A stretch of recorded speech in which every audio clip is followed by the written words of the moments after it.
professional, superior and competitive, have faith and noble character, and have good ethics and personality.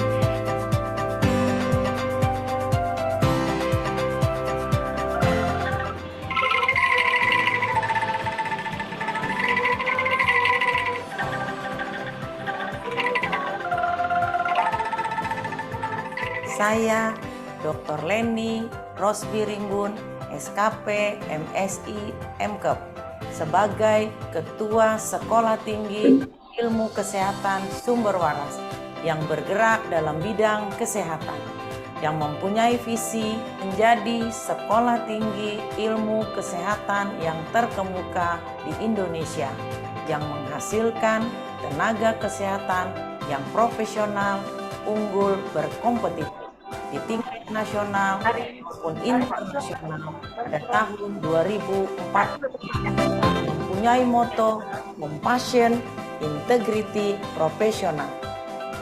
Stika Sumber Waras is one of the best private campuses in Indonesia, ready to contribute in producing the best health workers in Indonesia who are professional.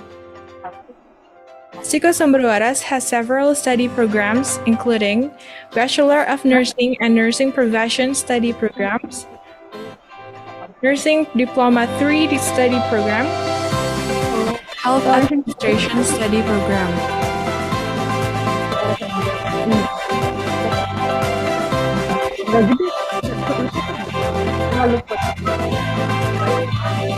Iya kasih deh.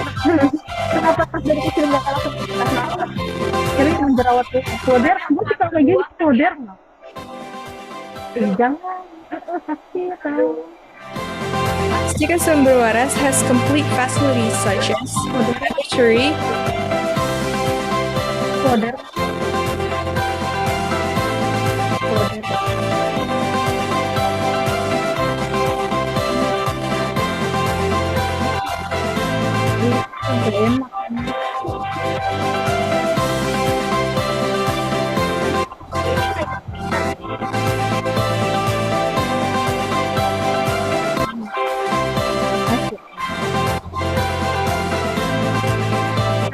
computer lab,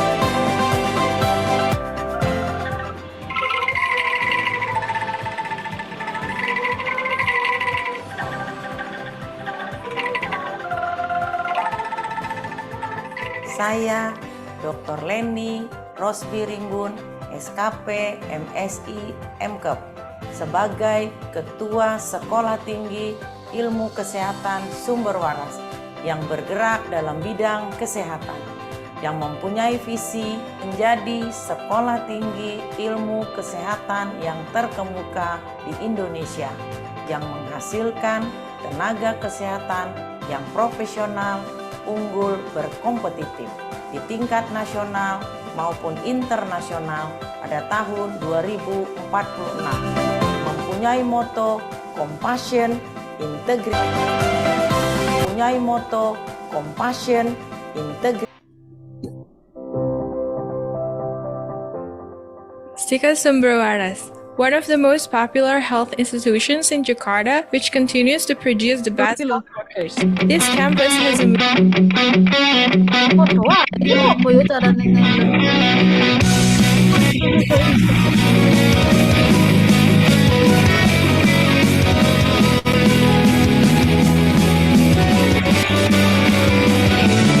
bosan sih kan saya nggak bisa.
datang di Sekolah Tinggi Ilmu Kesehatan Sumber Waras. Perkenalkan, saya Melda Punya Puspita dari Sarjana Keperawatan. Di sini saya akan memperkenalkan kalian fasilitas-fasilitas dan keunggulan dari Stikes kami ya. Dimulai dari keunggulan dan sebagainya. Oke guys, lanjut lagi. Yuk kita lihat fasilitas-fasilitas lainnya. Come on. Ruang laboratorium bisa lihat di sini.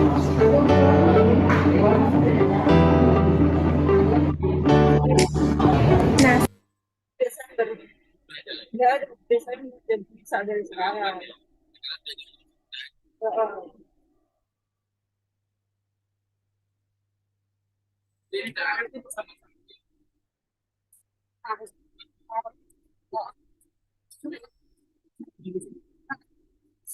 Akhir Maret.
Lagi di bawah itu sedondong pesan.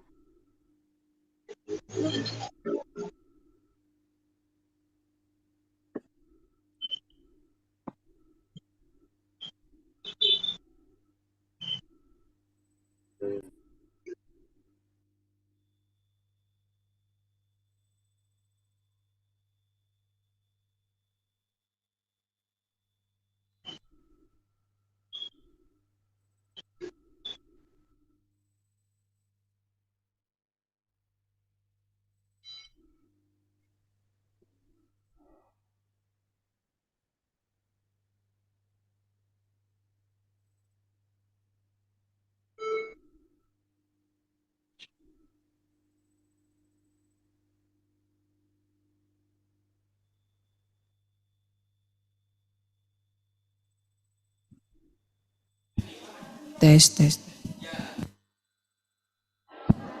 Tes.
Stika Sumber Waras, one of the most popular health institutions in Jakarta, which continues to produce the best health workers. This campus has a mission to produce graduates who are professional, superior, and competitive, have faith and noble character, and have good ethics and personality.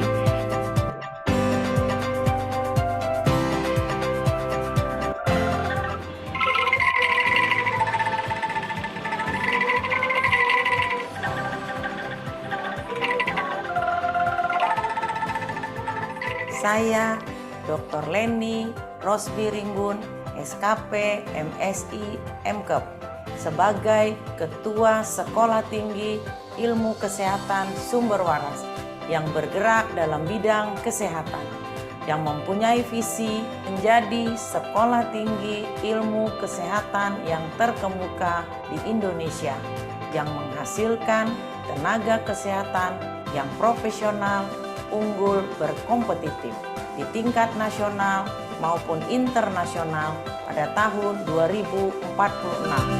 Mempunyai moto kompasif. Stika Sumber Waras, one of the most popular health institutions in Jakarta, which continues to produce the best health workers. This campus has a mission to produce graduates who are professional,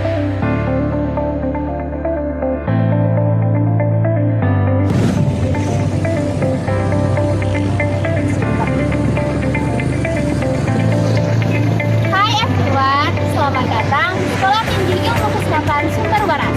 Perkenalkan, saya Melda punya peserta dari Sarjana Keperawatan. Di sini saya akan memperkenalkan kalian fasilitas-fasilitas dan keunggulan dari Stikes kami ya. Dimulai dari keunggulan. Yang pertama, kami mempunyai dosen yang profesional yang ahli di bidangnya dan merupakan lulusan universitas terbaik loh. Yang kedua, lokasi yang strategis yang bisa diakses oleh semua moda transportasi. Yang ketiga, yaitu biayanya relatif murah yang bisa diangsut dan juga terdapat berbagai beasiswa loh. Nah, sekarang kita ke fasilitasnya ya. Kita fasilitas. Nah, untuk mencari referensi, saya selalu ke perpustakaan dengan koleksi buku dan jurnal yang update loh. Kalian bisa lihat di sana. Yuk, ke tempat lain lagi. Ayo guys. Sekarang kita ada di lingkungan kampus Stikes Sumber Waras. Nah, kita juga mempunyai fasilitas yaitu area taman. Nah, di sini kami mempunyai tempat untuk berteduh yang digunakan untuk bersantai, mengerjakan tugas dan untuk belajar. Guys, saya lagi ngapain? Wow, rajinnya ya. Nah, guys, kalau dibagi di sini adalah ruang konseling. Nah, ini adalah visi dan misi kami. Dan di sini juga tersedia prestasi dan piala-piala dari kampus kami. Nah, kita lanjut lagi yuk. Ini adalah ruang lab komputer.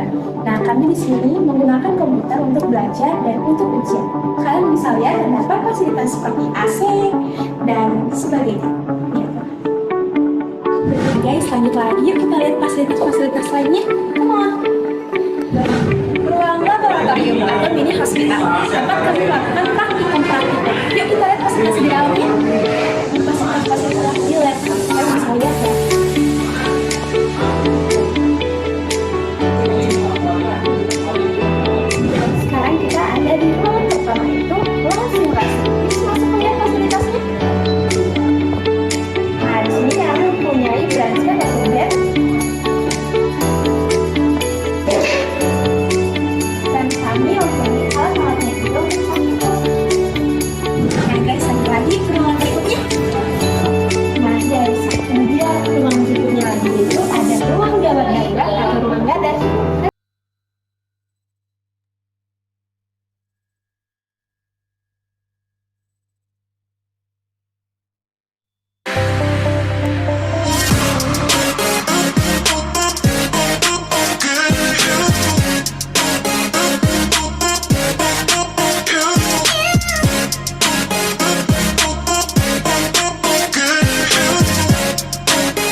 tes.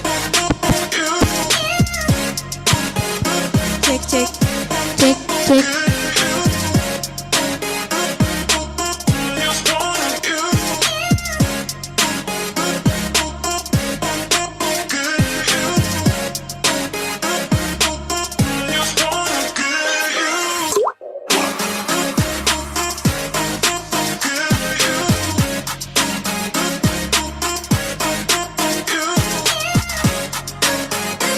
Of understanding are as follows.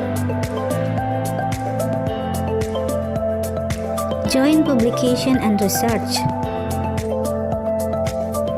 lecturer exchange and students exchange, workshop on curriculum development and implementation to meet international standards, development of education and training for instructors,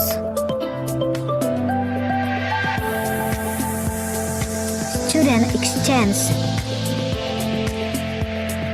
international scientific like seminar or webinar, and the last is community service. Sumber Waras Health Sciences College centrally dedicates itself to implementing the agreed collaboration.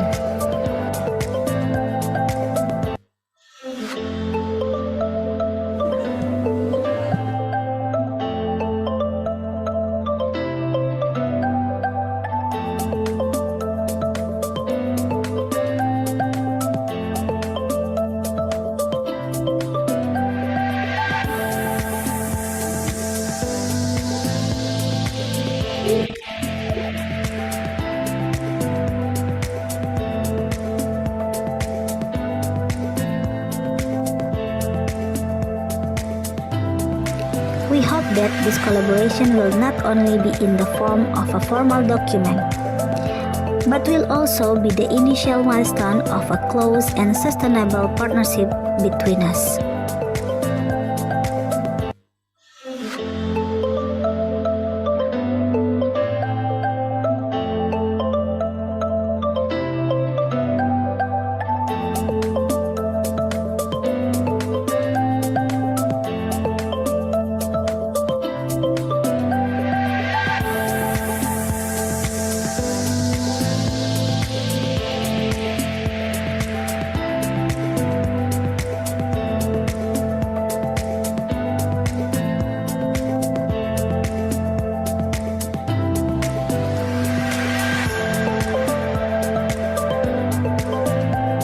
We are committed to working together with integrity, mutual respect, and considering mutual interests.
We express our sincere appreciation to all parties who have been involved in the negotiation process and signing of this cooperation document.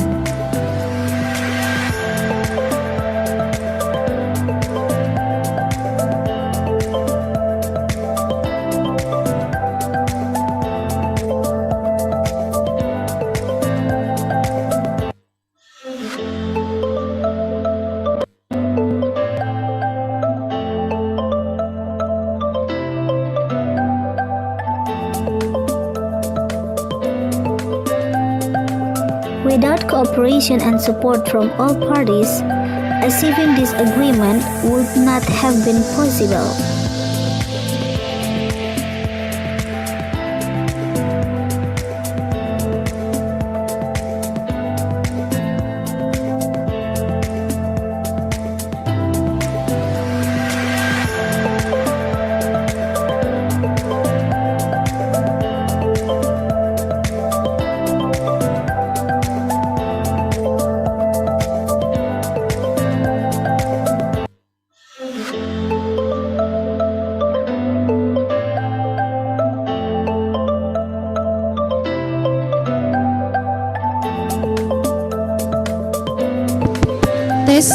Tes.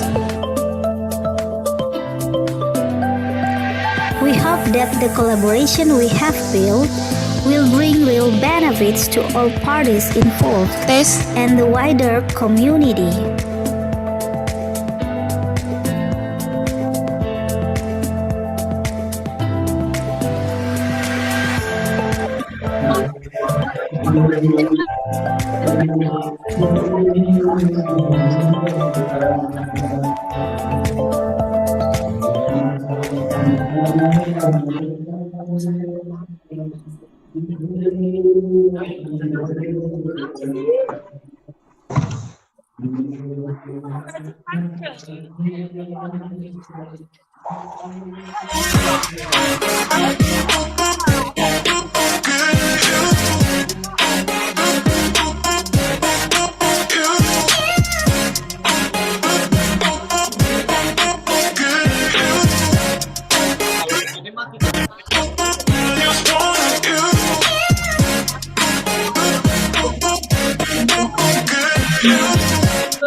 Setelah, one of the most popular health institutions in Jakarta, which continues to produce the best health workers. This campus has a mission to produce graduates who are professional, superior and competitive, have faith and noble character, and have good ethics and personality.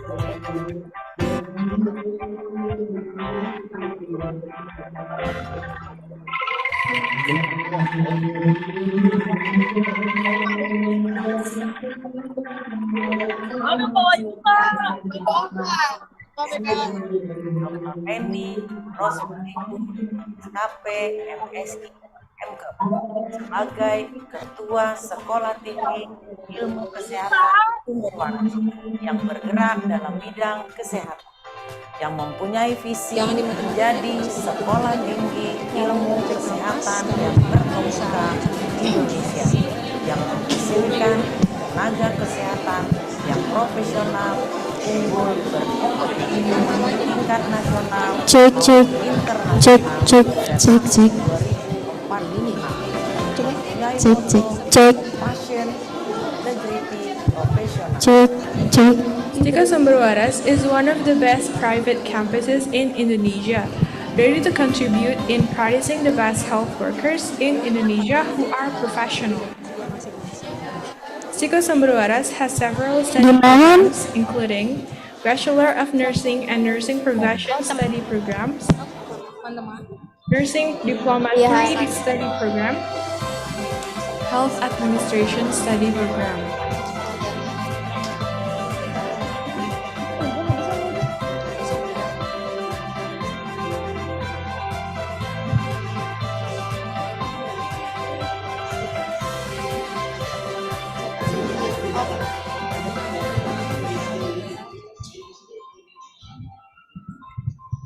Teman-teman seminar offline, Stika Sumber Waras has complete facilities such as sedikit lagi kita akan memulai acaranya. Harap duduk di tempatnya masing-masing ya. Terima kasih.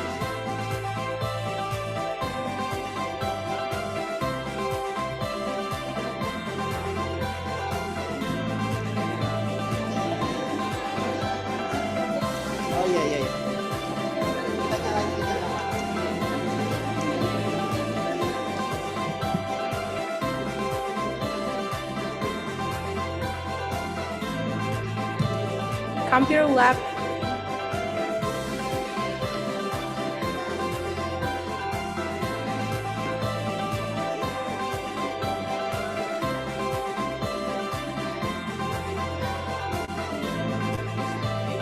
and library.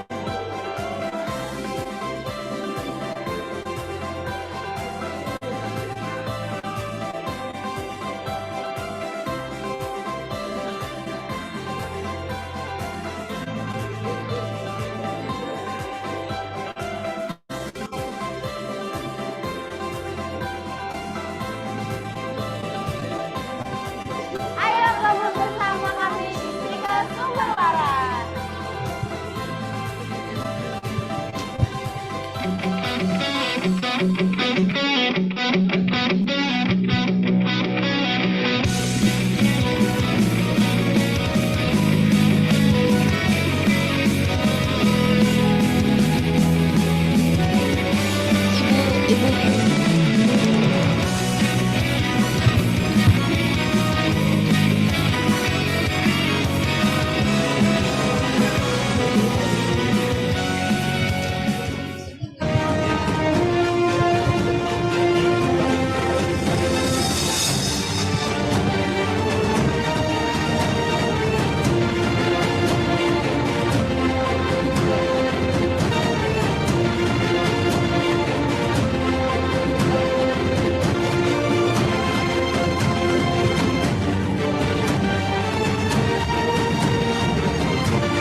Hai everyone, selamat datang di Sekolah Tinggi Ilmu Kesehatan Sumber Waras.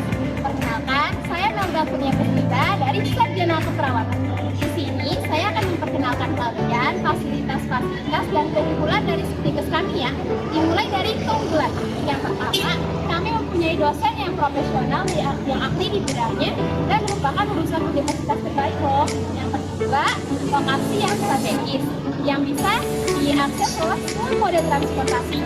Yang ketiga, yaitu biayanya yang relatif murah yang bisa diangsur dan juga terdapat berbagai beasiswa loh. Nah, sekarang kita ke fasilitasnya ya. Kita fasilitas. Nah, untuk mencari referensi, saya selalu ke perpustakaan dengan koleksi buku dan jurnal yang aktif loh. Kalian bisa lihat ya. Yuk, kita lain lagi. Oke. Nah, sekarang kita ada di lingkungan kampus di sumber waras.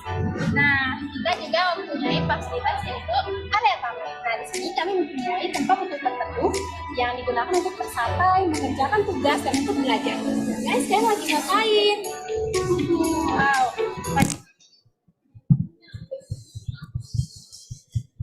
We would like to invite all participants in our international conference to enter the ballroom and take your seat, please. We would also like to inform you, this room is designed as non-smoking area. We will advise for all participants in this conference. First, switch the mobile phone in the silent mode, please. Second, no interruption during presentation from speaker. Third, please make sure you stay for the duration of the seminar as it will provide a holistic understanding of the topic. Fourth, we encourage you all to participate in the discussion and ask questions. Please make sure you keep your question brief and to the point to allow for a productive discussion. Yang terhormat, Ketua Dewan Pembina, Ketua Dewan Pengawas, Ketua Badan Penyelenggara Yayasan Kesehatan Sumber Waras, dalam hal ini diwakili oleh Ibu Dr. Randa Gemala Rabi'ah Hatta, MRA MPH. Yang kami hormati, Ketua Stika Sumber Waras, Dr. Leni Rosbi Rembun, SKP MSI MKEP. Yang kami hormati, semua narasumber, para dosen, dan staf Stika Sumber Waras, serta rekan-rekan panitia seminar internasional ini. Tidak lupa tentunya yang kami cintai, para peserta seminar internasional di seluruh Indonesia maupun di luar negeri. Assalamualaikum warahmatullahi wabarakatuh. Shalom, Om Swastiastu, Namo Buddhaya, Salam Kebajikan. Alhamdulillah, puji syukur kita panjatkan kehadirat Allah Subhanahu wa Ta'ala, Tuhan yang Maha Esa, yang memberikan kita nikmat dan karunia hingga pada hari ini kita masih diberi nikmat sehat. Salawat serta salam tercurah kepada baginda kita Nabi besar Muhammad SAW beserta para keluarga dan para sahabatnya. Ladies and gentlemen, welcome to join the International Nursing Conference 2024, held by Bachelor of Nursing Study Program, Sumber Waras College of Health Science in Jakarta, with an Emergency Nursing Care Update, Thursday, 7 of March 2024, Kamanora. Berikut susunan acara hari ini. Pertama, menyanyikan lagu Indonesia Raya, Mars TPNI dan Mars Stika Sumber Waras. 2. Pembukaan. 3. Pertunjukan angklung. 4. Pretest. 5. Laporan Ketua Panitia. 6. Sambutan Ketua Stika Sumber Waras. 7. Opening speaker oleh Ibu Dr. Randa Gemala Rabi'ah Hatta, MRA MPH. 8. First topic is Innovation Emergency Care Across the Globe by Associate Professor Fuchilai PhD. Second topic, Emergency Care of Vulnerable Groups by Associate Professor Dr. Pranet Songwatana. Third topic is Update Neurology Emergency Nursing by Nurse Amelia Genevianti, MCAP Spesialis Keperawatan Medikal Bedah, PhD candidate. For topic, update respiratory emergency nursing care update by Nurse Vika Andrea, MCAP spesialis keperawatan medikal bedah. 11. Protes. 12. Door prize dan penutup. Hadirin yang berbahagia, mari kita menyanyikan lagu Kebangsaan Indonesia Raya, Mars PPRI, dan Mars Tike Sumber Waras. Hadirin boleh berdiri dan posisi sempurna.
Sejajar dalam abdikan diri, bangkit berdiri dan langkahkan kakimu itu, menatap hari esok penuh asa. Wahai perawat Indonesia, bangkitlah dan majulah untuk menolong sekalian yang menderita. Kuatkanlah pribadimu, tingkatkan pengetahuan untuk memberikan asuhan keperawatan. Melangkah untuk mengisi pembangunan bangsa negara Indonesia, untuk mengantarkan bangsa menuju sehat semua dengan semangat jiwa Pancasila.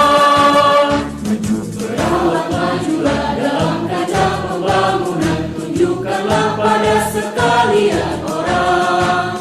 Jadilah perawat model kesehatan bangsa kita, jadilah teladan dalam hidup sehat.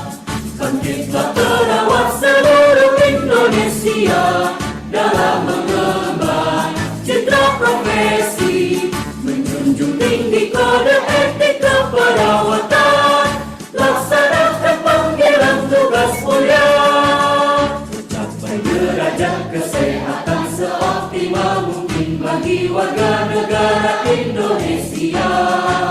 Sebagai bukti kiprahnya mahkota putih suci dalam mendukung pembangunan kesehatan, dengan organisasi PPNI yang kokoh, padu bersatu serta selaras, perawat Indonesia akan mampu angkat citranya di mata insan dunia.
Please take a seat.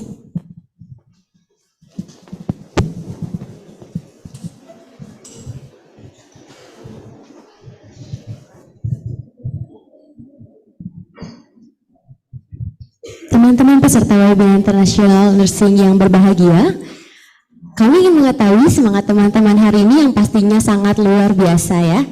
Maka ketika kami berdua memperkenalkan diri dengan pantun, teman-teman semua serentak jawab cakep ya.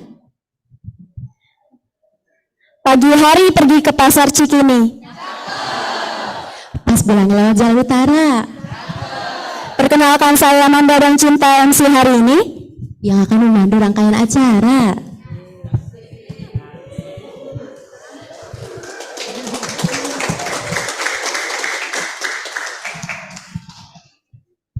Hadirin sekalian, untuk menyambut Anda semua, kami akan mempersembahkan pertunjukan angklung.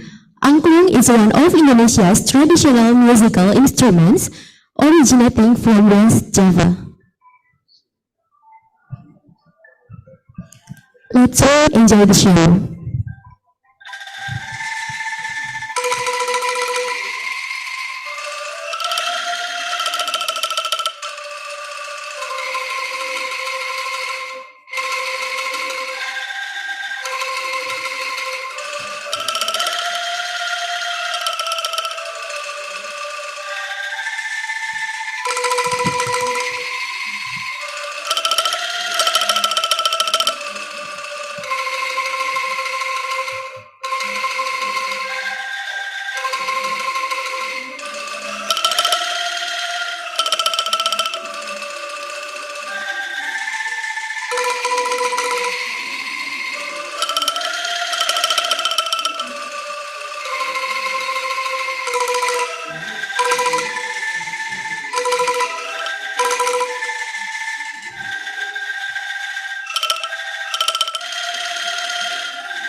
Please take a seat. Make session for pupils in toilets.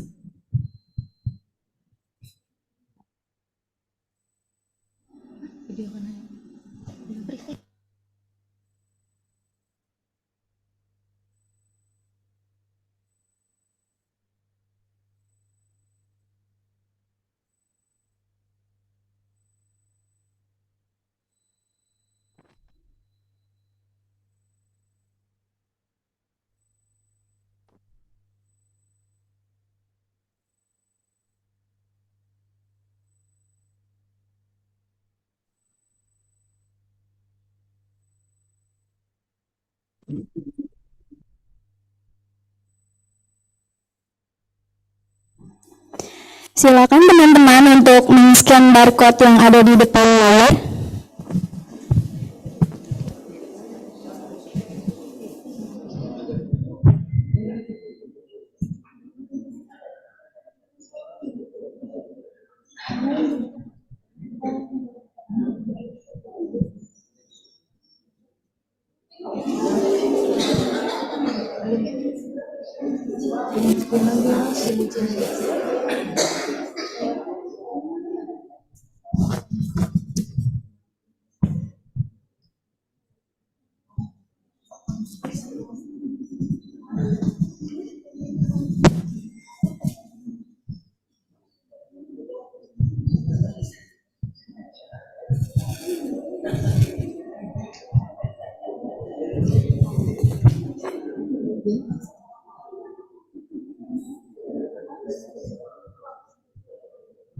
Teman-teman yang di sini apa bisa men-scan barcode yang di depan?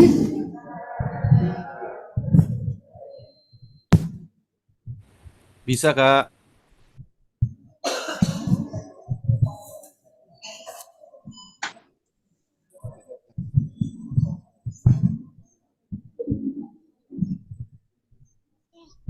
Apa itu mah?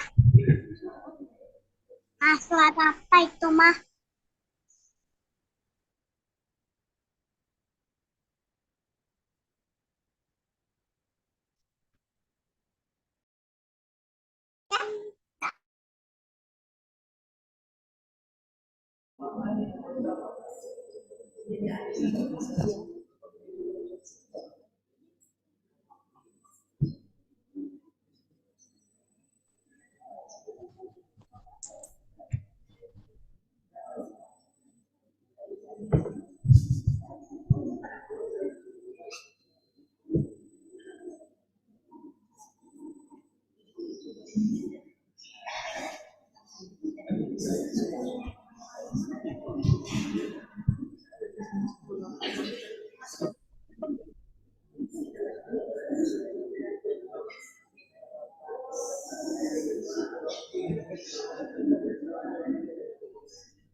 Waktunya tersisa 2 menit lagi ya.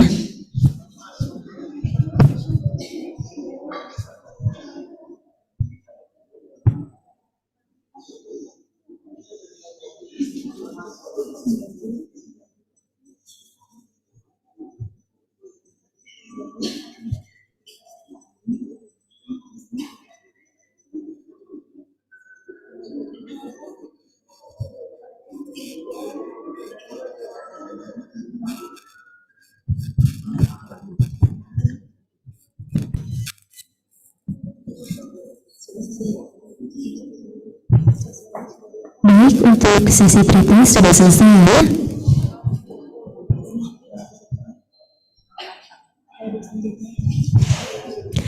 Ladies and gentlemen, first of all, this is the report from Committee of the International Conference Ramadaniyah.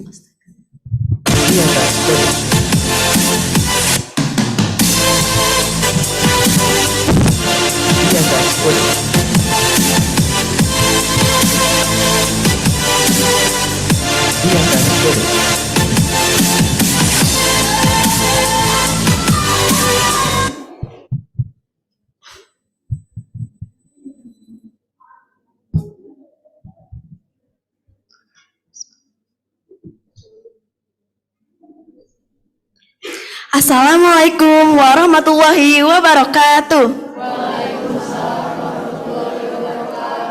Shalom, Om Swastiastu, Namo Buddhaya, Salam Kebajikan. Good morning, ladies and gentlemen. Thank you for your attendance. First of all, let me introduce myself. I'm Kanaya Ramadhania as a chief of the International Webinar Committee today. To the honorable people, Bondos Council and Chairman of Sumber Waras Health Foundation who represented Dr. Randa Gemala Rabia Hatta, RMRA MPH, whom I respect, the Chairman of Sumber Waras College of Health Science, Dr. Leni Rosbirimbun, MSI, SKP MSI, MKAP, whom I respect also, all speakers, Prof. Y, Dr. Pranit, Nurse Amel, and Nurse Vika. And I didn't forget all participants this international webinar from Indonesia and abroad. I want to say welcome to all of you that are attending on today's international webinar, who are in online and offline. As a report, there are 130 offline participants and also 729 online participants from many institutions.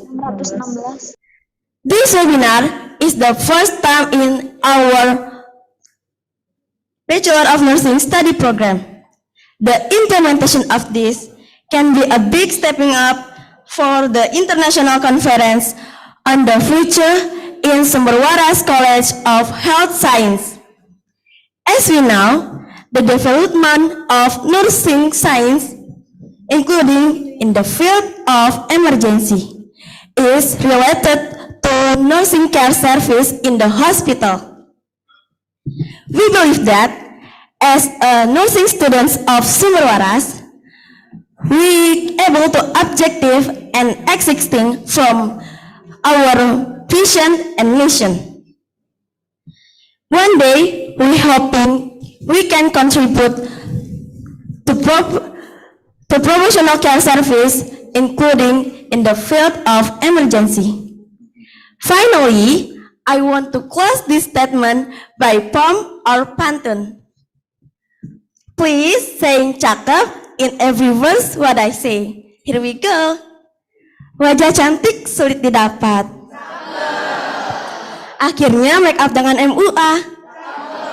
Semoga materi webinar ini bermanfaat untuk kami dan untuk kalian semua.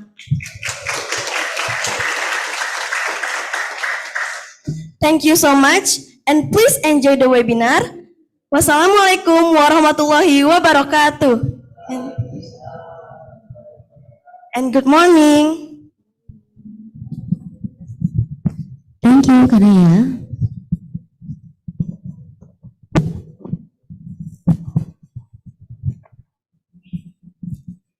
Now, we would like to listen welcome speaker from Ibu Dr. Leni Rosbirimbun, SKP, MSI, MKAP, as Chairman of Sumber Waras College of Health Science.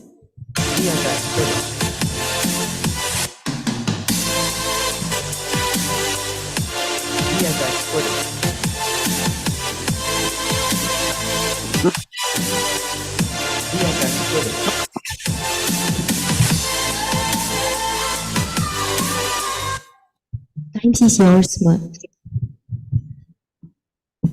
Assalamualaikum warahmatullahi wabarakatuh. Shalom, Om Swastiastu, Namo Buddhaya, Salam Kebajikan. Salam sejahtera bagi kita semua.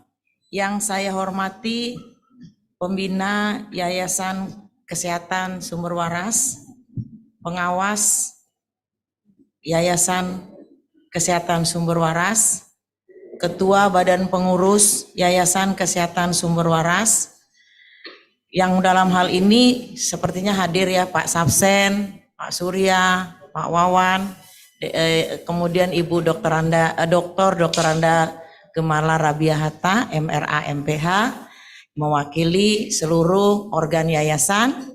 Yang saya hormati Direktur Rumah Sakit Sumber Waras beserta seluruh staf Sumber Waras. We are delegate especially for presence of two prominent international speaker from our neighbor country in Asia and two Indonesian speaker for nursing field. Thank you for attending the speaker at this webinar. Bapak Ibu hadirin yang saya hormati, marilah kita panjatkan puji syukur kehadirat Tuhan Yang Maha Esa atas rahmat dan karunia-Nya, sehingga kita dapat berkumpul secara offline di gedung yang megah ini dan secara online untuk teman-teman yang hadir secara online untuk melaksanakan webinar atas nama Sekolah Tinggi Ilmu Kesehatan Sumber Waras. Dengan bangga menyambut Bapak Ibu semua yang baik hadir secara luring maupun online di acara webinar internasional dengan tema Emergency Care Nursing Update yang bergengsi ini. Bapak Ibu hadirin yang saya hormati, dalam mencapai visi misi Stikes Sumber Waras menjadi sekolah tinggi ilmu kesehatan yang terkemuka di Indonesia yang menghasilkan tenaga kesehatan yang profesional, unggul dan berkompetitif di tingkat nasional maupun internasional, maka Stikes Sumber Waras terus melakukan peningkatan mutu pendidikan melalui kerjasama nasional dan internasional dalam penerapan Tridharma perguruan tinggi. Salah satu bentuk implementasi adalah komitmen kami dalam menghadirkan platform yang mempromosikan pembelajaran, berbagi pengetahuan, dan memperluas wawasan dalam dunia kesehatan global. Perkembangan dalam dunia kesehatan, khususnya keperawatan gawat darurat, tidak pernah berhenti. Sebagai lembaga pendidikan kesehatan yang berkomitmen penuh dan dalam meningkatkan kualitas layanan, kami percaya bahwa penyelenggaraan seminar semacam ini adalah suatu upaya memperbaharui pengetahuan dan keterampilan, serta mendorong inovasi dalam praktek kesehatan yang lebih baik. Melalui tema yang diangkat, Emergency Care Nursing Update, kami berharap seminar ini dapat menjadi wahana inspiratif bagi semua peserta yang hadir dan dapat mendapatkan ilmu mengenai strategi terbaru dalam inovasi manajemen keperawatan gawat darurat hingga update terkini terkait asuhan keperawatan, gangguan neurologis dan respiratory. Saya percaya seminar ini akan memberikan ilmu yang berharga bagi kita semua, baik materi yang diberikan langsung oleh pembicara yang berkompeten di bidangnya. Allow me to express my deepest appreciation and thanks to our speaker today, Associate Prof. Flu Luci, Associate Prof. Dr. Pranet, Nurse Amelia, dan Nurse Vika Endria. Bapak Ibu, beberapa waktu yang lalu sebelum kami melakukan ini, kami melakukan kunjungan, itu adalah ke salah satu pembicara kita dari Songla University, Prince Songla University. Kami sudah melakukan. Mungkin nanti hadir ibu yang akan menyampaikan materinya. Bapak Ibu yang saya hormati, Stikes Sumber Waras juga mengucapkan terima kasih kepada seluruh panitia penyelenggara, adalah seluruh dosen dan mahasiswa S1 keperawatan yang dalam hal ini sebagai panitia, yang telah bekerja keras memastikan kelancaran acara ini. Mohon maaf bila pada acara ini masih terdapat banyak kekurangan dan keterbatasan. Masukan dan saran selalu kami terima demi kebaikan Stikes Sumber Waras yang akan datang. Mari kita bergerak maju bersama mencapai tujuan dalam meningkatkan perawatan kesehatan global yang baik. Tanpa basa-basi lebih lanjut, saya dapat bangga membuka seminar internasional ini. Semoga hari ini menjadi awal perjalanan pengetahuan yang mendalam dan hubungan profesional yang kuat antar kita sesama anak bangsa dan antar negara. Dengan demikian saya tutup sambutan saya ini. Assalamualaikum warahmatullahi wabarakatuh.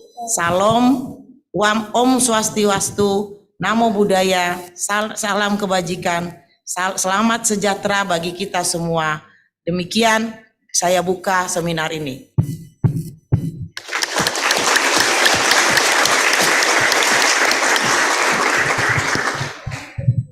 Thank you, Bu Dr. Lani.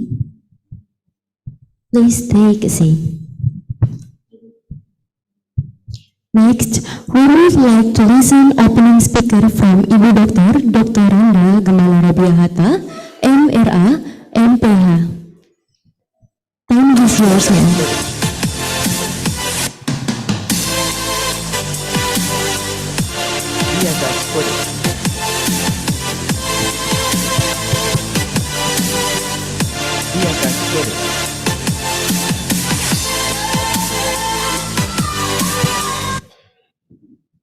Assalamualaikum warahmatullahi wabarakatuh. Salam sejahtera untuk kita semua.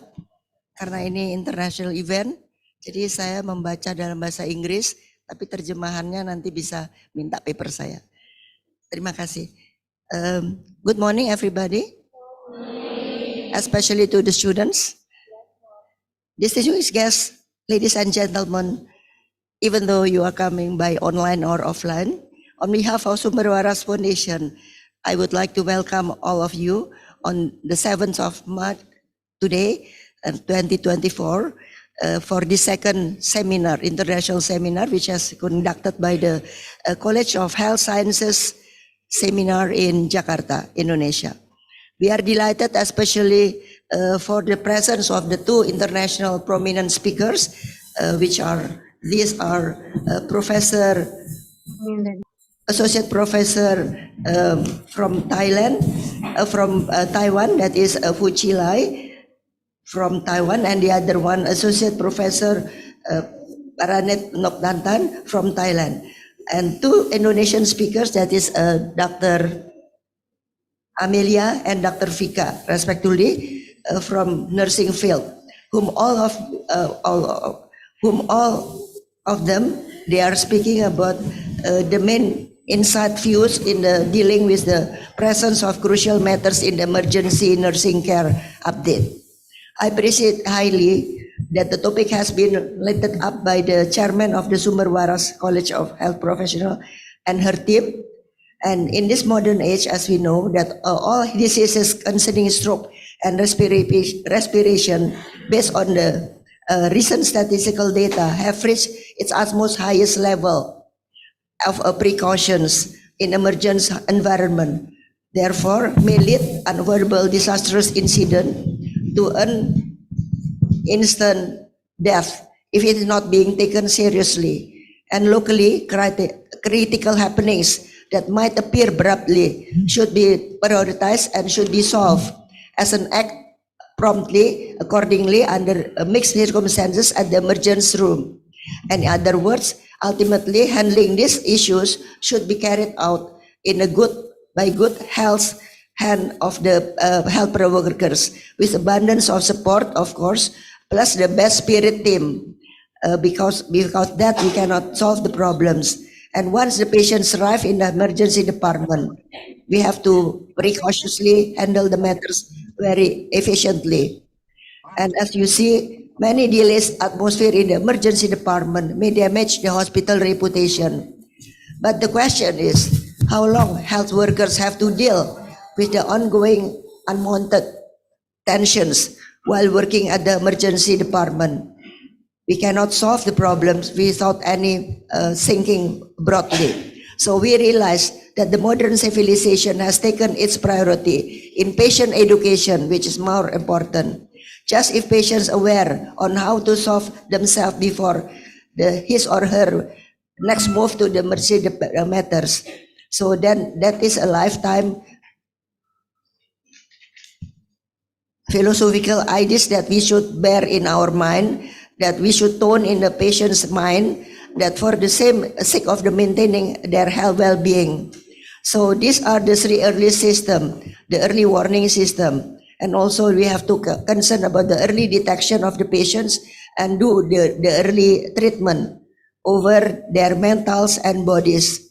Without thinking about these three is practice will drive them safely instead landing at the emergency department. So we have solved the problem before it happens, but in turn they will lead to routine or normal healthcare facility. Thus, by putting these three is that is the early warning system as a patient education tool before the incident or the hectic experience at the emergency room exists, it is expected that these three S, that early warning system, philosophical ideas will decrease the numbers of the unwanted diseases and be solved in a matter of enduring time.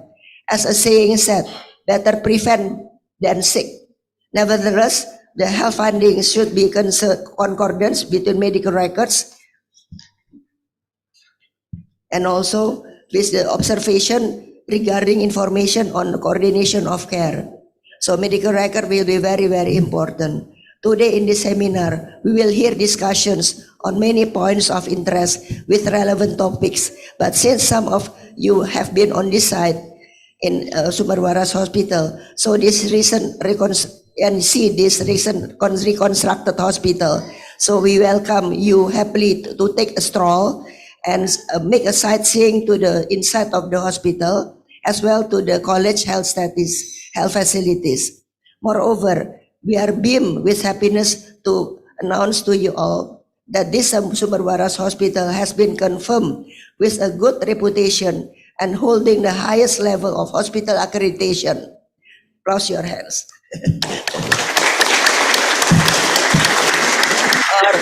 Or we have achieved the akreditasi paripurna. We cannot achieve this accomplishment just in one night. For sure, perfection is a dream, but we believe with your participation and also with your kind friendshiphood and thoughtful constructive ideas, we can build a much better growing health world. Does not merely just exist in the Jakarta city, but we merge to our vast archipelago continent of Indonesia and hopefully spreading growing good health globally as our wishes. Finally, as I reach the ending of my speech, I wish you all in your future endeavor and empowering emergency nursing care update. Good luck and may God bless you all and happy Ramadan for all the Muslims. Thank you. Assalamualaikum warahmatullahi wabarakatuh. Thank you, Dr. Randa Gumala. Ladies and gentlemen, now we enter to the presentation seminar. The first session about innovation emergency care across the globe. The presentation will be leading by Ms. Dea Natasha, SCAP and SC PhD, as moderator.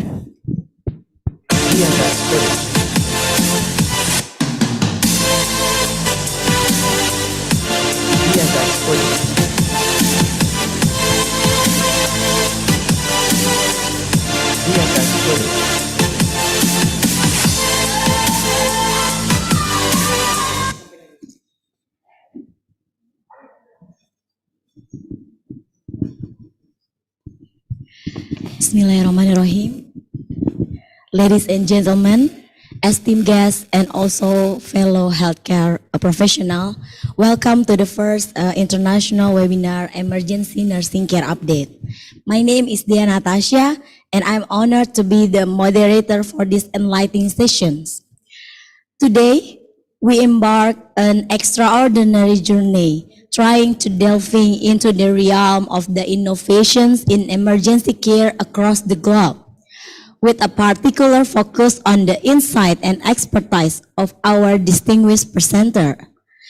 Before we commence, allow me to introduce the speakers we will sharing his invaluable insight with us today.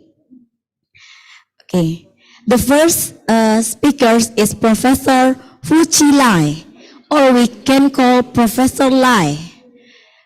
Professor Lai, please share Professor Lai's CV.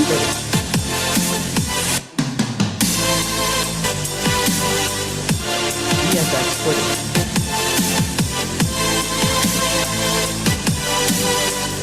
Dia akan put it.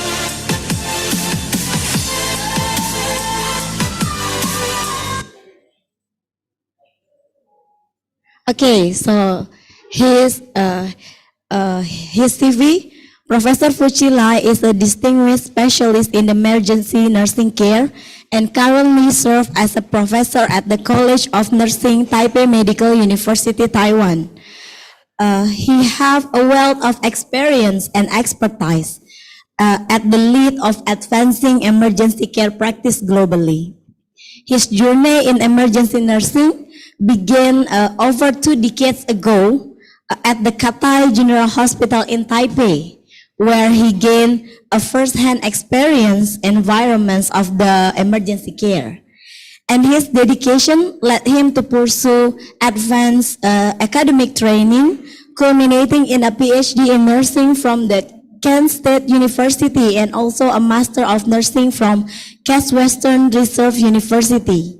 And throughout his career, Professor Lai has a pioneer of innovative approach to emergency nursing education by integrating cutting-edge technology such as ASCII, simulation, and also VR to empower nursing students and their competency.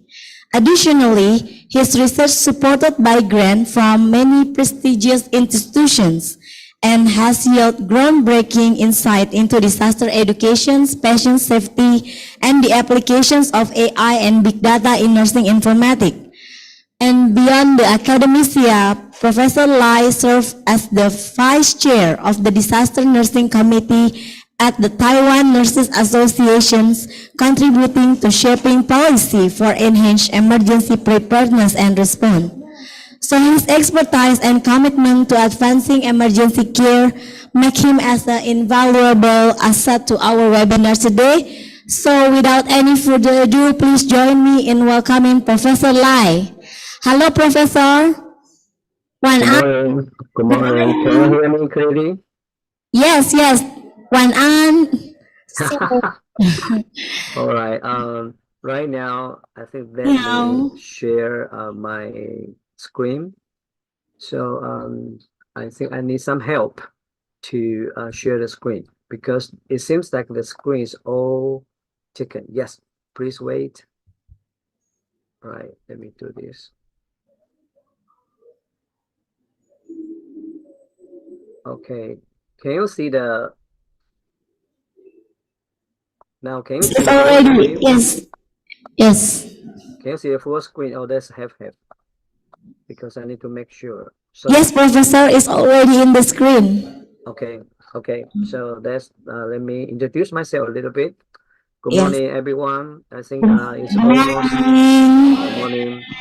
Yes, I'm so glad to see you because I have lots of friends in Indonesia in different cities, and most important, I have a connection with the professor from National Cheng Kung University, and she is my senior, so she connect me to today's conference. So I appreciate that.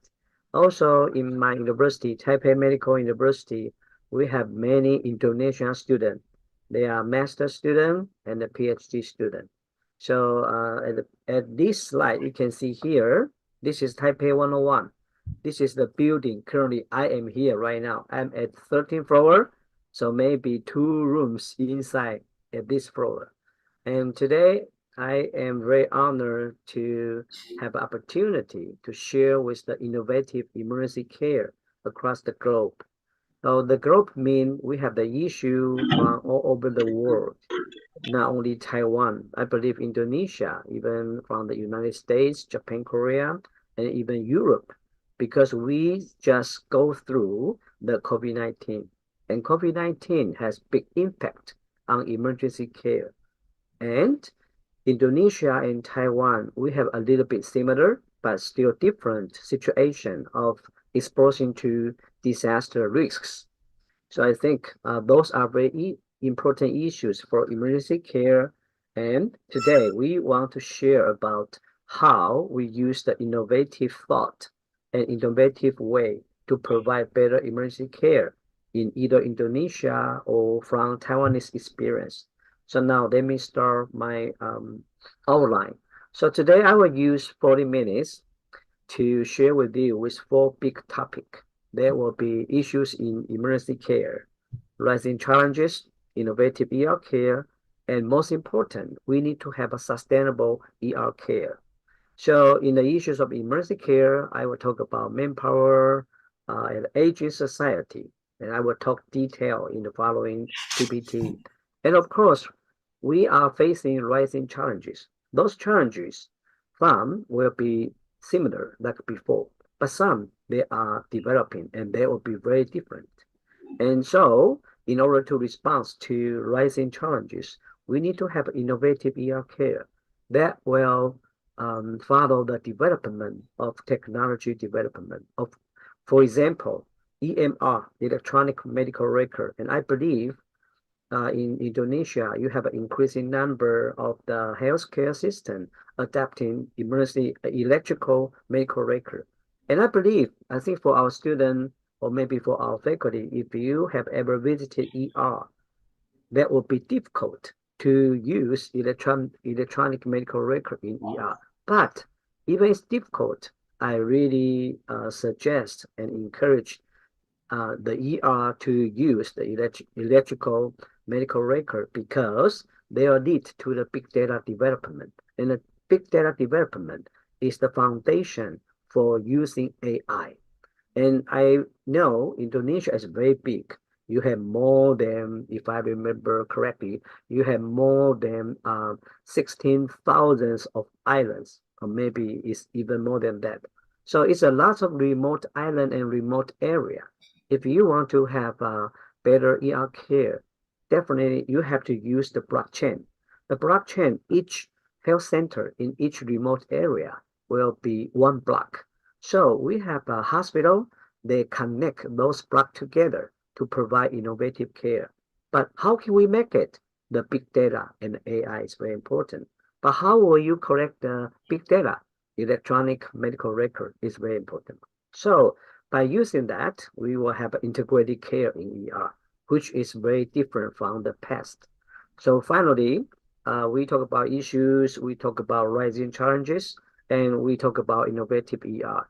I will make a suggestion for sustainable ER care from 3 main categories. There will be empowerment, resilience, and most important, sustainability. So now let me start from the issues in emergency care. So when I am talking, I also encourage you to think with me. So for students, you might hasn't seen those issues or those scenarios you may not ever experience. But for our faculty, I really encourage you to share those experiences to elect our students' innovative thinking. So the issues in ER, number 1, we have an increased patient volume. I think this increasing volume even more than the volume before COVID-19. So why? Let me give you experience from Taiwan. So in Taiwan, we expect to have an aging society in 2025. This means we will have more than 15 or maybe even more than 20% of the population, they are aging. That refers to you are older than 65. So when you're older, you have more chronic illness or you have a comorbidity with you. This means you treat one disease and you have to treat 1 more, even 2 more, 3 more illness at the same time. So that will increase complexity and also increase the volume of the patient visit to ER. Another one will be infectious illness. I think we have passed SARS and we passed the COVID-19. And who knows, in the future, we might have a different type of infectious illness that we have never experienced before. And this will be issues in ER care. The second issue is the manpower shortage. I believe the whole world is experiencing this painful issue. Let me give you an example from Taiwan. In Taiwan, of course, nurses and doctors, we make all of our effort to respond to COVID-19. But after COVID-19, Taiwan is experiencing a very severe nursing shortage. So lots of hospitals, they have to shut down their unit. Why? because they do not have enough nurses. And this is a lesson we learned after COVID-19, because nurses, they might feel exhausted, and even our nursing student enrollment has been decreased. So even my university or other university in Taiwan, we found a very critical phenomenon that we have a less and less students they are willing to study in nursing school. And we also have the nurses, they quit their job. They do another job in addition to nursing profession. So this will be second issue for manpower shortage.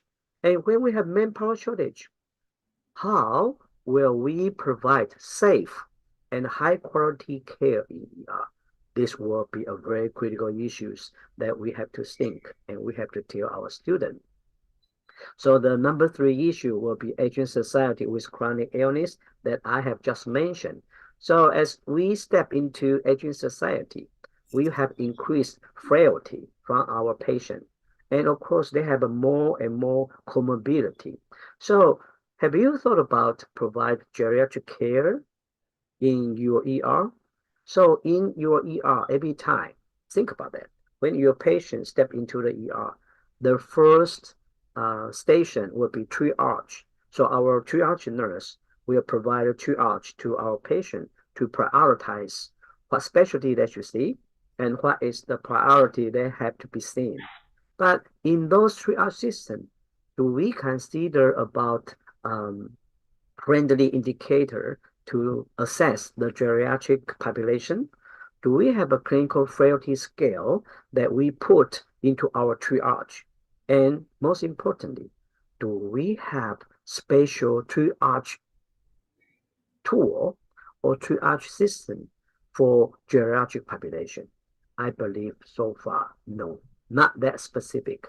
Maybe some ER, they already thought about that. In some country, they start to have those geriatric care assessment tool that integrated into the triage system. But think about it, in Indonesia, I am very sure in the future, maybe 10 or maybe 15 years, Indonesia will also step into aging society. At that moment, does your ER have the kind of thought you need to have a specific assessment tool for geriatric population? So those are the issues that were linked to the rising challenges. So in addition to that, I want to have 3 more issues to share with you. So long-term care in ER. In Taiwan, as I told you, we are aging society. So we have more and more elderly, they were sent to ER because they might difficult to move themselves, or there are patients, they were sent by nursing home. So ER nurses and ER doctors have more and more opportunity to see those elderly, they were sent from their home or a long-term care facility. So in our ER, as I just mentioned, we still use all-inclusive triage, but it's time to consider the geriatric specific population triage system, and even our care model, even our training for our nursing students or for our nurses. Are they trained only with critical care? Have they received the long-term care training? This is the issues I think we have to consider. Another one is disaster, like I have mentioned, in the COVID-19 or even in other disaster. I think Indonesia had ever experienced. That is a very big impact, and ER standing at the front line to disaster care. So in Taiwan, and I believe in Indonesia, we have a DMAT, but you have to consider that. In your hospital, do you have a specific nurses, they don't provide care, but only provide care in disaster? The answer is no. Usually those nurses, they also provide regular care in unit or even in ER. And when we have disaster, they formulate a DMAT team. So when you have disaster, you need to relieve your work. So we have a workload relief issues. Let me give you an example from Israel. Israel right now, they have a conflict with Hamas. So when they have those conflicts, they need to deploy their DMAT team in a remote area or even in the battlefield. But those nurses, they already work in the hospital. If they live into the deployment of DMAT, who will provide regular care in the hospital? Can they increase the nurse number? Can they have enough training for the deployment of DMAT? And most important, do they have the DMAT core competency? If you look at the ICN, International Council of Nurses, they develop ICN disaster core competency for disaster. So right now they have a version 2. In the version 2, they have 3 levels of disaster nursing core competency. In the level 3 that just published last year, it talked about the DMAT. So how we train our nurses to have the DMAT core competency. But my question is, do ER nurse, they also receive the training to have the level 3 core competency? I think this is the issues we have to consider. So the last issue is for technology application. I think when we design the work in ER, we might have some orientations. For example, it might be patient specialty oriented, it might be patient flow oriented, it might be workflow oriented. So how we have a fast workflow is very important. But those workflow will have several issues. First, who designed it? Are nurses involved in designing those workflow, or only our leaders design it? If our leader designed it, does our leader put sincere consideration with a balanced work and a balanced energy and a balanced quality of care and safety into their development? Another one, in ER, if we want to apply the technology, we definitely need administrative support and logistic support. For example, if we want to develop or we want to have modification of our ER care workflow, doctor definitely they were involved. Nurses, they were involved. But does your informatic system or your informatic logistic support system, they also involved to develop the ER, EMR? Or how do we know what kind of big data that can be collected, translated, and developed into information that our ER nurses, they can use to make decision making? Or they can develop the AI model for prediction. And the AI model prediction, the triage nurse will like it because that will make a balanced, precise, and fast decision that provide patient care, fast care, and most appropriate care. So beyond the issues in emergency room, right now I want to talk about the rising challenges. So I think everyone, you knew that ER is always crowded. So the crowdedness will be a very important issue. But when we talk about crowdedness, there are several factors we have to consider.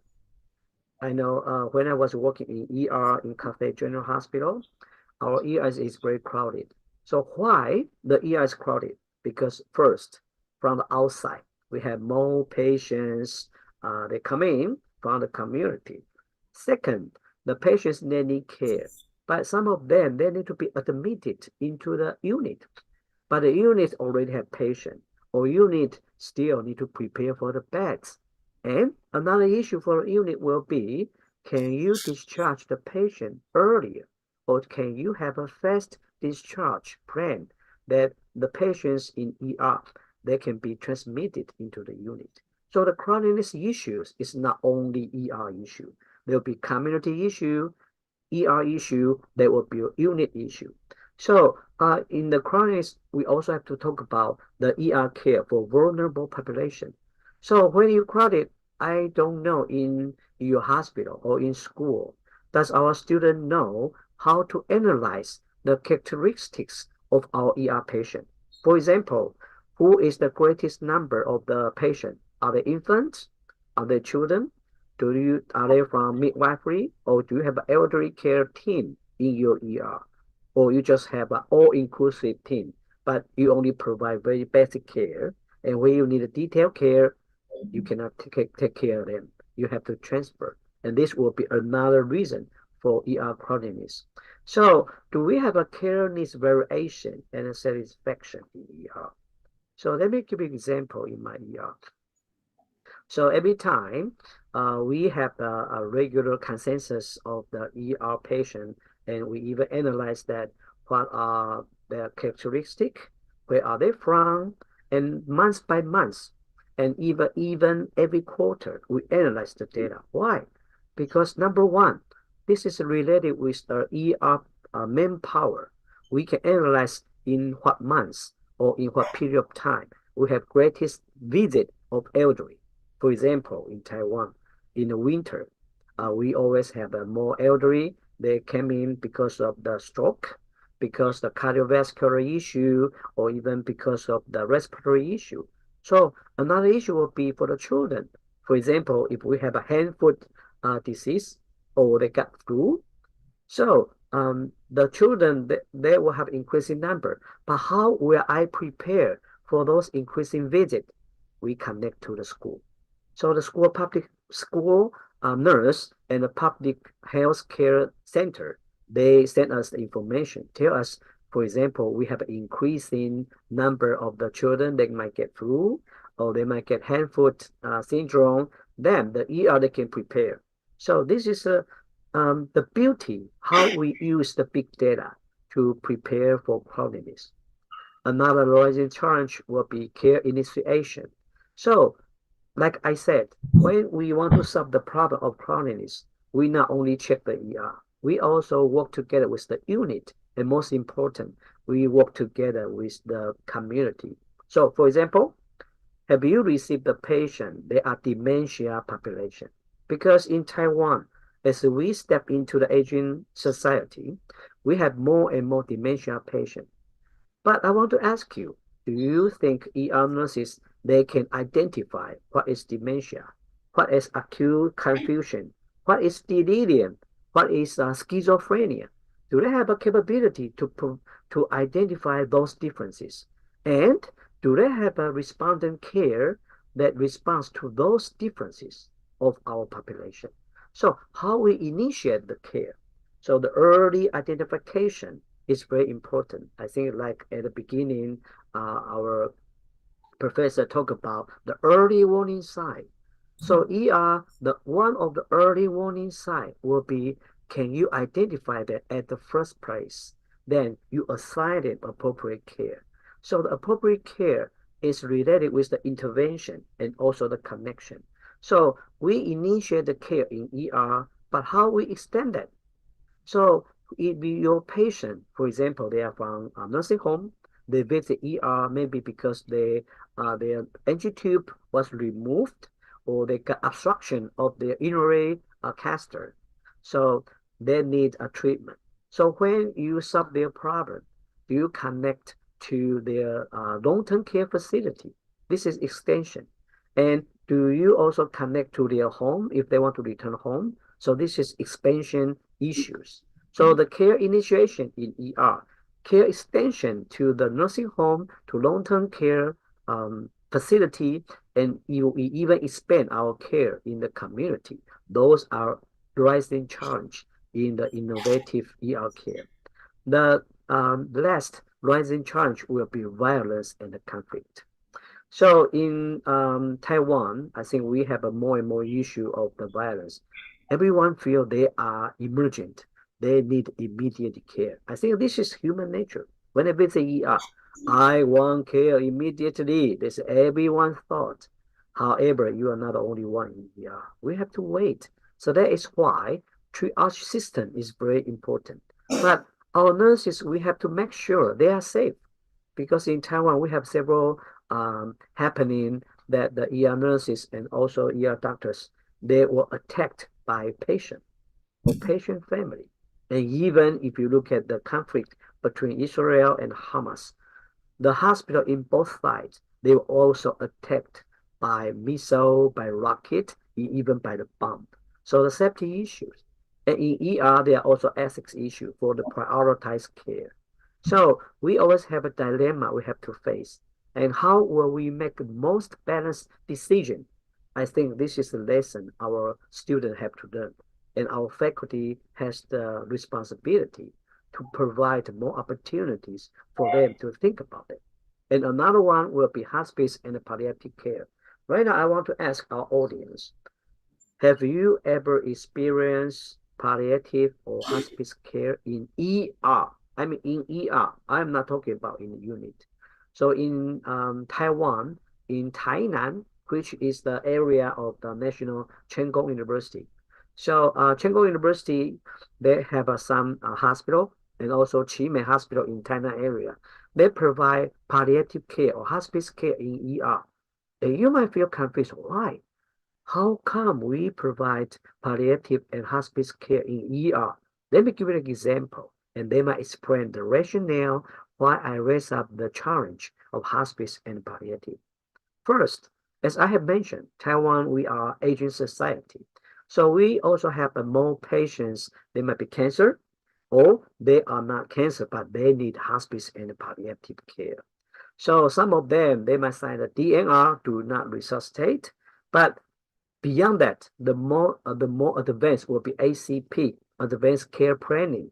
This is not only DNR, also they can say what kind of care option I want if I face the end of life.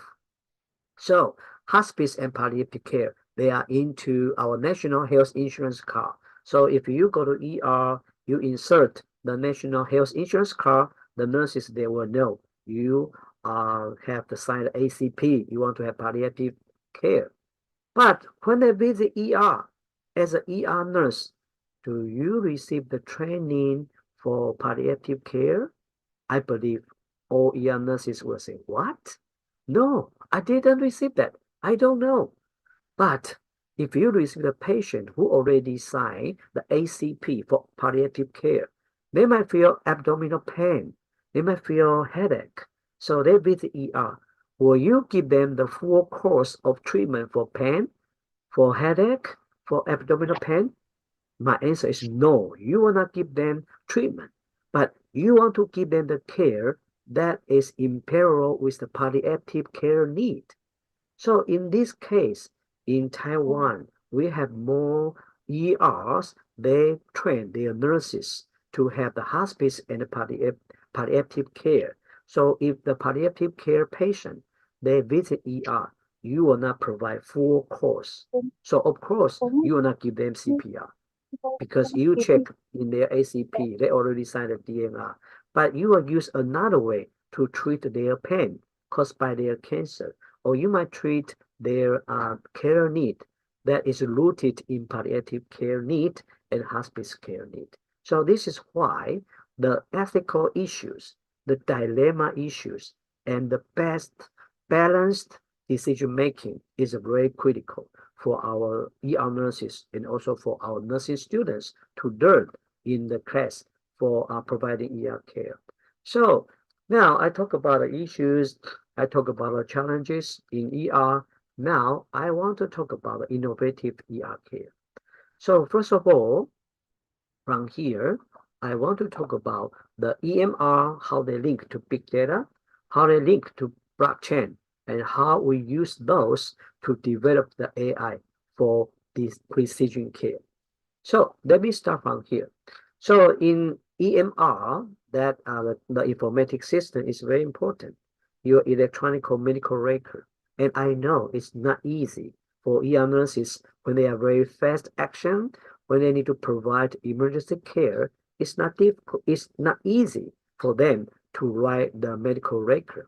So we might use, for example, we have a text entering, or we can use the computer with the iPad or with the computer. We just click.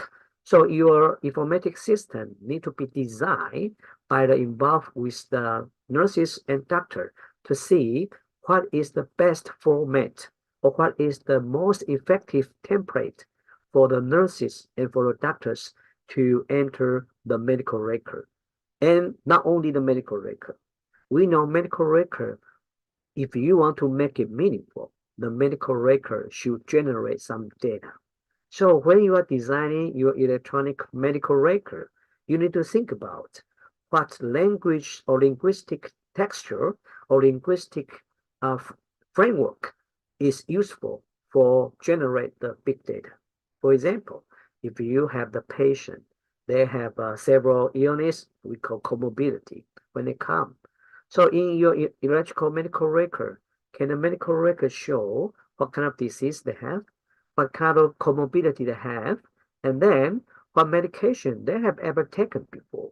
So this is also linked to National Health Insurance Data Bank. So in the big data, you can use that to share as the blockchain framework with the community that I have mentioned, with the school, with the long-term care facility, and even with the patient when they bring their home. So in their cell phone, they have the app that can have a basic information of their visit to your hospital, that the family, they will understand what kind of medication they have taken, and then they can prevent for the drug to food interaction, or they can prevent the drug to drug interaction. They can even prevent for the polypharmacy, because the patient, they might visit several different ER. That's possible. And each ER, they are not interconnected. So each ER, they don't know the patient may be received double dose or triple dose of the medication. That will cause another clinical problem. So if we have a big data, the informatics system, they can develop the artificial intelligence, the AI. So AI can be used for clinical decision-making support system, CDSS. Why CDSS is very important? Let me link back to our introduction. I remember one of our professor talking about the ER exit, also talk about the early warning sign, the early warning. So in ER, if the patient admitted in an ER, they cannot be transferred into the unit, the ER nurse have to take care of them. But sometimes, if the patient, for example, got brain injury, so they have a traumatic brain injury, sometimes they lose their conscious suddenly, or the patient, they might have a stroke, they might have a thrombosis or embolism in their blood vessel. But how will I know? And how nurses know when I should take preventive action? You might say, well, I check my vital sign, I check patient's vital sign, I check the signs. Yes, but that's still too late. The AI can tell you when you should take early intervention, or you should take preventive measurement to prevent that. So this is very important, how our AI can support the clinical decision-making support system for our ER nurses. So that's one of very important innovative ER care I want to share with you. Another one will be telemedicine and the remote monitoring. I think Indonesia is very big. You have a lot of population. Taiwan, we have only 23 million. I think Indonesia, you might have a more than 100 million population. So the telemedication is very important because in remote area, the telemedication, you can link the public health center with the hospital's ER through the telemedication. And like I said, if you have the blockchain, so each public health center, they are each block. So hospital, they are big block. So by sharing the big data through the electrical medical record, we can fulfill the telemedicine. So this can decrease the care disparity. Some, they are in remote area, they cannot have an ER, but they can still have a basic care, even for emergency care through the telemedication. Another one will be remote monitoring. I know some hospital in Taiwan or even in Indonesia, they are very big. Some ER, they might even have more than 50 beds or even 100 beds. The space is so big, but you cannot have that many nurses. So the remote monitoring system will be very important. So the remote monitoring system, they have to be linked with electronic medical record. So those remote systems not only monitor our patients' consciousness, not only monitor their vital sign, they also monitor the progress of their disease. So this is another important issues in ER care. We will have a telemedication and also remote monitoring. So let me continue to the big data and the AI. So we always hear about precision medicine, but is it possible our ER provide precision care? And how will we make it possible? The big data to support the clinical decision-making support system is very important, and that is fundamental to provide precision care. Because if we can diagnose, we can provide precision care, we can have an efficient usage of the manpower, and we can have a better usage of medical resource that can even reduce the medical cost. So if we have that, we also want to talk about a personalized care. I think in ER, we always say, okay, we have the bundle care, we have the template. If you feel, if you have a heart problem, okay, we check your vital sign, we check cardiac enzyme, we check a cardiac specific indicator. Yes, but as I mentioned, as we step into aging society, does your care for cardiac also with the consideration of the medication? They might have a drug-to-drug interaction. Do they also check the frailty that is related or may be caused by the cardiac problem or respiratory problem? So this is very important to have a personal care. But how can we make it possible? The link to CDSS and the precision care is the key. So in ER, like I have mentioned in my previous slide about the rising charge, care initiation, care expansion, and the care extension, they are very important for integrated care. So integrated care is like acute, post-acute, long-term care, and home care. And I believe our student or maybe our nurses, they might think, well, ER care is located in acute. Why I need to talk about post-acute care and long-term care on home care? Remember, when we provide care, the care is like a closed loop. If you provide acute care and you did not talk to the post-acute care, you did not integrate with long-term care, you even did not provide extension or education, when they return home, the patient will return back to ER easily. That is why you have so high readmitted rate of your ER. So let me ask you, does your ER analyze readmission rate every month? Do you have improvement plan to ER readmission? And how will you solve the problem? And how will you analyze the data of readmission? So the integration is very important. So for example, I give you example before, we always have the patient visited from long-term care facility or from nursing home. So the nursing home personnel send them into the ER. After you provide some care, for example, they have obstruction of their urinary catheter, or even they remove their entry tube by the resident or the patient. They might have a dementia. So in ER, you not only reinsert the entry tube, you also have to take care of the dementia issues or even delirium issue. Maybe the patient is not dementia, maybe it's delirium, vice versa. Maybe the patient start to develop the dementia issues, and you knew that. Hello, Professor. Professor Lai, I'm sorry. I will remind you that your time is only 5 minutes left. Yes, I will finish that soon. So that's very important. You have to integrate that. So this is one of the innovative ER care. So another one will be milestone. That's why I keep talking that. We not only have innovative ER care, we also have to provide competency-based training. So does your nurse has the competency to provide care to the elderly, to the frailty, to the aging society, to the palliative and hospice care? Another one, so if we want to educate our nurse, we need to think for them. So that's why we need to have learner-centered learning. Not only I teach you, you have to consider, if you are a learner, what I need. So safety and the culture, they are very important issue. And some of them, they might use simulation, VR, AR, or MR, but my suggestion is, if you can have a standardized patient like a real man, it's better than VR.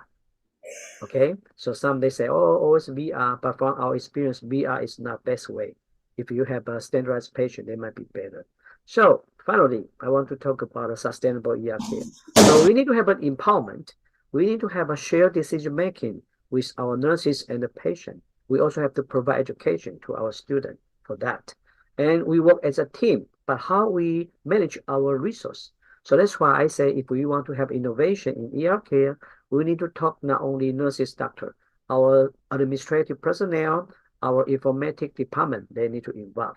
But most important, you need to identify yourself, because identify yourself, then it's possible to build trust for multidisciplinary education. And during COVID-19, we understand resilience is very important for nurses. So we need to balance our environment, physical, mental, social, and cultural. So I think there are lots of discrimination or stereotype of nurses during the COVID-19. But we have to build that after COVID-19. So most important, we need to have a community engaged. We need to have balanced care, balance our life, balance our work. So we want to make sure our ER nurse, they are accountable. So we want to provide accountability in our ER care. So through that, we need to cooperate with multidisciplinary integration. So finally, I think they will be my last slide. I think the ER care should be a no boundary.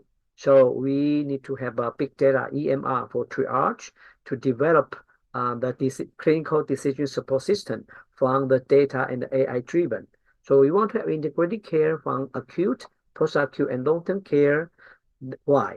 Because we want to have a sustainability for our ER.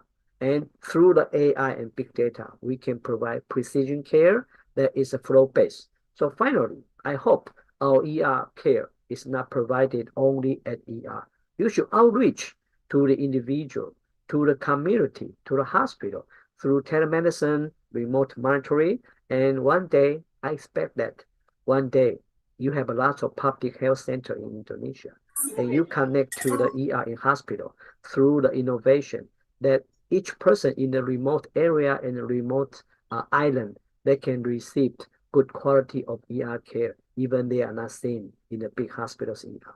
I think because of time, thank you for listening, and I look forward that I can share my idea and share your idea with me. And thank you very much for giving me this opportunity to share with you. Thank you.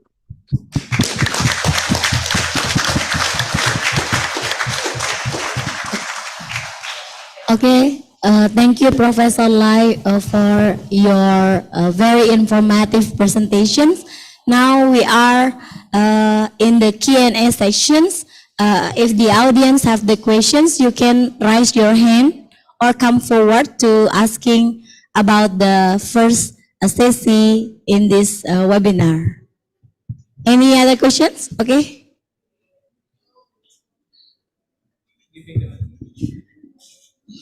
Di sana dulu kayaknya. Oh.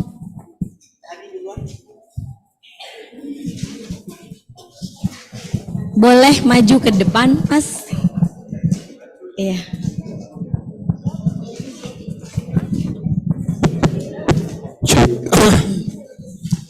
Selamat pagi teman-teman semua.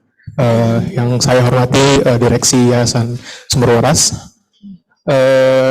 Allow me to introduce myself. So, my name is Hadi Wijaya, and I'm a student College of Nursing at Sumber Waras Medical Academy, Medical School, last semester. 你好 Professor Fu Xihlai 老师，我是Hadi Wijaya. Nice to meet you. Really nice to see you. Really nice to speaking to you. There are questions that I want to ask you, and the first one is: in this era, 2024, the technology in this world has been more advanced, more developed. A lot of hospitals in this world already use a robot as their resource, and almost in every position is already filled with robot. I want to ask about your opinion or your suggestion, your message for us, the young generations of the futureness. How do we survive how do we compete with a robot? Because of several countries already use a robot as a robot nurse, and it's replacing a human nurse, but with giving a nurse care. How do we survive, and how do we compete with the robot with all of the technology? So we can still survive in this world, and we can still work as a nurse without interfering any other technologies. So we can collaborate with robot. We can use the technology, but we're still working as a nurse. We're still giving a nurse care to the patient, directly to the patient, not just a robot, but also human. So we can give emotional feelings to the patient. So the patient will feel the human presence when they're sick. That's the first question. And the second question is, Indonesia has a big population. There are almost 270 population people in Indonesia, and China or Taiwan and Indonesian government has built relationship, partnership since a long time ago. What I want to ask you is there an opportunity for us, the student of Indonesia, to have a chance to study in China or Taiwan, or even more, we can work there as a nurse? Because to be honest, sir, China or Taiwan is on my bucket list for studying. TMU especially, I really want to expand or learn more at the TMU or China is in my bucket list, and it is my dream. 谢谢老师. Okay, so I'm glad that you asked the question. Your first question regarding the robot. I think this question is similar, like, will AI replace human brain? Will AI make nurses or doctors lose their job? My answer is no. So we don't compete with the robot. We control the robot. How the robot can work and how the robot can be useful. There are two things you have to think about it. One, because we are human, we need rest. We will feel tired. So robot will not feel tired. So the number one is, how will we share our work with robots? So robot doesn't need to sleep. That's why I say that in the telemedicine or in the remote monitoring, you cannot make your eye watch the monitor for 24 hours. Maybe 20 minutes you will feel tired. But robot can do that.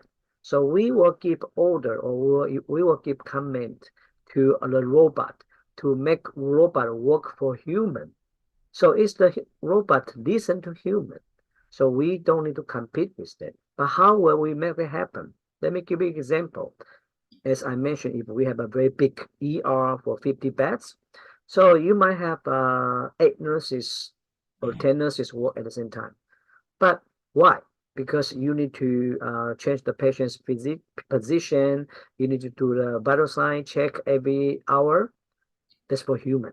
But if you have robot, you make robot do that. So this means even the same number of nurses, they can have more time to talk to the patient, because humanity is the key to develop the technology, not technology to replace the humanity.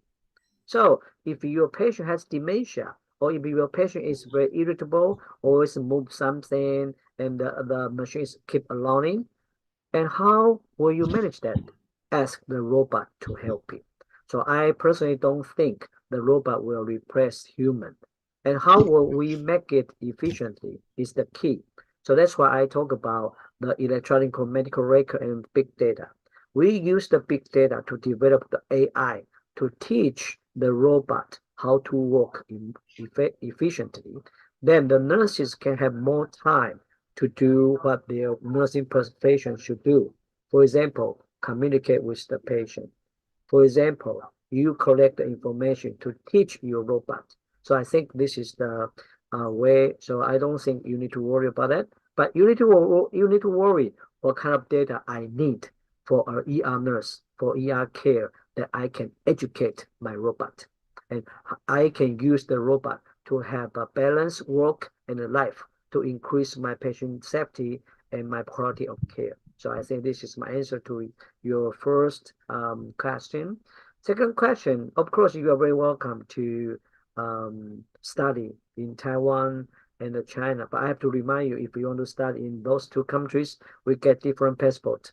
And our education system is quite different. So for example, because I don't know China so much, but I can tell you about the Taiwan.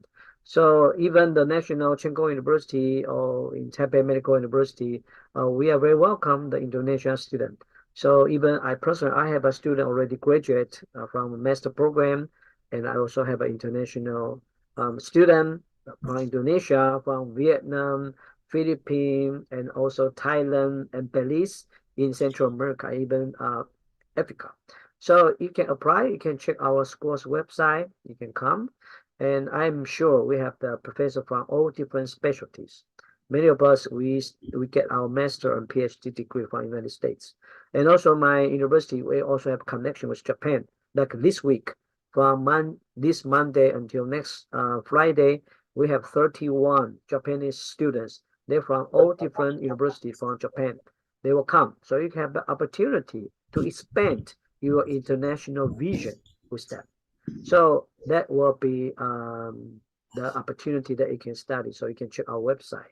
And as to the work, as a student, you cannot work in Taiwan. Maybe part-time job, on campus part-time job, that will be okay.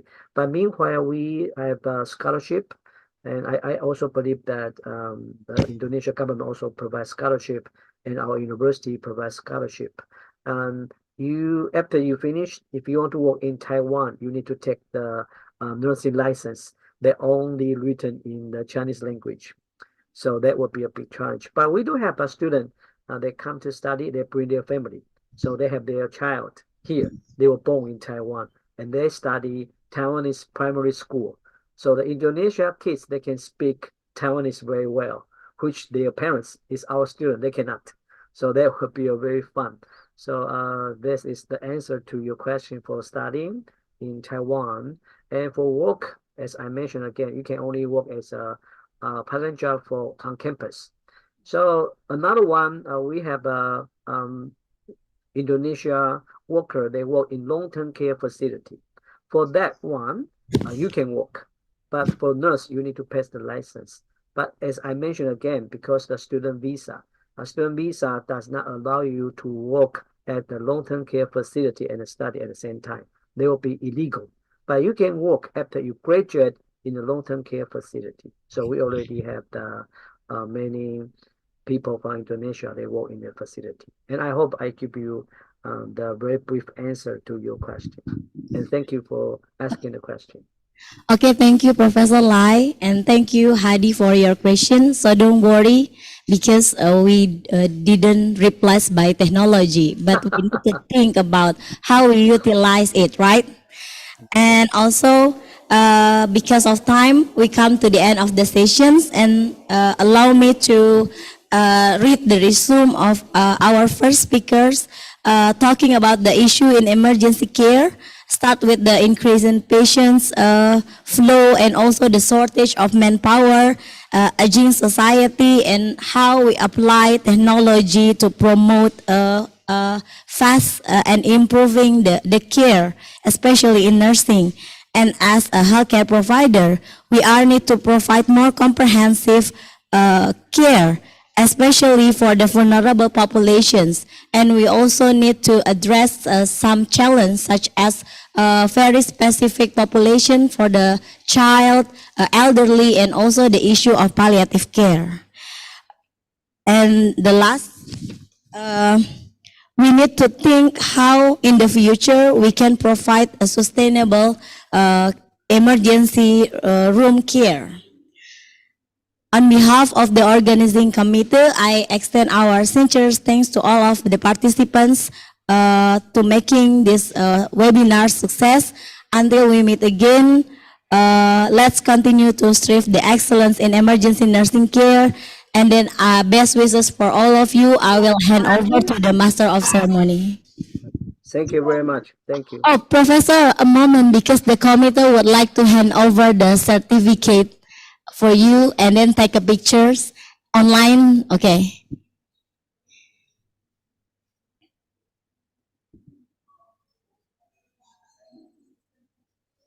Oke, Pak. Sudah? Ya. Oke, Professor Light, thank you very much. Thank you. Thank you very much. Thank See you.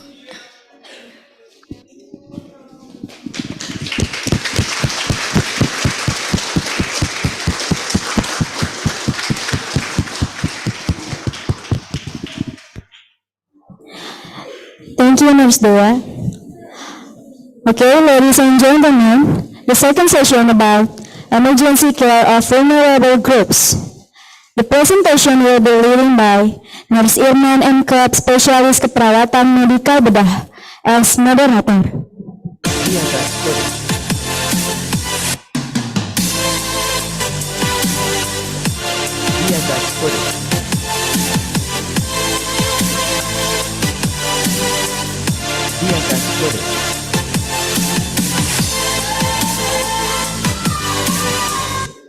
He is a lecturer of Sindawara's College of Health Science.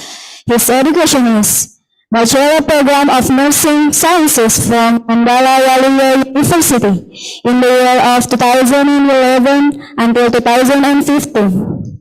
Professional Program Nurse from ESA University in the year of 2015 until 2016. Magister of Nursing from University of Muhammadiyah Jakarta in the year of 2018 until 2020. And Medical Surgical Nursing Specialist from University of Indonesia in the year of 2022 until 2023. His experience include head of the Bachelor of Nursing Study and Professional Nursing Study Program, lecturer of Anesthesiology Nursing Undergraduate Study Program, and nurse trainee leaders in RSDC Wisma Atlet. His professional training, namely BTCLS, ACLS, and TOT BTCLS. His professional workshop is workshop monitoring and evaluasi implementasi kurikulum AIPNI 2021, anggota himpunan perawat critical care, dan workshop peninjauan kurikulum nasional pendidikan tinggi Indonesia. He has published more than 3 books on nursing. Time is yours, Nurse Irman. Okay, thank you MC, Manda and Cinta. So now I will take over the microphone to guide audience watching extraordinary materials by the topic emergency care of vulnerable group. Emergency care of vulnerable group such as children, the elderly, or people with certain health condition requires a special approach. Unfortunately, many countries experience difficulties in providing emergency to vulnerable groups due to the many challenges that exist. For the reasons, let's listen to our extraordinary speaker to answer this problem. She is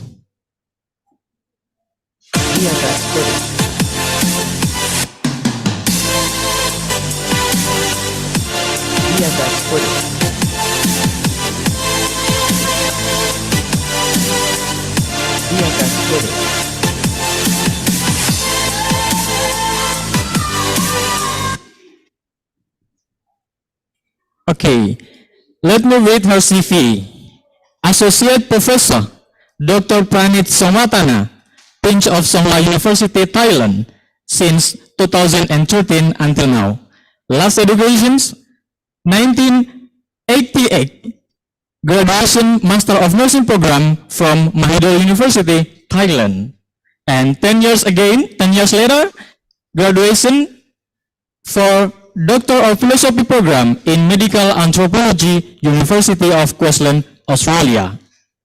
The new publications transitional care-based health program for older Muslim Thai adults with chronic obstructive pulmonary disease after hospital discharge. And the second, the title is Feasibility Study of Emerald Transition Care Program for Traumatic Brain Injury Caregivers. There are still many publications and CV of Associate Professor Dr. Pranit, but I can read all of it. So, to shorten the time, let's watch Dr. Pranit. Are you ready? Yes, yes, yes. Okay. Please, Dr. Pranit, the Zoom is yours. Giving applause for Dr. Pranit, please. Good morning, and good morning, Professor Lai. I just met him today. And thank you, first of all, thank you very much for conference organizer that invite me to participate and to join with this session. Very much appreciate. Oh, may I share the slide? Do you hear me? Yes, sure. Professor, we will share your PPT.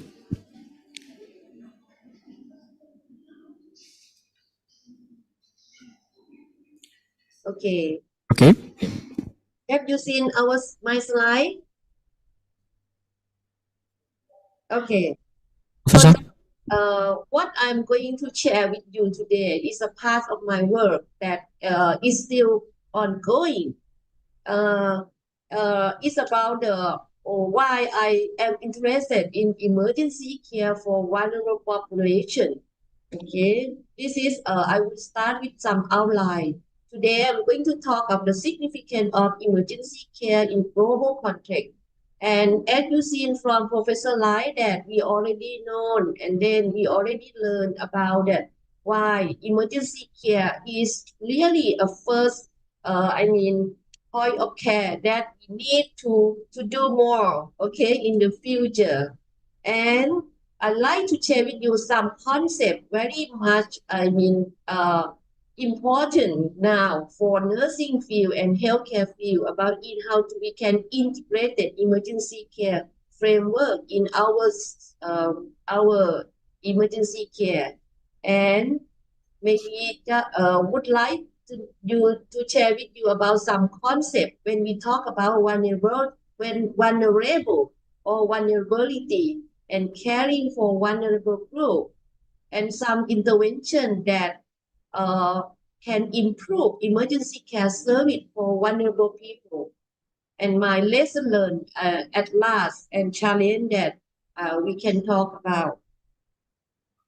I would like to start with the healthcare system management today and the future. We aim forward to the SDG, so Sustainable Development Goal. And I think there are some point of view or some paradigm shift of healthcare system management in everywhere about to reach the best practice, not only a better, because some phenomena we do the same, but we try to think and reach for the best practice, not only to do for better only. And we look for some innovative care practice rather than routine care. And importantly about that, we cannot do alone. We have to integrate and we have to use multiple approach rather than single approach and separate. Or you also talk about the seamless care. That is very important. And we also know about economics problem in the world. So we try to look for some service that less cost for more benefit rather than more to do more, but for less. And another point that I think we need to focus more about prevention rather than care. So how we can do the proactive action or prevention in the ER. Also, we look for the outcome-based practice rather than the process-based, only the process. We do a lot of work, a lot of activity, But when we have to aim for what are the outcome expectation, and now today we have a lot of statistics show that we can reduce the mortality. But in fact, when we can reduce it, we need to do more about to aim at outcome, some outcome with non-mortality issue. And when we look for some emergency care, why it's so important? Look at some of the statistics of the death, cause of death globally. Very interesting to see the emergency condition is the top 5. And when we look for the emergency condition now at the ER, most of them are related with the non-communicable disease, not only the trauma or like in the past or injury in the past. So we pay attention on chronic disease management now at ER as well. And when we look for some emergency care unit for the accessibility, I think mainly this paper, it really reflects some issue important also that it includes the Thailand. We also found the problem that when we take care of the patient that come to use our service, and we found that less likely to concern about vulnerable patients. Why? There are some problems among those patients who can access to the emergency unit.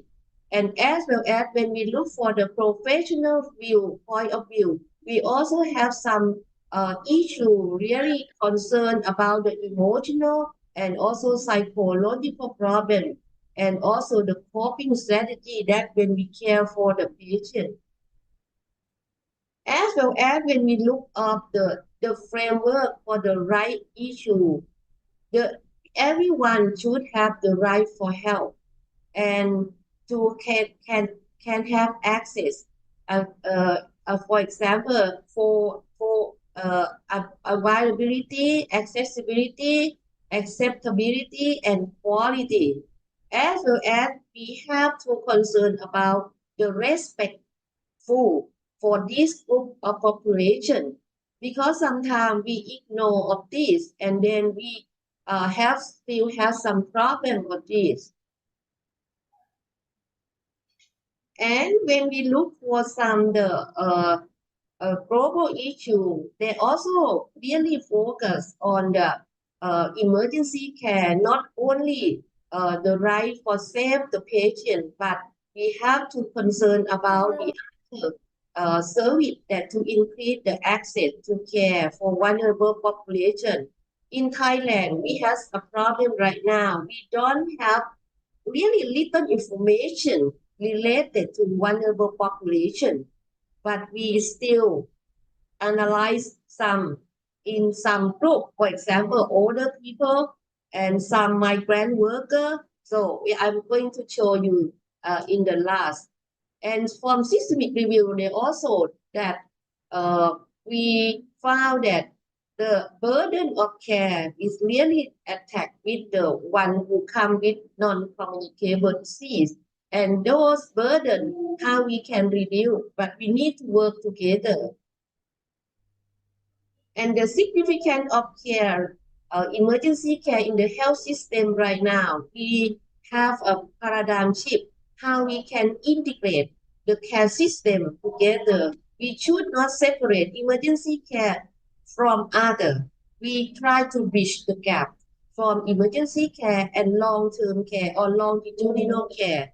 We try to do the cohort study as well in our project. So I will share with you in the last. And the new dimension, the perspective right now, I like this word very much because they try to link the system of care together. Like we have to look at emergency care delivery system for as a value chain. We try to use the proactive action to be able to use the emergency unit as a front line and then connect with each other. going to gain more health outcome. And now I'm going to talk about the vulnerable population. That is the question for the student as well. When we talk about vulnerability, how can we define it? Sometimes they have many definitions. So we try to understand first about the vulnerable population, who are they, and what are their needs, and how we can provide the good care for vulnerable group. And we can start with this concept of vulnerability in emergency care. So when I do some review, and we found that vulnerability can define as 4 aspects. The first one as a journey to reflect elements within an individual life that perpetuate and exacerbate vulnerability. And the second one is about the as susceptibility or risk, and highlight the intrinsic and extrinsic element that contribute to the risk. And interesting that some concept they talk about the positive and negative repercussion which can be learned from experience. So that's why the qualitative study they do a lot in terms of vulnerable population care for this group.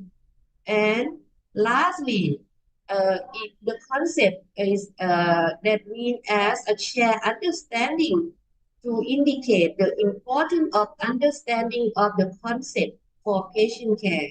So these are the concept vulnerability. So we use as we need to look for our work and function that we do or not do it as this concept or not. Which one that we have left. Okay, and when we look for the who are they vulnerable population, if we look at in terms of the medicine field or medical field, they might define as patients who are raised in ethnic minority, include the children, elderly, socio-economic disadvantaged, and other. But in terms of the group of people, they divide into 5 groups. The first one, chronically ill and disabled. The second one, low income and homeless individual. And the third one, about the people who live in rural community or geographical community. And the fourth one is about the LGBTQ population. And the last one, the very young and very old population. However, when we look at the nursing field, there are some similarity when they define of vulnerable population. They categorize into the subgroup, many subgroups. So some are similar and some just a little bit further than medicine field. Okay, for all of these, so you can read through this. And what I learned from my work, I learned that there are some change for patients who seen at emergency care. And right now, we need to give some like a rank, what priority of care do we need to do more. The trend that we learn from the people that they come to the visit the ER right now, we also have standard of care. We do a lot of emergency care service. However, the trend, when we look at the trend, we look for our analysis of the information from our own data. We found that overcrowd is still has a first priority with the non-emergency who has increasing, and many of them are vulnerable population with multiple readmission or frequent visit of ER. And the second one that we found the increased aging population with emergency condition, and those really related to the chronic disease. So we need to have something to do further. And the third one about the increase of the trauma But in fact, well, even though we decrease the mortality rate, but we still has a challenge to reduce the burden of care as well. And when we look for some statistics from other countries, I think it's the same for the ratio of proportion of the ED admission, emergency admission or revisit is higher in the population of elderly people, okay, if compared with non-elderly population. And what I can reflect for you is we learn from the nurse experience who taking care of the people in the overcrowd emergency room, and for the people who take care of one vulnerable group, what the experience for them they reflect. These are some experience that they reflect that okay, overcrowd situation can prevent in the proper standards and leading to lower nursing satisfaction and overburden. Okay, we didn't talk about the payment. With payment is also another issue. We have overload, but we underpayment, things like that. So we still has a problem like that. This is about the Thai nurse experience. We found a lot of issue that we can do further for intervention and help them to be able to cope with the some condition. And another thing that this we also learn from the nurse experience who have worked with the vulnerable group, especially for the migrant people who travel by boat. The thing that we learn very much issue that we found from those nurses who have faced with some dilemma and also some ethical issue, and especially sometimes they really contact with stigma as well. So we I also put some the reference, okay, so you can learn more. And interesting to see that what about the experience both from the doctor and the nurse who care for the patient, because right now in Thailand we also seen some patients come back with a psychiatric problem and also some substance abuse and substance use disorder. So in this context, we need to do more in terms of the challenge that we have. We also have faced with the emotional diagnosis problem, and also the way in which we can drain our work and then can coordinate with other units. Okay, these are some challenges that we have faced right now, and we think we can do further for vulnerable group. What about the role of nurse that I found that it's really important when we work with vulnerable population?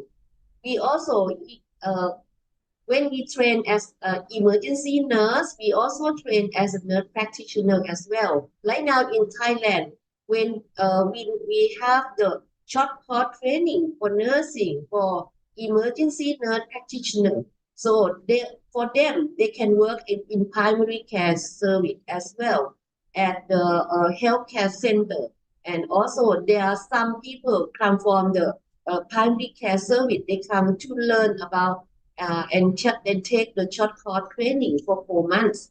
So these are some the nursing role that while raising awareness and educate more and do more a lot of advocacy and improve the accessibility. And don't remember, and we should enforce about ethical standard. We want to raise the equitability of the care as well. And what about the assessment? Assessment of vulnerable population. Right now, there are a lot of tools for students or for the nurse to use to assess the vulnerable population. I cannot show in the slide. There are a lot of the tool right now that we can pick up the most appropriate tool for you to use, because I think it's also important when we talk about vulnerable population, we have to think about how we can assess them, how we can do an early detection for some problem, because it's really complex issue and we need to understand them well so we can solve, we can help them related to the individual need.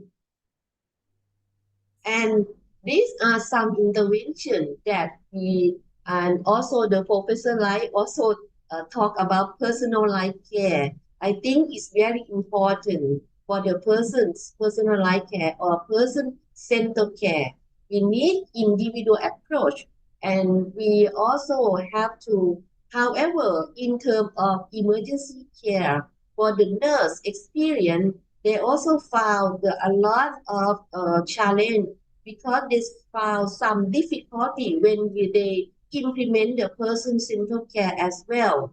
For example, like this study, they talk about they also feel guilty and frustrated, or they feel that they have to do more, but they cannot do some. There are some factor or some issue that they cannot complete their task as a personal-centered care, and we need more intervention.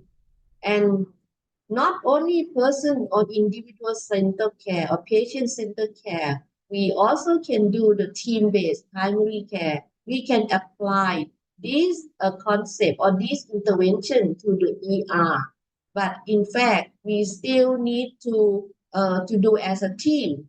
So to address the need and mobilize our expertise through the coordination. And these are some interesting that they review the strategy to manage the vulnerable patient in complex situation. And it shows us about we work together with the doctor, nurse, and also some specialists that we can share each other. And we found a lot of contribution after they implement the team-based primary care. And when we do when we look for intervention, what is the best intervention for the vulnerable group or the people when we work at emergency care? Right now, there are some systemic review that I think is really important for you to learn from. We also have some intervention like this. For example, the first is a care management, the case management. We do a lot of case management in Thailand, and also we do the care plan. Not only the guideline, but we also do the individual care plan for them to work with the vulnerable population. And those, in fact, we cannot say that this is the best one intervention. We also still need a lot of intervention. We have to do multiple approach, not only the single approach. That's what I said. These are some study. They're using grade. Grade is in terms of they analyze from the clinical practice guideline, and they found that care planning and case management is very important and high. I mean, in terms intervention that we will look for this. And what I want to share with you in some experience, and also I used to work with them about some vulnerable population. The first one is about for the people who have a crisis or from the injury and for the violence. So these are some warning signs that we can link with our daily care. and all in the practice. And we also have some service, already have some service, not all service. For example, emergency service for this particular group, and we have the room that's separate for them to be able to help them to release the tension, for example. And we also have some counseling, the crisis intervention, and some we also provide some clothes, some food for them, for those who need the help, immediate help. And for other migrant group, because in Thailand, because I work in southern Thailand, there are a lot of migrant workers who come to work with us. So a lot of people who come and use the emergency care service, they still has some issue, okay, related to this group. So, however, we also still need the education material for them to learn, and also mobile medical unit. And now we also use the telehealth for them. And we have to, because some of them, they can access to our information, they can read our language. But some of those who cannot use our language, we have the translational service for them. So these are some particular intervention that we have done as well. And another one is about for the young and older group people. So we also have the hospice care, like Professor Light said in the morning, and we especially in the central Thailand and in southern Thailand, the hospice care is just still working, and the community-based care for the failed elderly. This one we do a lot, and we link and try to link with the emergency unit when after they discharge from us. And these are some work that we already has review emergency emergency department intervention for those who come with mental health problems. We learned that the case management and care plan intervention can decrease the emergency care usage among this group. And also, we still had a challenge to do more, to test that whether it works and reduce the social and clinical outcome. There is also some strategy to improve care and emergency department for those migrant people or those who are different background or different culture. So you can see that we can do a lot of work, and we can apply for this strategy as well. 4 main strategy that we learn from, and we have to apply in our setting. At the same time, the intervention, this is the one of our student work, and then we work with the older people who live in the rural area and come to use the ED service very often. We start looking at that, why they come very often, and do systemic review about intervention.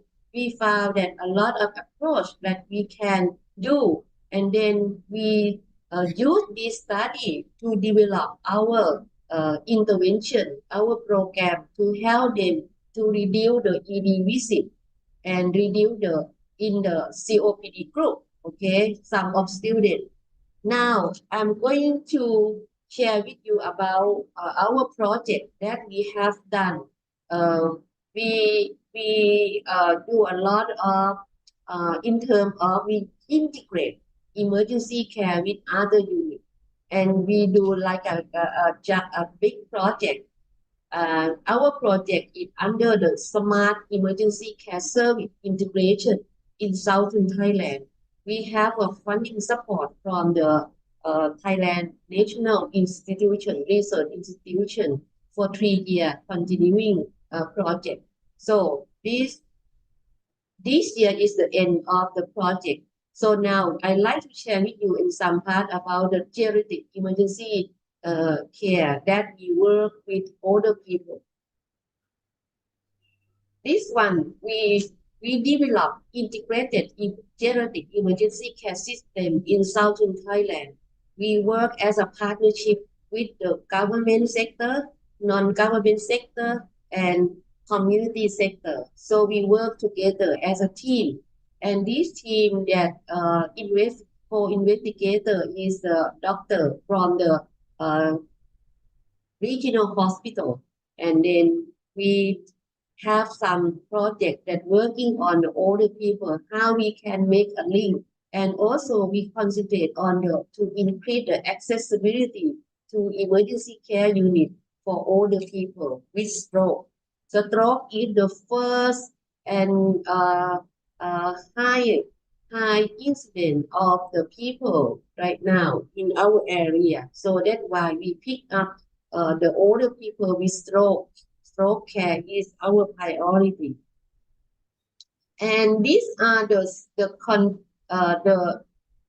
thing that work, and we use the telehealth. Telehealth is created and developed by our team, and we try to link not only the care but link the information, then link with the like a hand off of the activity that we do together from the primary care setting, home, and hospital. So we do this. We try to bridge the gap that when we have the patient come to the emergency care or older patient, when we discharge, we have to transfer and transit of the care and try to communicate and coordinate with the people who work in different settings.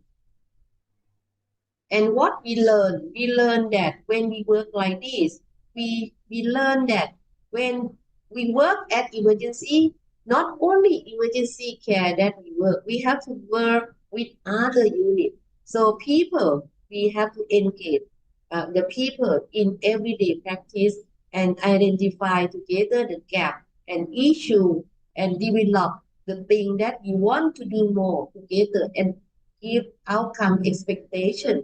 So that is we can I think I have learned from them as well, and I think that the project has been successful in terms of try to bring people together and learn together. Not only the process that we learn together and we can keep shut up. Yeah. No. And these are we learn from the success and I summarize with this the how we can gain the success of our project. So we use the strategy as a management, as a monitoring, and also maintaining our work, and then maintaining and improving the health and well-being of the people who work and also patient care.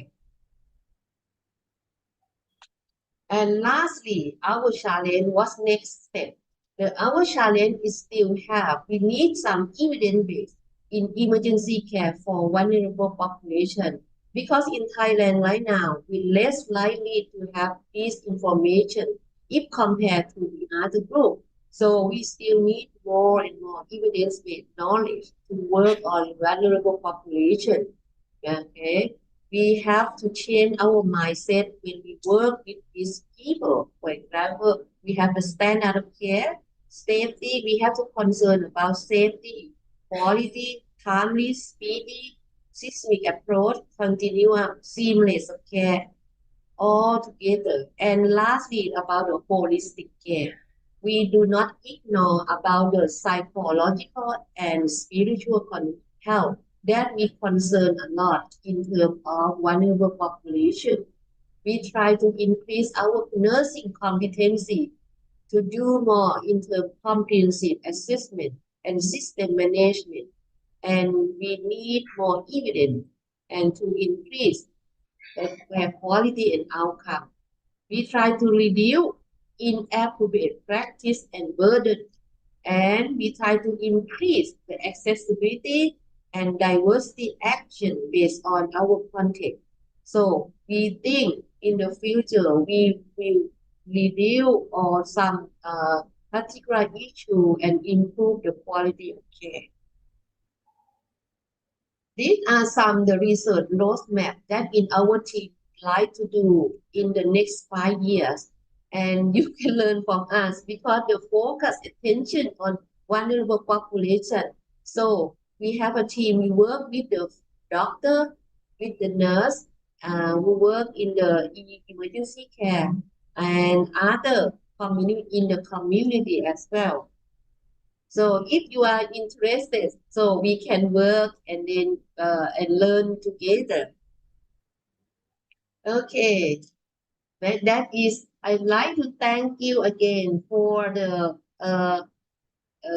conference organizer who invite me to share. And right now, I think welcome for discussion and other question for you to ask. Okay, thank you, Dr. Pranit. So, we continue to Q&A session for the all participants in the online or offline. If you have a question for asking, please raise hand, or you can text your question in the chat room Zoom, please. Any question for the offline or online participants? Raise hand, please.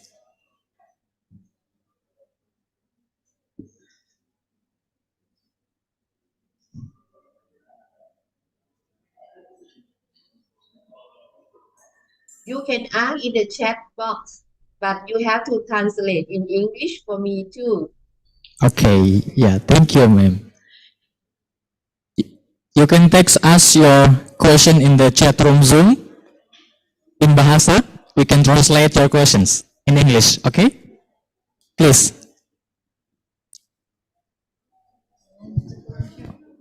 No, online. No one?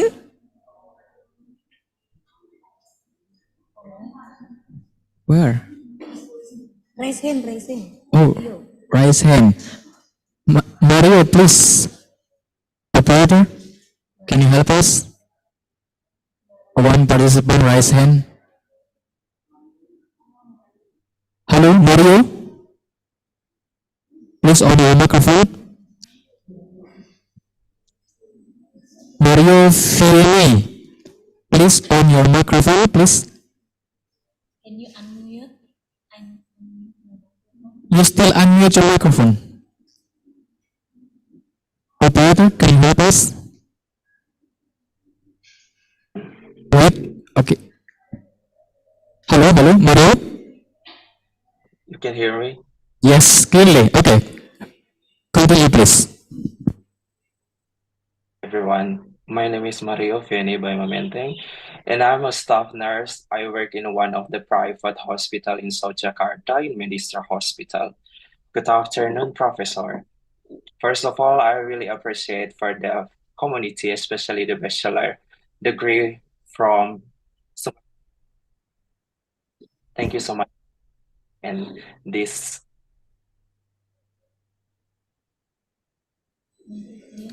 Sorry, your voice I is have a question. Yes.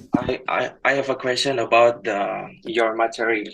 Maybe you can open the 12th slide. In the 12th slide, you explain about the vulnerable population.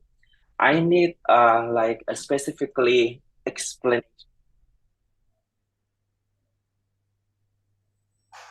Indonesia and Thailand have a similar condition like culture, religion, and also belief and value. I need more detail how the best approach to caring the people with the different culture, because during my experience working in emergency room, the patient with the, like you can call the specific, they will not need with the patient that have need a transfusion, especially for the example, transfusion, blood transfusion, but because Hello, Mario. Wrong with the voice. I cannot hear. I cannot hear. Can you repeat again your question, please, Mario? Your microphone is unmute.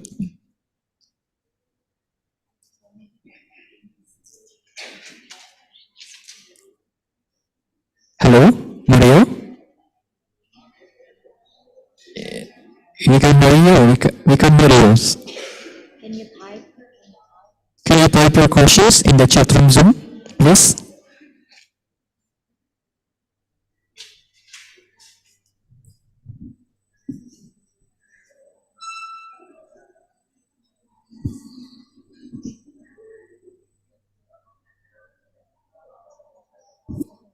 Yep.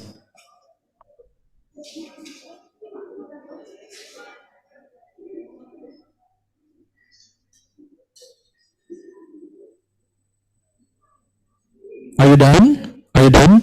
Maybe he can write on the chat box. Please type in your question in the, or text in the chat room Zoom. Your question, please.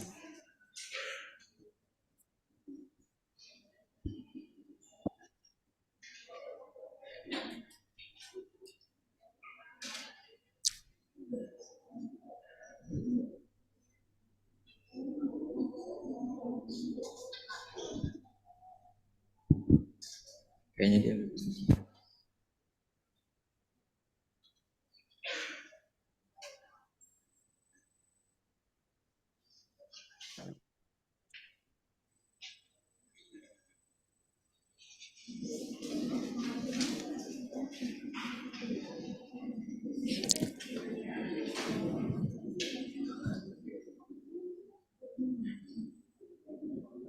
Alright.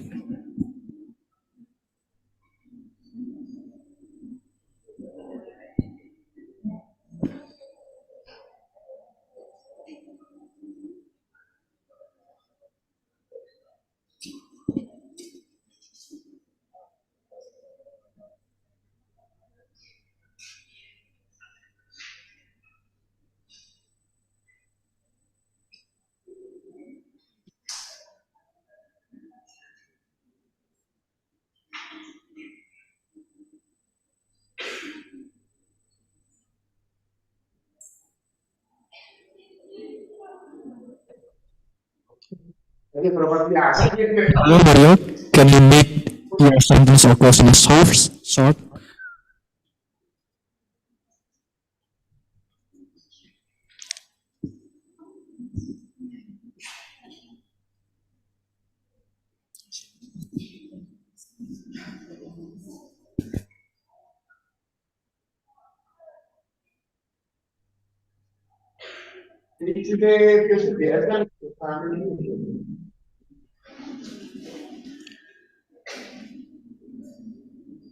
Mario, are you done?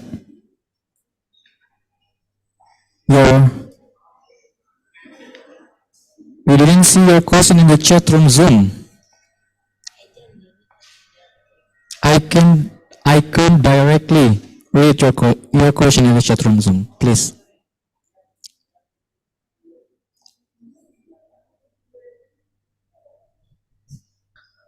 Wait. Oh, yeah. Dr. Pruitt, I tried to read the questions from Mario Fieni. Yeah. What the best approach to take care of patients with different value in ER? Okay. Okay. Different value, you mean different like a belief, right? Because the different culture, right? Yeah, yeah. Okay. I think for the I think that we can use uh the thing that you need to assess what they need, okay? What they if like you say that some culture they do not allow to have like a blood transfusion, right? Because under their belief, right? You found like that, okay? Also in Thailand, we also found like that. So in the by principle, we need to like listen to them first. Okay, the best approach, listen to them and to understand why. Okay, and those reason is that any link with some like a link with some uh, uh, because you know we have to try to understand what they're thinking, what they believe first, and when we understand them, we try to look for alternative, okay, information or alternative approach for them, make choice for them, okay, make choice for them to make a decision, okay, even though okay at the beginning they refuse to have, but in fact you need to give them choice, okay, give them choice, the choice for them, okay, they can select this one or this one in an appropriate path, they will learn by themselves, okay, but you give time for them to make a decision, but importantly you have to give them choice, information, okay, and more useful information for them, the people will have time to think and rethink, so they will I mean again make another decision is best for them as well, okay, that's what we did in Thailand like this, okay, we do not rush, okay, we do not okay, oh we have to do this without any listening, so okay we have to listen and give them choice information as much as we could and leave time for them to think, okay, and we can also use the translation, okay, people translator for them, or the religion that we also sometimes we use the phone, okay, call for the person who they respect, okay, and those person can explain, okay, explain what we can do for best for them, for patient, because I think most useful that they want to look up life is important, okay. Okay, I think the answer was clearly Dr. Pranit. Okay, as a moderator, I want to read the conclusion for this topic. Yang pertama, terdapat beberapa pergeseran paradigma pengelolaan sistem pelayanan kesehatan untuk mencapai hasil yang lebih baik menuju SDGs. Yang kedua, menurut Burholer tahun 2021 menyatakan bahwa dibutuhkan kerangka untuk mengidentifikasi permasalahan hak atas kesehatan pada kelompok rentan atau vulnerable group ini. Yang mana hal ini dibutuhkan peran negara yang diutamakan yang dimulai dari ketersediaan, aksesibilitas, penerimaan, dan kualitas vaskes, serta menghormati dan melindungi hak atas kesehatan pada kelompok rentan. Yang ketiga, members of vulnerable group often have health conditions that are exacerbated by unnecessarily inadequate healthcare. They are chronically ill and disabled, low income and or homeless individuals, certain geographical communities, LGBTQ populations. They're very young and very old. We need 5 major steps for caring of vulnerable populations. First, raise awareness, educate, advocate, improve healthcare access, enforce ethical standards. Finally, as a moderator, I want to say couple cup, Dr. Planet, see you again in the other event, and we will show you the certificate from us. Please, operator, can you take a picture?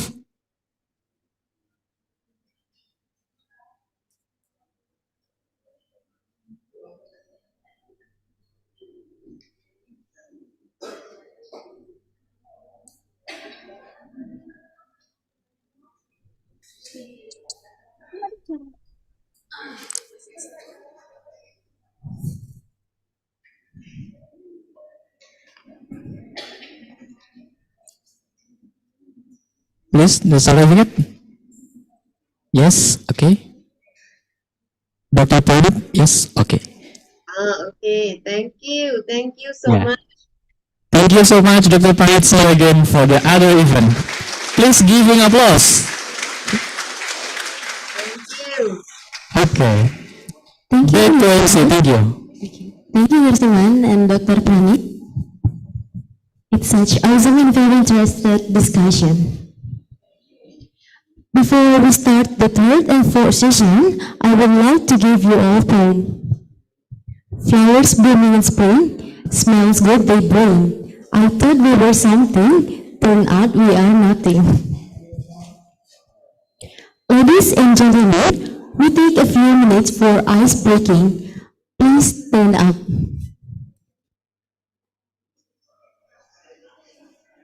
For Setelah Natalia.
Iya. Gua.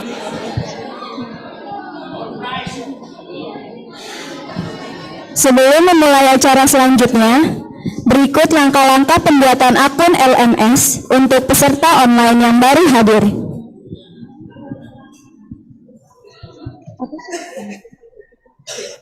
Langkah-langkahnya akan dibacakan oleh Kanaya Ramadhani.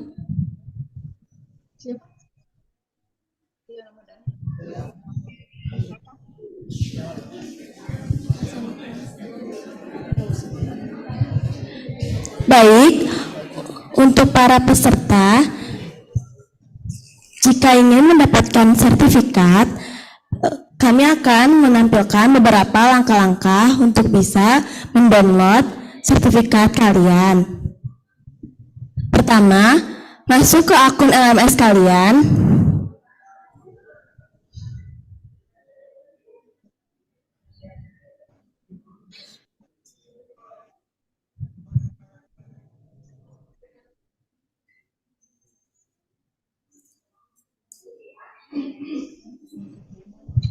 Setelah itu, kalian ke profil yang garis 3 ke pembelajaran saya.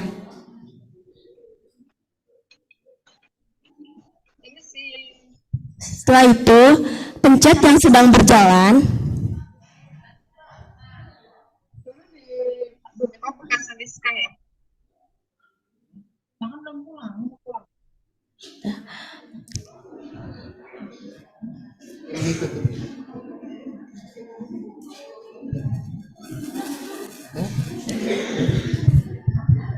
Lalu pencet detail webinar.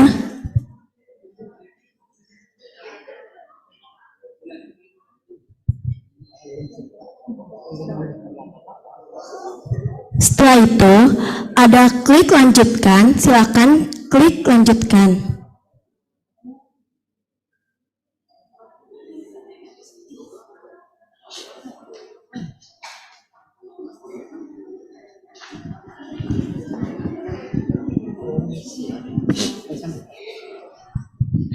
Jadi bisa dilihat di situ ada progres belajar kalian. Itu kalian silakan klik, dan itu materi para pembicara sebelumnya dan materi pembicara yang akan datang bakal kalian bisa download sampai waktu yang ditentukan. Setelah sampai acara kita selesai. Setelah itu silakan klik lanjutkan terus sampai progres kalian sampai 100%. Jika sudah sampai 100%, kalian boleh nanti setelah selesai acara webinar ini akan berganti ke webinar yang telah ditandai selesai. Berarti kalian sudah menjalankan webinar itu sampai 100%. Kalau tidak sampai 100%, maka tidak akan ada sertifikatnya.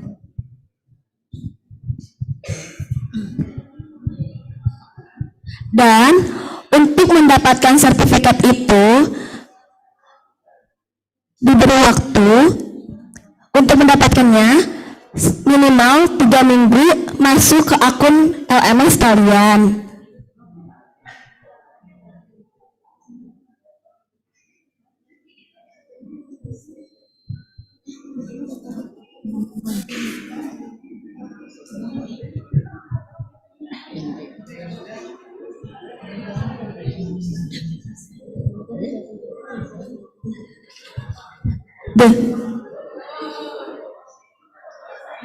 Sampai akhirnya, sampai 100% itu bakal ada evaluasi dari pelataran. Silakan teman-teman untuk mengisi evaluasinya ya.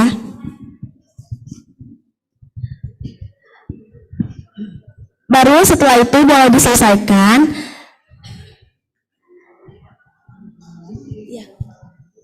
Dan kalau misalkan sudah sampai diberi waktu 3 minggu itu, sertifikatnya bakal ada di penampilan sertifikat saya.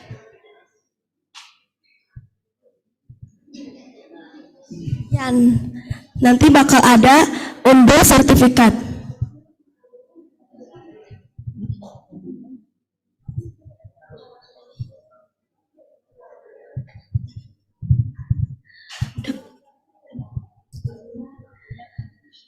Baiklah, demikian teman-teman yang saya berikan langkah-langkah untuk memproses pelataran kali teman-teman.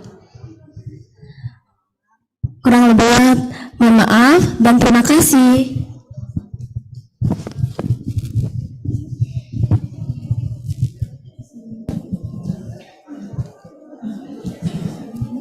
Okay, now we got first energy tourism.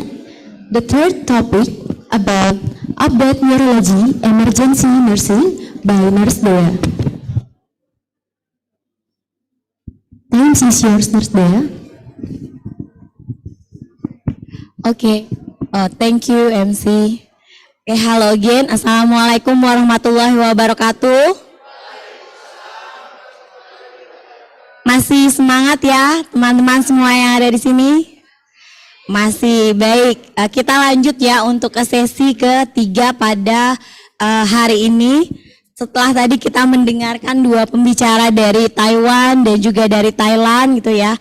Kini saatnya pembicara dari Indonesia nih yang akan tampil untuk berbincang terkait dengan topik yang tentunya sangat menarik ya. Menambah ilmu untuk update emergency in nursing care. Izinkan saya untuk memperkenalkan pembicara ketiga. Silakan ditampilkan. Iya, Kak.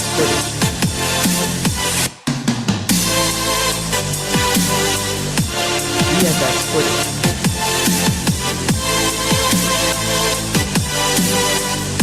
Iya, Kak.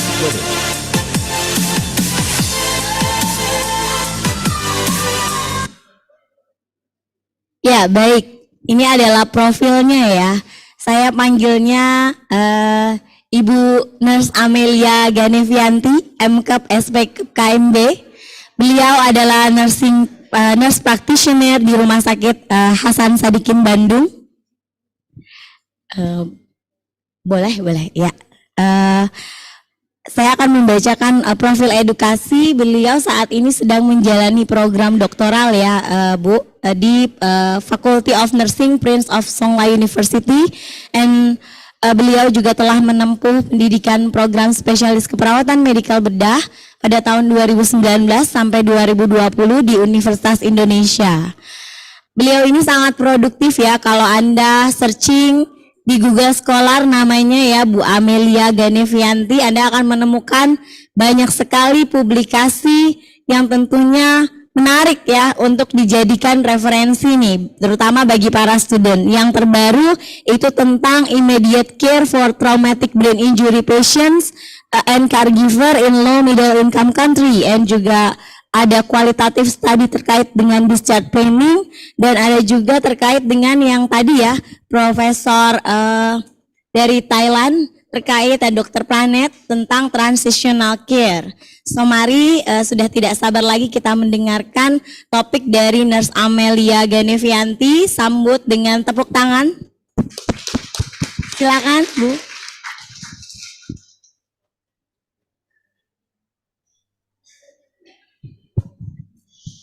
Ya, baik, terima kasih. Masih semangat ya? Masihnya gitu. Masih semangat? Oke. GCS-nya masih 15 ya kalau saya lihat ya. GCS-nya 20. Baik, thank you very much for the opportunity. First of all, I would like to thank you to all the committee to give me change from the to be the speaker in this event. And I would like to thank you to the various speaker, this very extraordinary speakers, and also for my supervisor, Associate Professor Dr. Pranit Somwatana Sawadika Pajan. She is my advisor during my PhD study. Okay, ladies and gentlemen, today we will discuss about the update neurology emergency nursing care, and I will specify in the specific nursing care and treatments in the stroke patient.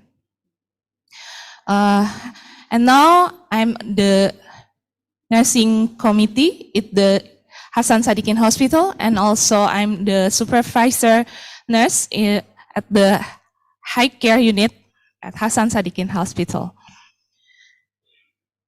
Okay, next. Oh, saya bisa naik sendiri nggak ya?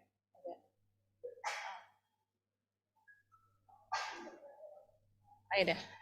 Yeah. Okay, next. Yeah. Why we discuss, specify at the stroke patient? Because as we know, stroke is very increased cases every year worldwide. And in the world, stroke is leading cause of long-term disability of the patient. And in Indonesia, estimated around 500,000 people suffer of stroke every year. And we, as a nurse, have very many important role for management of stroke patient. And as we know that the knowledge and technology increasing every year, so we, as a nurse, should treat the patient with the new knowledge and our technology. Slide. Okay, this is that we call chains of survival for emergency stroke care. So we can see there are 5 chains of stroke care of the patient. And this is very important because this is the system of the nursing care of the stroke patient. At the first component, as we look at the slide, there is the bystander.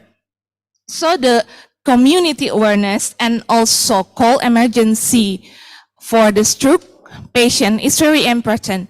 And we as a nurse, this is our role and responsibility to educate well the patient and also the community to increase their awareness about the stroke cases. And the next component is dispatcher. This is also important because when we found the stroke cases at the community, and they will report the cases to the dispatcher, and then there are early recognition and rapid dispatch. And then the early hospital care and triage, this is very important. Ambulance, and for us in Indonesia as low middle income country, this is very challenging, and we still develop our system of the chains of survival of emergency stroke care.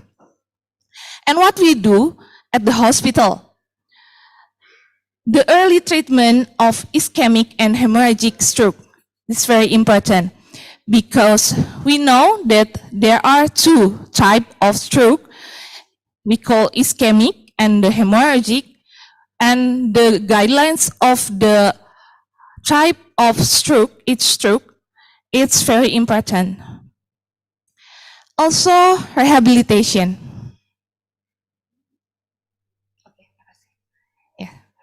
Terima kasih. Okay, and also the rehabilitation. This is the last but not least component because the stroke patient can experience many disability until 6 months after they got stroke.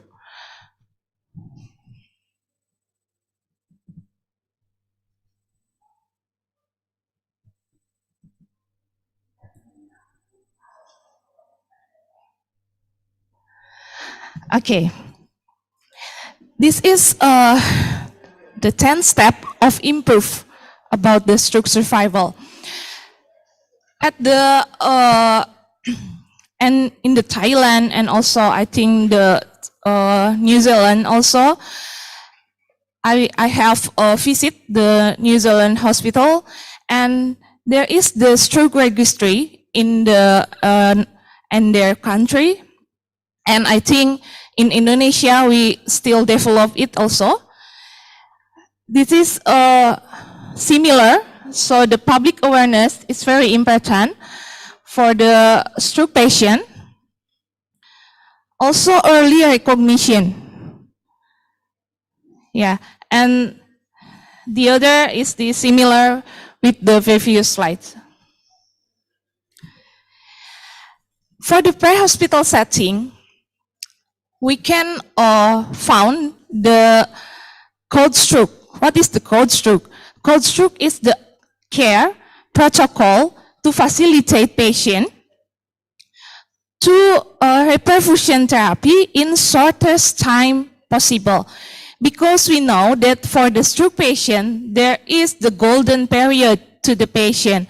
So for the treating to the patient of stroke, we can fastest as we can. Hello? Are you with me? Yeah, okay. Yeah. And for the emergency services, in the many countries, the developed countries, there are some innovative, such as the first professor said, there are some AI for the emergency services, such as when we found the patient in the community with the sign and symptom of stroke, we can take the video of the patient, and the AI will process the sign and symptom of the patient and will assess if the patient was stroke. Yeah, but I think it is challenging also in Indonesia.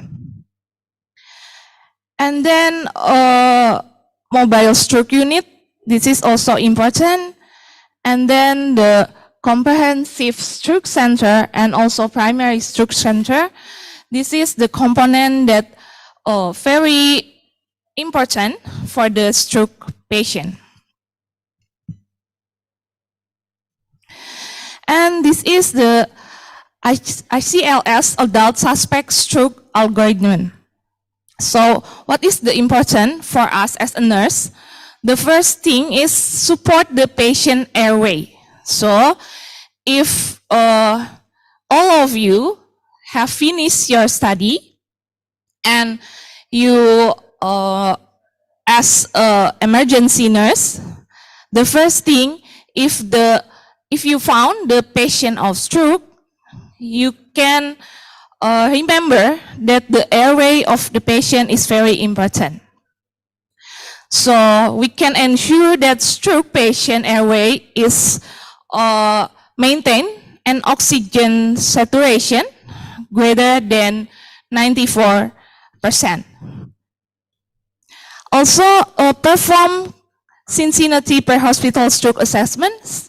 This is, we can look at the next slides. Also, the blood glucose checks. So, in the stroke patient, there are the condition that we call the hypoglycemia reactive. Yeah, hypoglycemia reactive. So, the patient can experience increase of blood glucose, but before the patient got stroke, the patient have the normal blood glucose. This is not kaget, yeah.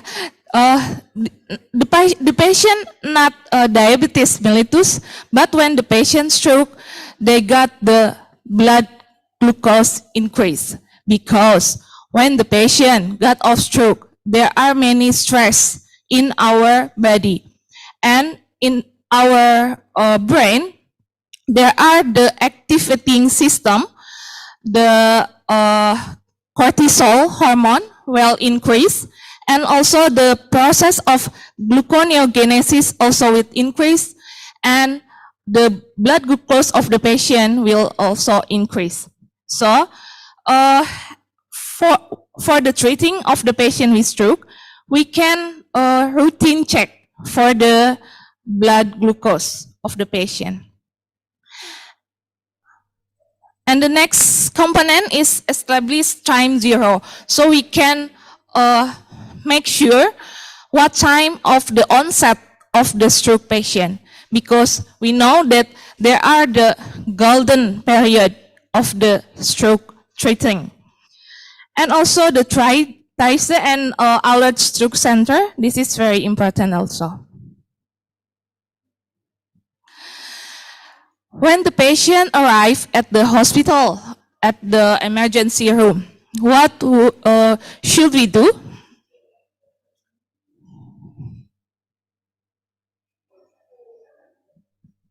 Yeah, this is that we call Cincinnati per hospital stroke scale. So this is the simple assessment for the patient for assess that the patient got stroke or not. And this is in bahasa ya. Jadi teman-teman di Kemenkes juga sudah mengeluarkan untuk apa sih yang harus kita ketahui, apakah memang pasien ini stroke atau tidak ya. Kita lihat di sini adalah segera ke rumah sakit. Jadi nah ini mungkin di sini kan teman-teman adalah penerus ya, nanti tadi ada yang bilang katanya yang bertanya generasi muda gitu ya, penerus ya. Nah ini juga mungkin sejak sekarang ini sudah diedukasi ya, keluarga, teman-teman, kemudian tetangga-tetangganya gitu ya, bahwa di sini ada slogan yang dikeluarkan oleh Kemenkes yaitu segera ke rumah sakit. Jika ada senyum tidak simetris ya, mencong misalnya salah satu sisi, gerak separuh anggota tubuh dan lain-lain, berarti yang dilakukan adalah apa? Apa yang dilakukan? Segera ke rumah sakit ya, atau telepon ke 911. Kalau di Jakarta berapa ya? Saya nggak tahu. 119 ya. Oke. Oke. When the patient arrive at the hospital, at emergency room, what should we do as a nurse? This is the important component. Body temperature and also blood pressure, especially for the stroke type hemorrhagic, because the majority, the reason of the stroke hemorrhagic is hypertension. So when the patient arrive at the hospital, we as a nurse at the emergency room should assess routinely for the blood pressure. Also the breathing effort, the rate, the patterns, and also the chest expansion, oxygen saturation, mental status or level of consciousness. We can assess by the GCS. What is the GCS? Glasgow Coma Scale. Oke. Berapa maksimalnya? 15. Minimalnya? Minimalnya? 3. Oke. Apa saja yang dicek? Eyes, motorik, verbal. Oke. Berarti maksimalnya 15, minimalnya 3 ya. Ini sangat penting bagi teman-teman apalagi yang nanti akan akan ke rumah sakit praktek. Saya titip harus hafal ya, harus hafal. Karena saya kalau membimbing di rumah sakit pasti saya akan cek ya ke pasien, terutama pasien-pasien neurology ya. Coba cek GCS-nya berapa ya. Karena ini adalah salah satu komponen yang sangat penting untuk kita ketahui apakah pasien yang kita rawat ini perbaikankah, perburukankah, atau sama aja ya. Jadi kita harus tahu ketika pasien datang GCS-nya berapa, kemudian setelah misalnya pasien datang masuk ke ICU GCS-nya naik atau turun, kemudian masuk lagi ke ruang rawat biasa GCS-nya makin turun ya. Dari sana kita bisa tahu apakah pasien memang ada peningkatan kondisi atau malah perburukan. Jadi pulang dari sini hafal ya GCS ya. Nanti saya tes di luar.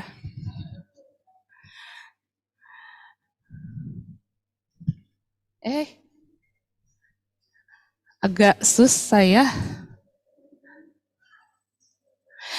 Nah, this is from the article. So there are the slogan FEFHSD, fever, hyperglycemia, and swallowing dysfunction. Ya, jadi ada 3, demam, ya, hiperglikemi, dan juga fungsi menelan pada pasien. Jadi ingat, ketika nanti teman-teman di lapangan menemukan pasien yang di stroke, ya, kemudian ini diingat, ya. So the fever, why the patient should not fever? Because when the patient got stroke, the perfusion to the brain is decreased. So we as a nurse should increase or optimize the perfusion to the cerebral. And the fever as the one condition that can increase metabolism. Ya, jadi kalau demam, metabolisme kita akan meningkat. Ya, nah, sehingga oksigen yang harusnya tadi banyak ke otak, gitu ya, ini akan terganggu karena adanya demam. Ya, makanya at least 4 times per day for checks routinely the temperature of the patient. Hyperglycemia, I have mentioned before, and treat elevate glucose.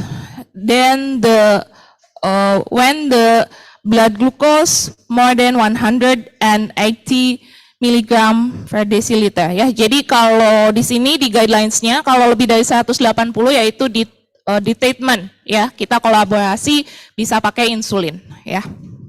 Halo? Hai? Oke, GCS-nya masih 20, ya. Oke.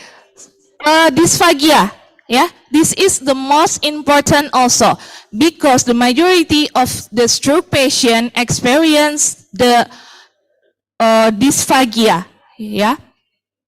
So if we got the stroke patient at the emergency room, we should assess for the swallowing or dysphagia.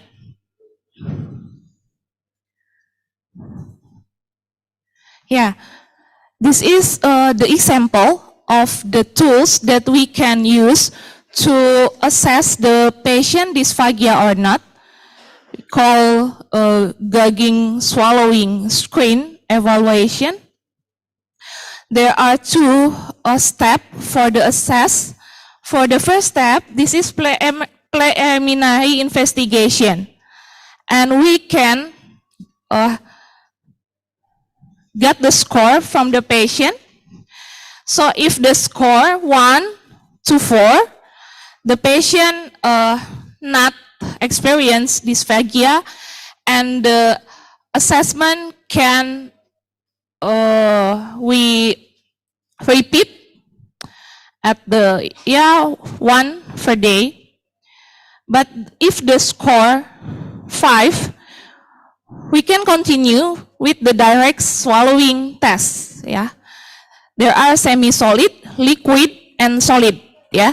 Jadi teman-teman, ini sangat penting. Saya juga titip nanti kalau teman-teman berdinas di emergency room, ya, ini harus kita perhatikan karena sepengalaman saya, ya, kalau di Indonesia kan memang ya ini culture, ya, tadi hubungannya sama pertanyaan mungkin yang ditanyakan tadi online. Apa sih yang bisa kita lakukan untuk merawat pasien stroke tapi sesuai dengan nilai-nilai atau value yang mereka punya, ya. Saya 16 tahun di rumah sakit. Kalau di Bandung tuh kan orang Sunda, ya, banyaknya, ya. Pasiennya gelisah, GCS datang 10, 11. Nggak kita kasih makan dong, ya, dysphagia pasiennya. Nanti keluarganya marah-marah sama kita, kasihan pasiennya nggak dikasih makan, nggak dikasih minum, ya. Nah itu, jadi mungkin nanti itulah yang mungkin yang selalu saya tekankan bahwa ada yang namanya kultur kompetens, ya, kultur kompetens. Teman-teman sejak sekarang yang udah mau lulus, ada yang semester 1, tingkat 1? Ada, ya. Dari mulai sekarang sudah mulai diasah kemampuan kultural kompetensnya. Karena seperti kita tahu bahwa di Indonesia itu banyak sekali kultur yang ada. Dan mereka tuh unik-unik gitu, ya. Ketika kita ada sampai sekarang misalnya, nurse boleh nggak ini dikasihin ayat doa. Nah, kayak gitu-gitu ya. Ya itu kan value mereka ya, itu yang mereka yakini bahwa itu akan menyembuhkan ya. Apa sikap kita? Ya selama itu tidak beresiko terhadap pasien ya nggak apa-apa, kenapa enggak gitu ya. Oke. Also there are the recommendation from the result. If the patient slight or no dysphagia, the patient can get the normal diet and regular liquids. But if the patient dysphagia is slight, moderate, and severe, we can look at the recommendation. Yeah, this is the National Institutes of Health Stroke Scale Tools. We also, as a nurse, can assess the severity of stroke of the patient from these tools ya. Jadi ini udah ada bakunya teman-teman dalam bahasa Indonesia. Kita bisa menghitung berapa sih tingkat keparahan atau derajat stroke dari pasien. Ya di situ ada nilainya di bawahnya. Semakin tinggi derajatnya ya, semakin parah, maka memang disability atau kemampuan pasien untuk rehabilitasi itu akan semakin lama ya. Jadi ini juga yang dapat menjadi pedoman untuk kita sebagai perawat. Oh ini nilainya tinggi nih, kemungkinan pasiennya sembuhnya akan lama, ada sequelae ketika pulang.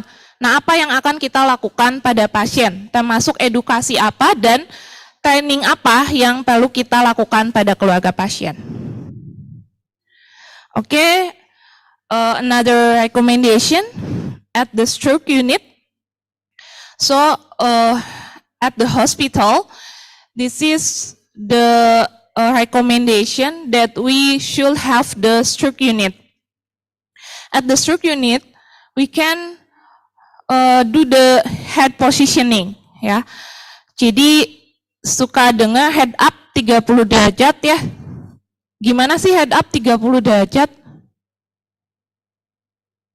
Kepalanya ditinggikan ya 30 derajat ya. Kenapa?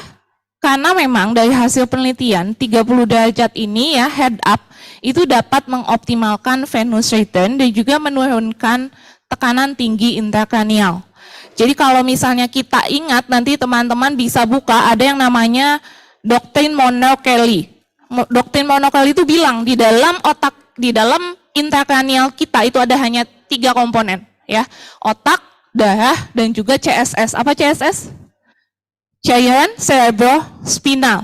Dan ketiga komponen tersebut harus tetap segitu. Ketika ada satu komponen yang meningkat ya, itu akan meningkatkan tekanan intrakranial. Makanya apa sih yang disebut TTIK ya, tekanan tinggi intrakranial, yaitu ketika salah satu komponen itu meningkat. Ya misalnya tadi pasien stroke gitu ya, tekanan darahnya tinggi sehingga pecah dan banyak sekali darah di intrakranial ya. Itu berarti akan meningkatkan tekanan intrakranial. Mohon izin Nurse Amel 5 menit lagi. Oke, ya. The next component is cardiac function. Ya, so the patient of stroke have the risk for the atrial fibrillation. Ya, so the patient can assess the ECG. Also for the respiratory function. I have mentioned before the bladder function ya. Jadi teman-teman untuk pasien stroke ini selain tadi dysphagia, salah satu kondisi yang sering terjadi juga adalah gangguan bladder dan bowel ya. Jadi ya sebisa mungkin ya kita pasang kateter ya. Safety ya. The patient because got the decrease of awareness, the GCS is just 10 or 12. So the patient can risk to fall ya. Selain itu juga dekubitus, hati-hati, ini juga adalah tanggung jawab kita sebagai perawat. Pasiennya nggak boleh dekubitus ya. Early mobilization ya. As we know, there are many period of the stroke, hyperacute. This is 24 hours after onset and then the acute fase 24 hour until 2 weeks, and then chronic more than 6 months. But the evidence show that we can get the early mobilization to the patient. Yeah, this is 48 hours after the patient admit. Prevention of the vein thrombosis, ya. Jadi teman-teman hati-hati bahwa pasien stroke juga dapat mengalami DVT atau deep vein thrombosis, ya, karena pasiennya juga immobile, ya. Ini hati-hati, dilihat ya perfusi ke kaki terutama, ya. Kalau disarankan sih di sini dipasang stockingnya tuh bisa message gitu ya, jadi stockingnya tuh bisa memperlancar aliran darah, atau kita bisa kolaborasi untuk pemberian heparin ya. Tapi ini hati-hati, kita harus lihat juga sebagai perawat harus aware hasil labnya ya, dari mulai PTA, PTT memanjang atau tidak ya, atau trombositopeni malah meningkatkan resiko perdarahan pada pasien. Nah, ini ketika fase menuju rehabilitasi, ini salah satu penelitian saya ya. Jadi this is effectiveness of respiratory muscle training on respiratory function in post-stroke patient ya. Jadi kita membantu bagaimana memulihkan fungsi pernapasan pasien stroke ya, ini dengan cara menggunakan alat ya, dan ini meningkatkan fungsi pernapasan pasien. Dan juga mengenai care transition. Nah, ini yang sedang saya gadang-gadangkan ya. Jadi the transitional care program from the hospital after discharge to the community is very essential for the patient. But however, in Indonesia the transitional care is still challenging ya. Jadi nggak ada tuh di rumah sakit saya pun yang notabene rujukan provinsi gitu ya, kemudian rujukan nasional, belum ada program transisi dari pasien pulang sampai pasien di rumah ya. Dan itu penting ya, kadang kita setelah pasien pulang kita sudah edukasi di discharge planning, tapi kita nggak tahu kesulitan apa yang mereka dapatkan ketika di rumah dan apa yang bisa kita bantu sebagai perawat ya. Jadi ini tuh sangat penting ya, bagaimana memonitor kondisi pasien dan apa yang dibutuhkan oleh mereka ketika mereka sudah pulang ya. Di sini juga ada salah satu penelitian memang di rumah sakit kami, ini baik gitu ya untuk meningkatkan kondisi pasien stroke pasca pulang.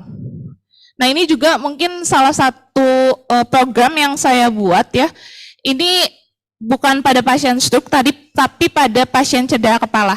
Bisa sedikit sebentar mungkin videonya.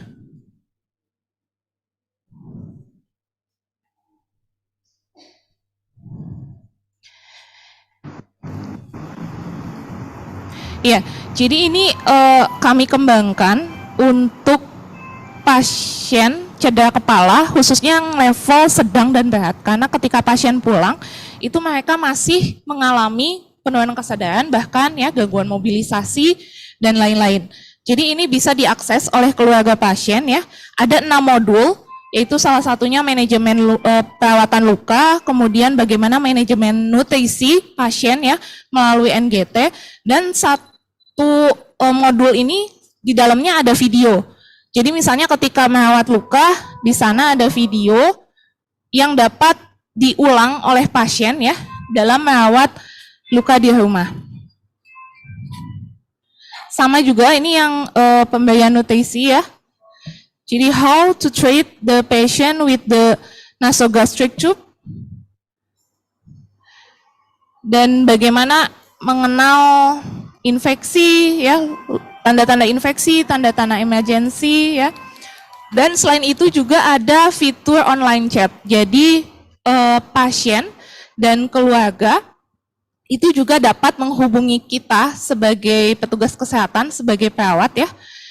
Nanti dia akan nyambung, jadi misalnya ini nih kami kesulitan misalnya, atau pasiennya mengalami penurunan kesadaran atau apapun itu, dan di situ kita dapat merespon dengan cepat. Oke, next.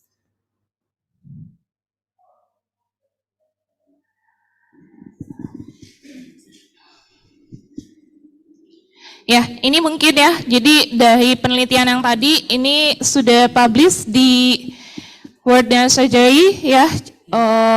Dan juga ini salah satu buku yang saya tulis bersama rekan-rekan saya ya. Jadi teman-teman bisa, ini nggak endorse sih sebenarnya, cuman sebagai mudah-mudahan dapat menambah hasanah ilmu pengetahuan teman-teman ya untuk asuhan keperawatan gangguan saraf. Baik, saya sudahi. Terima kasih atas perhatiannya. Lebih kurangnya saya mohon maaf. Assalamualaikum warahmatullahi wabarakatuh. Waalaikumsalam warahmatullahi wabarakatuh. Ya, terima kasih Nurse Amel. Tadi sangat menarik sekali ya informasi yang disampaikan dari mulai bagaimana cara penata laksanaan pasien stroke ya, ada pre-hospital, in-hospital, sampai dengan direhabilitasi. Oke, baik, ini adalah sesi tanya jawab ya. Mungkin teman-teman ada yang ingin ditanyakan? Sambil menunggu ya audiens yang hadir secara offline, ini ada satu pertanyaan yang ditanyakan secara online. Mohon izin Bu Amel untuk menyampaikan. Ini dari Pak Aspa Pondah Gaisang. Izin bertanya, ini pertanyaannya bahasa Inggris Bu. What is the role of the nurse if we receive a stroke infection patients who has been given NOAC, new oral anticoagulant, loading therapy in the emergency room, then the patient undergoes thrombolysis and experience bleeding. And how long will effective treatment take for hemodynamics to improve again? Oke. Ini challenging sekali pertanyaannya ya. Ini sangat praktikal. Ya, jadi halo Pak, siapa namanya? Pak Aska ya. I will explain in bahasa Pak ya. Jadi pertanyaannya tadi adalah apa sih peran kita sebagai perawat ketika kita merawat pasien stroke yang iskemik ya, iskemik, kemudian mendapatkan terapi oral, kemudian dilakukan trombolitik terapi, terus pasiennya perdarahan. Kemudian apalagi tadi yang tadi berapa waktu? Oke, ya ini menarik nih. Ini Bapak dari mana Pak? Ya, rumah sakit? Ya, halo, selamat siang. Ya Pak, halo Pak. Dari rumah sakit mana Pak? Dari rumah sakit Boromius Bu, tetangga. Oh, dari di Bandung ya Pak. Bapak di emergency? Oh, saya di ICU Bu. Oh, di ICU, oke. Ya, jadi betul ya, sangat banyak tantangan yang kita temukan ketika di lapangan. Ya, tadi pasien datang sebetulnya dia adalah stroke ya, stroke-nya iskemik. Nah, apa sih peran perawat? Itu sebetulnya dari mulai pasien arrive di emergency room ya, di UGD, itu peran kita udah ada ya. Yang pertama kita tanyakan berapa lama onset serangan stroke pasien ya. Biasanya kan pasien kalau di Indonesia nih kan masih pasti diantar keluarganya gitu ya. Ini sejak 10 jam yang lalu atau berapa jam yang lalu ya. Itu kita tanyakan, kita tulis berapa jam dari mulai pasien itu serangan stroke sampai dibawa ke rumah sakit ya. Itu menjadi data yang sangat penting. Kemudian yang kedua ya, tadi kayaknya ada di guidelines yang AHA itu loh, ada algoritmanya. Boleh ditampilkan nggak Pak? PPT yang halaman berapa ya? Saya lupa. Di atas Pak. Ke atas ya, terus di awal kayaknya.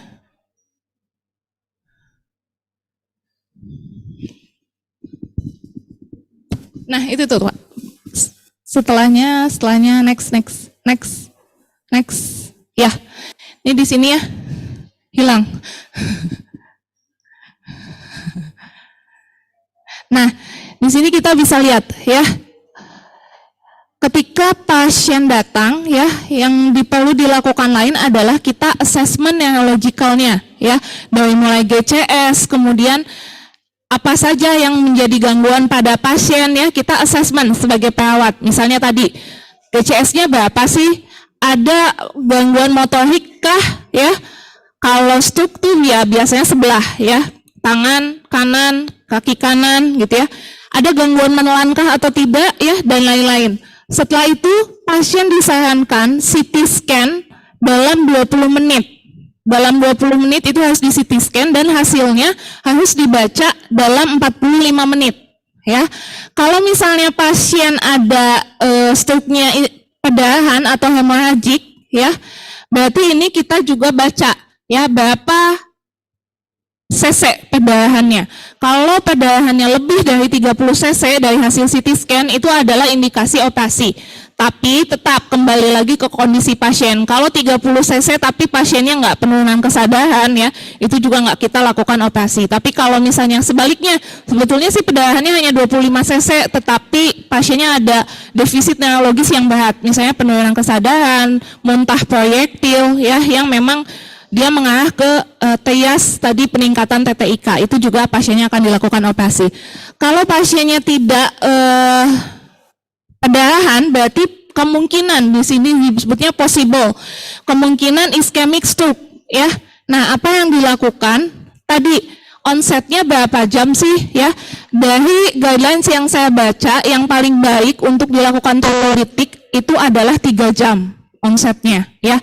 Tapi ada rumah sakit sekarang yang membuat guidelines-nya 4,5 jam itu masih bisa dilakukan RTPA ini ya, thrombolytic terapi ini ya. Nah, kalau misalnya saya baca sih itu setelah 4,5 jam itu kurang efektif terapi ini gitu ya. Kalau tadi ternyata onsetnya masih 3 jam, masih dimungkinkan pasiennya untuk dilakukan RTPA ya. Jadi RTPA itu diberikan obat ya, dia untuk memecah si plak ya atau trombus yang ada di otaknya, di mana itu ya, bisa di pembuluh darah bagian mana itu tergantung ya. Nah, apalagi peran kita ya, peran kita adalah kita pastikan sebelum pasien dilakukan RTPA ini, thrombolytic ini tadi PT, APTT ya. Jadi dari hasil lab apakah ada resiko perdarahan atau tidak pada pasiennya ya. Kalau misalnya ternyata pasiennya trombositnya turun ya, kemudian ada PTA-PTT-nya memanjang, ya ini menjadi suatu kita bisa bargaining, dok ini PTA-PTT-nya memanjang gitu ya, jangan dipaksakan pasiennya untuk RTPA. Kalau tadi enggak sih, sebetulnya enggak memanjang gitu ya, kita tetap lakukan, taunya perdarahan ya. Apa yang dilakukan? Ya berarti ada komponen lain ya, berarti pasiennya akan pasti masuk ICU gitu ya. Perdarahannya berarti akan ada iskemik dan jadi hemoragik juga pasiennya ya. Nanti akan di CT scan ulang pasiennya, dilihat perdarahannya berapa banyak. Kalaupun memang ternyata perdarahannya tadi banyak ya dibuka ya. Jadinya pasiennya ICH, intracranial hemorrhagic, nanti dibuka di kraniotomi evakuasi namanya ya. Ya akan, ya ini depend on the patient condition sih gitu ya. Jadi memang tadi peran kita sebagai perawat tuh harus memang terlibat dalam tim. Kalau sekarang tuh ada namanya construct team gitu ya. Jadi ketika pasien datang ke UGD dengan stroke itu udah langsung diaktifkan construct. Semua itu tim harus bergerak dengan cepat. Itu mungkin ya Pak. Iya Bu. Ya, terima kasih Bu infonya. Boleh nambahin satu lagi Bu, pertanyaannya Bu? Gimana Pak? Ya, terima kasih sudah cukup. Iya. Itu kan di IGD Bu ya.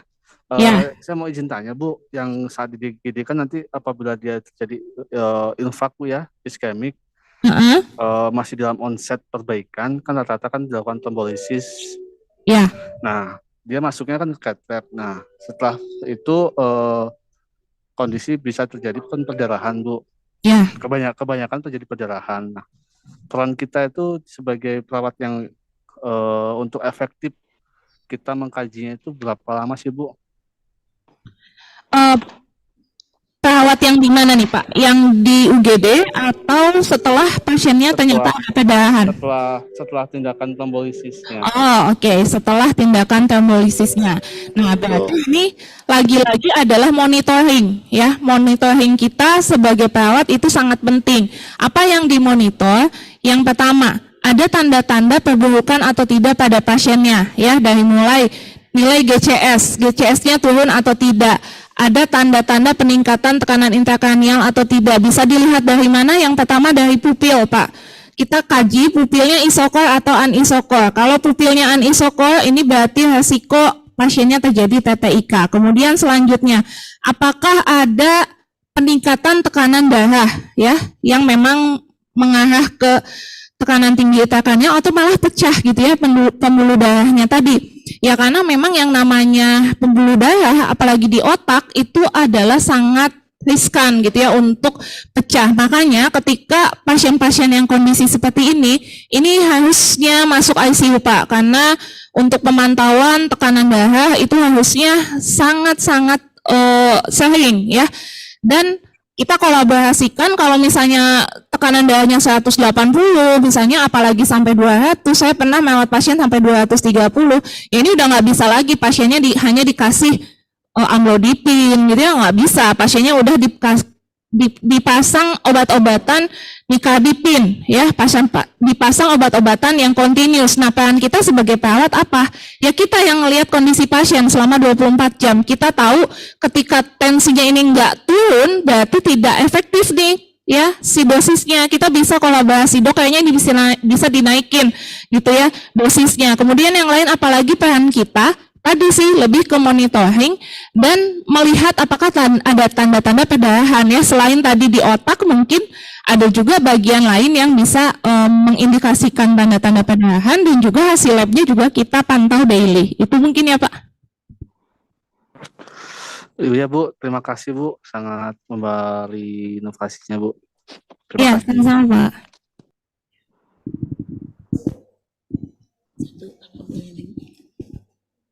Ya. Ya baik, demikian tadi penjelasan ya dari Nurse Amel dari pertanyaan yang disampaikan oleh Pak Aspa. Karena terkait dengan waktu ya, jadi kita tidak menerima lagi untuk tanya jawab. Mungkin kalau teman-teman masih ada pertanyaan bisa ditanyakan ya, nanti dikirimkan via email ya Bu. Iya, baik. Kalau gitu kita sampai pada kesimpulan ya, saya akan bacakan sedikit dari yang disampaikan. Stroke merupakan penyebab utama kecacatan jangka panjang di seluruh dunia, sehingga pasien dapat memerlukan bantuan dalam memenuhi kebutuhan sehari-hari. Rantai kelangsungan hidup untuk perawatan darurat stroke dimulai dari kesadaran masyarakat dalam memanggil bantuan darurat sampai dengan rehabilitasi dini serta tindak lanjut. Kemudian intervensi pada pasien dengan kegawatan stroke terdiri dari intervensi pra rumah sakit, intervensi intrahospital, dan juga nanti ya pada tahap rehabilitasi. Demikian yang dapat disampaikan pada sesi ini. Saya kembalikan ke moderator. Beri tepuk tangan sekali lagi untuk Nurse Amelia.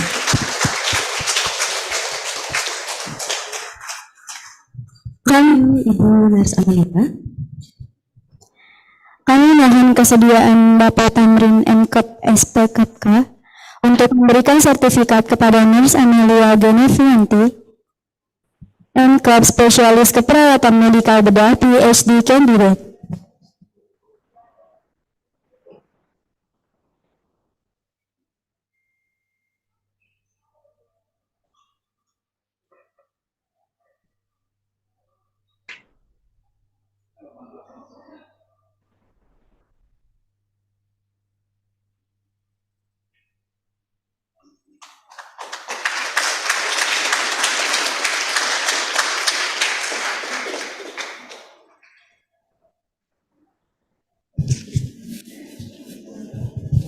Now, the last topic about update respiratory emergency nursing care. Presentation leading by Nurse Irman. Time is yours, Nurse. Ya, terima kasih MC Cinta dan Manda.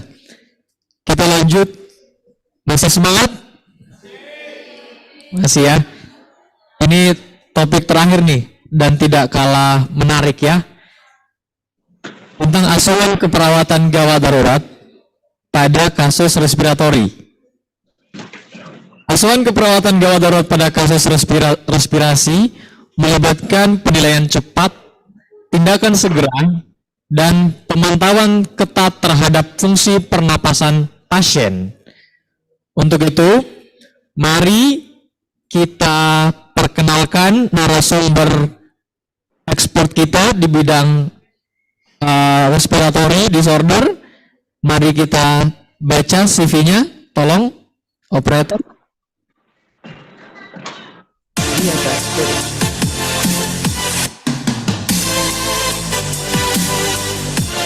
Iya, Kak.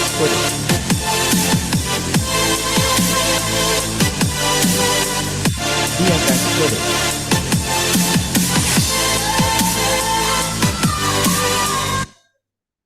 Ya, Nurse Vika Endria, Magister Keperawatan, Spesialis Keperawatan Medikal Bedah, merupakan perawat di Rumah Sakit Umum Pusat Persahabatan, khusus menangani kasus-kasus spesifik gangguan respiratory sejak tahun 2010. Background pendidikan, menyelesaikan studi Magister Keperawatan, Peminatan Keperawatan Medikal Bedah di Universitas Indonesia pada tahun 2020 sampai 2022. Kemudian menyelesaikan studi Nurse Spesialis Keperawatan Medikal Bedah di Universitas Indonesia juga pada tahun ini 2024. Kalau kita lihat dari sisi publikasi Nasvika itu banyak sekali, tapi kita akan hanya sebutkan yang tahun-tahun yang terbaru sekali, gitu ya. Yang pertama adalah improving the function of lung vital capacity of post-COVID-19 under Reliability Nursing Journal. Kemudian ada juga publikasi yang berhubungan tentang hubungan depresi dan stigma pasien TB dengan kualitas hidup pasien TB paru yang menjalani pengobatan OAT di Indonesia. Saya pikir itu, mari kita sambut Nurse Vika Indria untuk memaparkan presentasinya.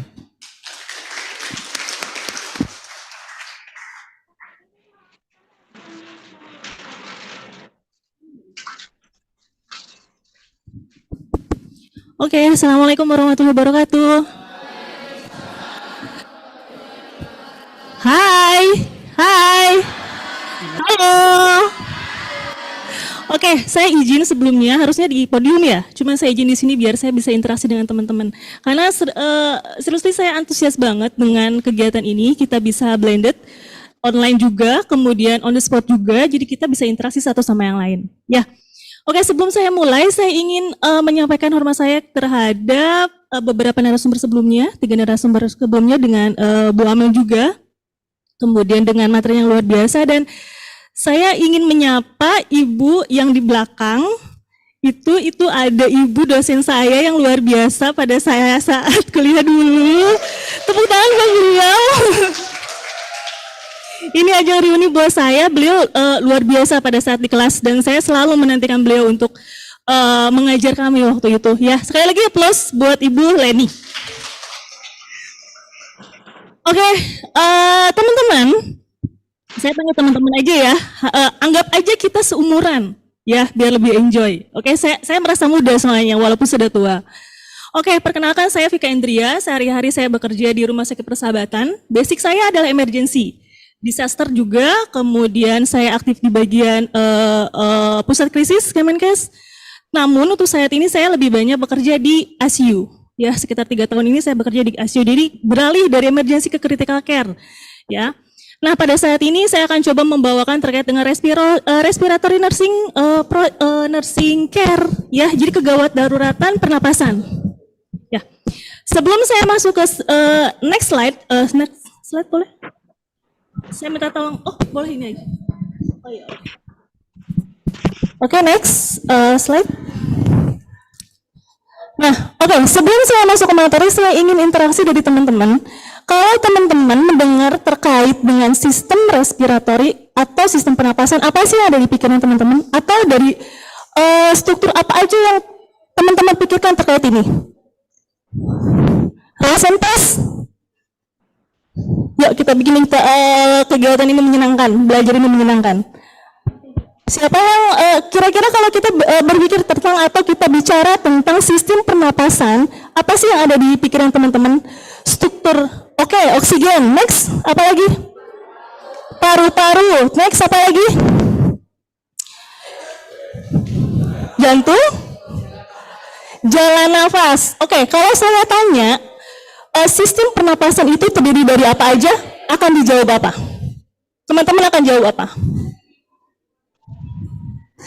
No. I want one. Right hand, please.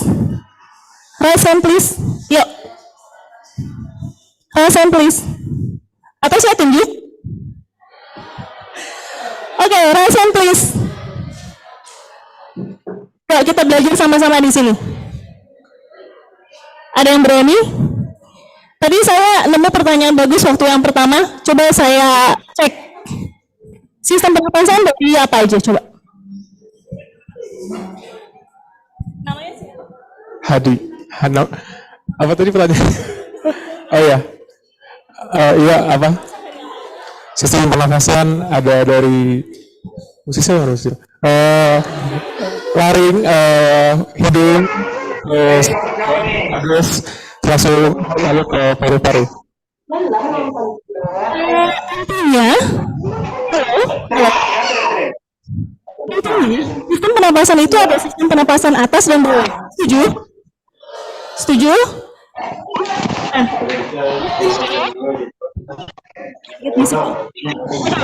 Di sini ya teman-teman, sebenarnya sistem pernapasan itu apa sih?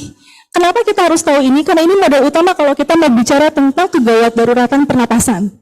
Ya, seperti kita mau bikin kue, kita nggak tahu bahan-bahannya apa, kuenya ya nggak akan sesuai dengan apa yang kita mau. Saya di sini ingin menjelaskan dulu kepada teman-teman, kita review sedikit tentang sistem pernapasan ini seperti apa. Tadi kita bilang bahwa sistem pernapasan itu ada sistem pernapasan atas sama yang sistem pernapasan bawah. Ya, secara umum seperti itu ya. Ya, tapi kita lihat di slide next. Nah, ini sistem pernapasan itu ada dua teman-teman. Ada yang namanya struktur dan aksesori struktur. Ya, yang tadi disebutkan oleh temannya tadi dan sepemahaman kita tentang sistem pernapasan atas dan bawah itu namanya struktur. Saya nggak perlu menjelaskan lagi ya dari mana kemana lagi bagian-bagiannya. Yang jelas dari mulai nasal hingga unit terkecil dari sistem pernapasan alveoli. Ya, tapi ada satu hal yang kita sering lupa. Ini nanti kaitannya akan dengan sistem emergensi itu sendiri. Ya, kegawatan respirasi itu sendiri. Slide. Ini, aksesori struktur. Saya tanya teman-teman, kalau misalnya teman-teman nih, misalnya lagi jaga di klinik ini kan tidak hanya mahasiswa aja ya, di sini juga ada beberapa yang berdinas di rumah sakit. Saya tanya, jika ada pasien masuk ke gawat darurat atau ke triase, kemudian dia pos KLA dan terkena benturan di area diafragma atau otot diafragmanya misalnya rusak, kira-kira bisa nggak ya terjadi gangguan sistem pernafasan? Kenapa? Kenapa? Ada yang tahu nggak? Karena ini aksesori struktur. Jadi kalau kita bicara sistem pernafasan, kita sudah tidak lagi bicara sistem pernafasan atas dan bawah, tapi dibagi dua, struktur dan aksesori struktur. Aksesori struktur apa aja? Ada dinding dada, dinding torak. Di situ banyak, ada costa, ada mediastinum, ada manubrium, dan spinal. Oke. Nah, kemudian ada apa lagi? Ada namanya pleura. Hati-hati teman-teman. Pleura itu bukan bagian inti dari sistem pernapasan, tapi dia aksesoris. Oke. Nah, yang ketiga apa lagi? Diafragma. Dia otot utama pernapasan. Jadi sekarang mindset kita, kalau misalnya kita menemukan suatu permasalahan di area itu, ya di area itu bermasalah, apalagi permasalahannya menyangkut kegawat daruratan di area itu bisa menyebabkan masalah sistem pernapasan yang distres pernapasan atau gagal pernapasan, ya atau pernapasannya bermasalah, emergensi pernapasan. Ya, jadi mulai sekarang kalau kita bikin sistem pernapasan, kita bicara sistem pernapasan itu. Ya, itu yang saya ingin disclaimer yang pertama, sehingga nanti pada saat kita bicara tentang kegawat-daruratan pernapasan, kita sudah tahu mana saja nih, karena kegawatan pernapasan itu banyak, bisa disebabkan oleh trauma atau non trauma, apakah yang menyebabkan aksesorisnya penyebabnya aksesoris kah atau inti kah. Nah, ini teman-teman harus tahu di sini. Teman-teman mahasiswa pun harus tahu. Ya, karena nanti pada saat masuk ke lapangan, ini poin utama yang teman-teman harus kuasain. Oke, next. Nah, ini respiratory proses. Saya ingin mengingatkan sedikit bahwa kita mempunyai proses pernapasan di badan kita itu di atas ini. Ventilasi, pertukaran gas, transportasi, kemudian pernapasan sel. Ya, yang akan kita bahas di sini itu tentang ventilasi, pertukaran gas, dan transportasi, tapi tidak tentang pernapasan sel, karena itu di mitokondria dan itu pembahasan tersendiri. Oke, next. Nah, ini ventilasi. Ada yang tahu nggak sih ventilasi itu apa? Ada yang pernah dengar nggak ventilasi itu apa? Rasen please. Ayo, ada yang pernah tahu? Saya tunjuk lagi ya. Oke, silakan. Ventilasi itu pertukaran oksigen dengan karbon dioksida. Oke, next. Ada, terima kasih Ibu. Aplaus dulu. Oke. Ada lagi? Ada lagi? Mau menambahkan atau mau menjawab? Ada lagi? Masih sih sebanyak ini adalah saya satu orang. Yuk, siapa satu lagi? Gak ada yang tahu ventilasi? Beneran nih, gak ada yang tahu? Oke, ventilasi itu proses pertukaran gas. Betul, iya. Tapi dengan apa? Dengan di dalam diri kita, di intrapulmoner, dengan di luar badan kita, di ruangan ini. Ya, ini ventilasi itu proses pertama dari sistem pernapasan. Tahapan pertama dari sistem pernapasan. Di dalamnya ada inspirasi dan respirasi. Nah, ini tidak akan terjadi jika tidak ada perbedaan gradien. Yang ingin saya tekankan di sini, teman-teman harus menguasai ini. Ini harus teman-teman harus menguasai. Di dalam paru-paru kita itu banyak tekanan. Ya, salah satunya ini pleura. Ini gambar paru-paru ya. Kita anggap ini gambar paru-paru. Ini gambar pleura dengan tekanannya. Ini gambar intrapulmonar atau alveoli. Di sini tekanannya dan ini ada tekanan di luar. Ya. Kita bisa lihat di sini prosesnya bagaimana sistem inspirasi itu terjadi dan bagaimana ekspirasi itu terjadi. Ya, dengan tekanan ini kira-kira nih, kalau misalnya di intrapleura ini tekanannya meningkat, akan terjadi nggak sih proses ventilasi? Misal, ini kondisi normal, ya intrapleura dengan tekanan begini, dengan tekanan segini. Pada saat inspirasi, tekanan di dalam intrapulmoner akan menurun. Akibatnya apa? Karena tekanan di sini lebih tinggi, dia akan masuk. Kita lihat di bagian intrapleuranya, dia akan menurun. Kenapa? Karena dia harus mengembang parunya. Nah, sekarang kita coba logikakan, jika di sini misalnya harusnya tidak ada cairan yang berlebih, tidak ada darah yang berlebih, atau tidak ada push yang berlebih, kira-kira di sini tekanannya meningkat, akan terjadi nggak proses ini? Akan terjadi tidak? Tidak akan terjadi. Kenapa? Karena ada tahanan di sini. Nah, ini kondisi yang disebut dengan efusi pleura atau tension pneumotorak yang misalnya di sini banyak udara. Jadi tekanan ini diperlukan. Ya. Nah, tekanan ini tadi fungsinya untuk mengetahui proses dari gradien perbedaan tekanan di sini itu untuk fungsinya untuk ventilasi. Teman-teman harus menguasai ini, ya.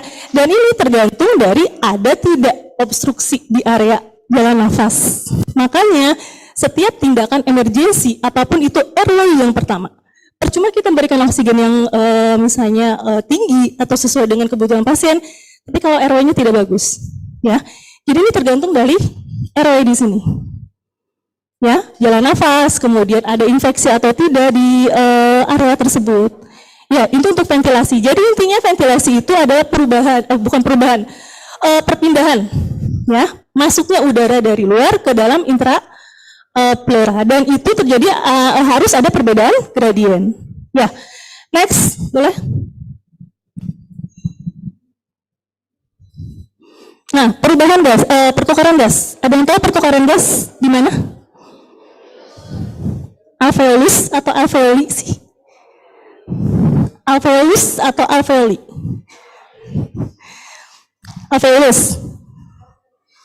Alveoli. Oke, dia unit terkecil ya, struktur terkecil dari paru. Dia unit fungsional dari paru. Kalau kita bayangin tahu buah pala, buah pala kan di sekelilingnya itu ada warna merah-merah yang ngelilingin. Kurang lebih seperti itu strukturnya. Atau kita bayangin lampu neon yang dikelilingin oleh kawat, nah itu kurang lebih seperti itu strukturnya. Ya. Nah, pertukaran gas ini terjadi di alveoli. Apa yang ditukar di situ? Gas yang dibutuhkan oleh tubuh dan gas hasil dari metabolisme sel-sel tubuh dikeluarkan di situ, oksigen dan CO2. Kalau di sini terjadi permasalahan, karena tadi bentuknya itu kan seperti buah pala ya. Kita bayangkan di pinggirnya itu ada kulit-kulit yang warna merah. Kita bayangkan itu vaskuler. Kalau di vaskulernya, kita ini anggap ini vaskuler, vaskulernya bermasalah, kemudian alveolnya itu sendiri bermasalah, kira-kira akan terjadi nggak pertukaran gas? Tidak akan terjadi. Apakah bisa menimbulkan kondisi kegawat daruratan pernapasan? Bisa. Pada kondisi apa? Pneumonia misalnya. ARDS, COVID kemarin. Ya, ini yang diserang sama bakteri-bakteri itu atau virus-virus itu. Ya, jadi ventilasi tadi, proses ventilasi, kemudian pertukaran gas itu komponen utama dari sistem pernapasan yang memang harus kita kuasain. Next, silakan slide selanjutnya. Nah, ini ada ventilasi dan perfusi. Ya, ventilasi dan perfusi. Ventilasi itu apa sih? Tadi? Oke, kalau perfusi? Kalau perfusi? Proses yang berada di dalam pertukaran gas tadi melibatkan pembuluh darah. Makanya di sini kalau kita lihat gambar, di sini ada alveoli kita atau ada paru-paru kita, di sini perfusi, ya, vaskuler kita. Nah, teman-teman, ada dua kondisi kegawat daruratan, kondisi yang bisa menimbulkan kegawat daruratan. Yang pertama ada yang namanya SAN. Ini, ada bisa terjemahkan nggak kalau dilihat dari gambar ini? Kira-kira apa ini? Kalau kayak gini? Apanya yang bermasalah? Ada yang tunjuk tangan ya tadi ya? Ada yang tunjuk tangan nggak? Oh, saya salah lihat kali. Oke, ada yang mau menjelaskan nggak? Oh, yang mana?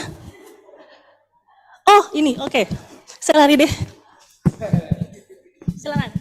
Jika dilihat dari gambar, terlihat ada sumbatan di area pembuluh darah atau alveoli itu.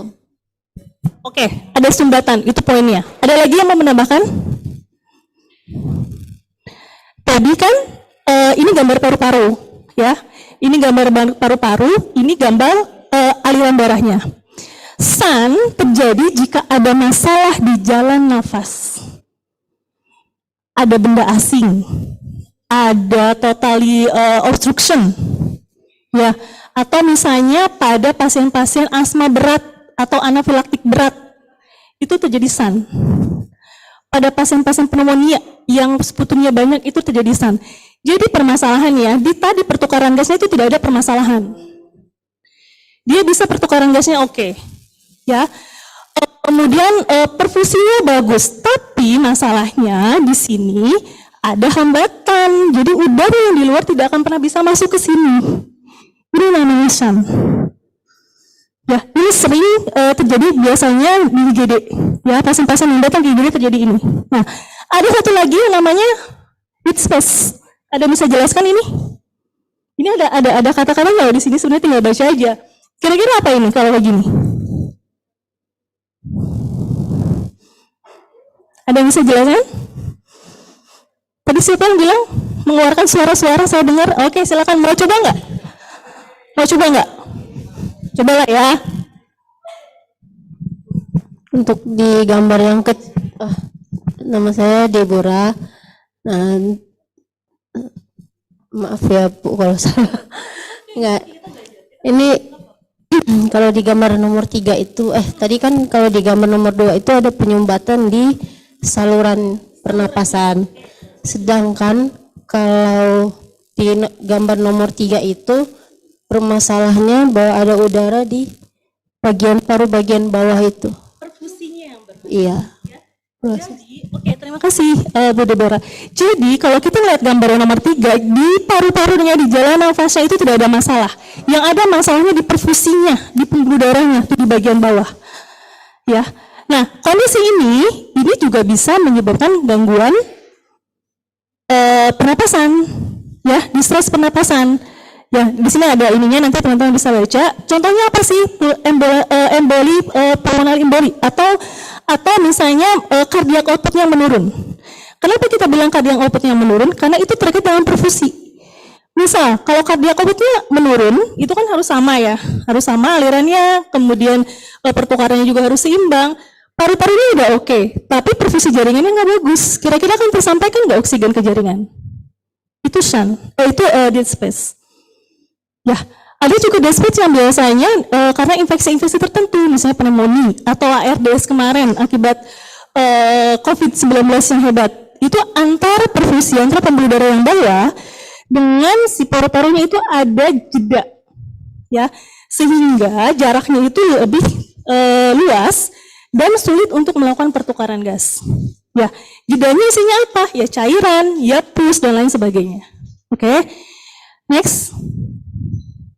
Nah, kita masuk ke emergency respiratory. Kita akan bicara tentang distress dan kegagalan pada pernapasan. Ya, di sini poin yang ingin saya sampaikan adalah dalam melakukan pengkajian kita harus menilai klinis pasien pertama dan pemeriksaan penunjang. Teman-teman begini ya, bagaimanapun kondisinya, klinis pasien itu tidak pernah bohong. Dia pasti akan menimbulkan atau menunjukkan satu gejala, ya, satu gejala. Misalnya pada pasien-pasien shock, saya tanya, kalau pada pasien-pasien shock misalnya nadinya 123, itu di shock tahap berapa? Kira-kira kita udah delay belum untuk memberikan treatment ya?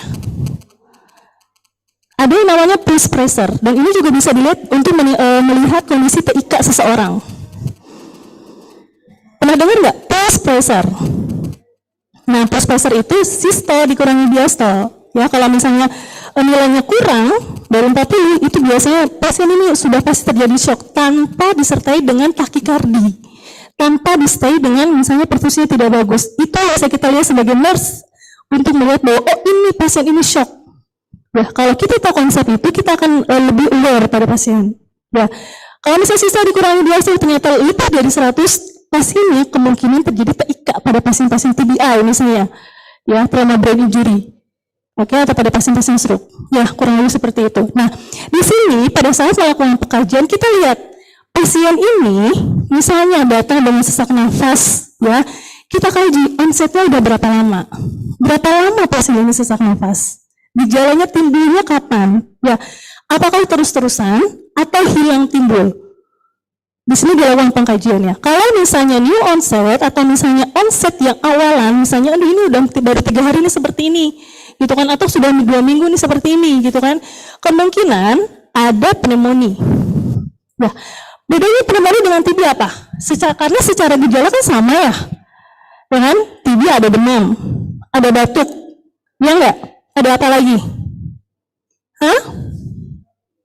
Penyebabnya oke, pertama. Tapi kan pada saat kita lihat secara klinis, kan hampir sama ya. Apa yang membedakan? Kira-kira apa yang membedakan? Ini ada pasien 2 orang masuk rumah sakit ke emergency. Keluhannya sama, batuk, demam. Tapi apa yang membedakan? Kita udah yakin ini pasti bermasalah di paru-parunya. Tapi apa yang membedakan? Onset ini. Udah berapa lama pasien ini demam? Kalau pada pasien TB paru, itu diperlukan bakterinya itu diperlukan lebih dari 100.000 untuk menyebabkan satu gejala pada pasien. Artinya dia membutuhkan waktu yang lama. Kalau begitu berarti TB paru adalah onsetnya lama, biasanya lebih dari 2 minggu. Beda dengan pneumonia. Kalau pneumonia onsetnya cepat, akut. Jadi kalau misalnya pasien dengan kondisi yang tadi sama, kemudian kita tanya, udah berapa lama? Oh ini udah baru 2 hari, tapi saya demam tinggi, saya batuk-batuk, saya nggak bisa tidur. Oke, pneumonia. Kita curiga pneumonia. Tapi kalau misalnya, oh ini udah 2 minggu saya kayak gini, atau misalnya udah 1 bulan, saya sesak nafas, saya batuk, gitu kan, kadang yang timbul. Oke, itu kita ngarah ke TB paru. Ya, ini penting buat kita nurse untuk tahu cara mengkajinya seperti apa. On-site itu penting, ya. Nah, kemudian yang kedua, lihat lagi waktu timbulnya itu kapan, ya. Terus-terusankah atau hilang timbul? Ya, itu juga penting untuk menilai bahwa oh ini ke arah sini gitu kan. Nah, untuk menentukan oh ini ke arah sini, kita nurse itu harus punya knowledge terhadap itu. Kita harus tahu terhadap itu. Ya, jadi teman-teman yang ada mahasiswa belajar lebih dalam terkait dengan sistem pengkajian. Itu mungkin hal yang sepele tapi itu sangat diperlukan pada saat nanti kita praktik di ruangan. Nah, di sini ada respiratory distress, ada respiratory failure. Teman-teman bisa melihat ada perubahan. Jadi tadi saya bilang pada pasien itu setiap terjadi perubahan kondisi, perburukan itu tidak suddenly, tidak ada yang namanya tiba-tiba.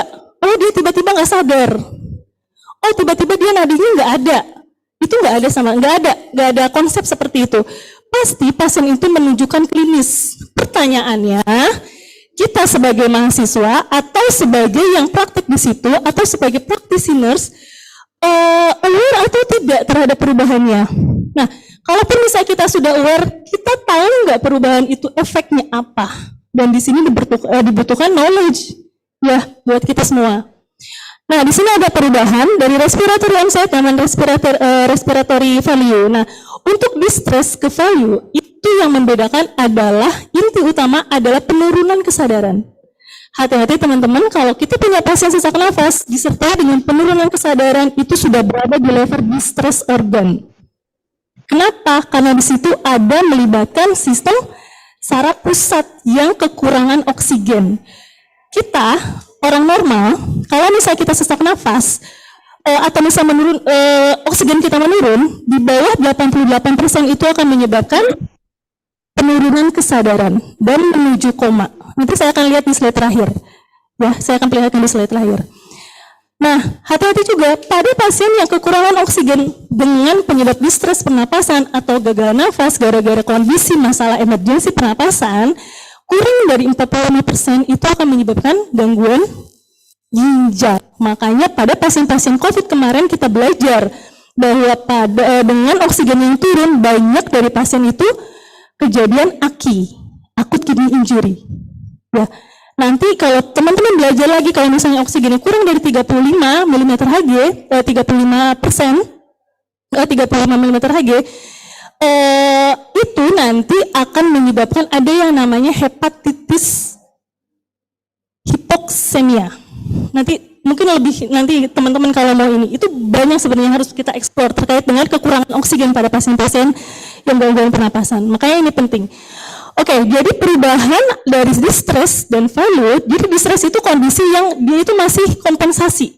Dia kekurangan oksigen pasien ini, tapi dia berusaha untuk kompensasi.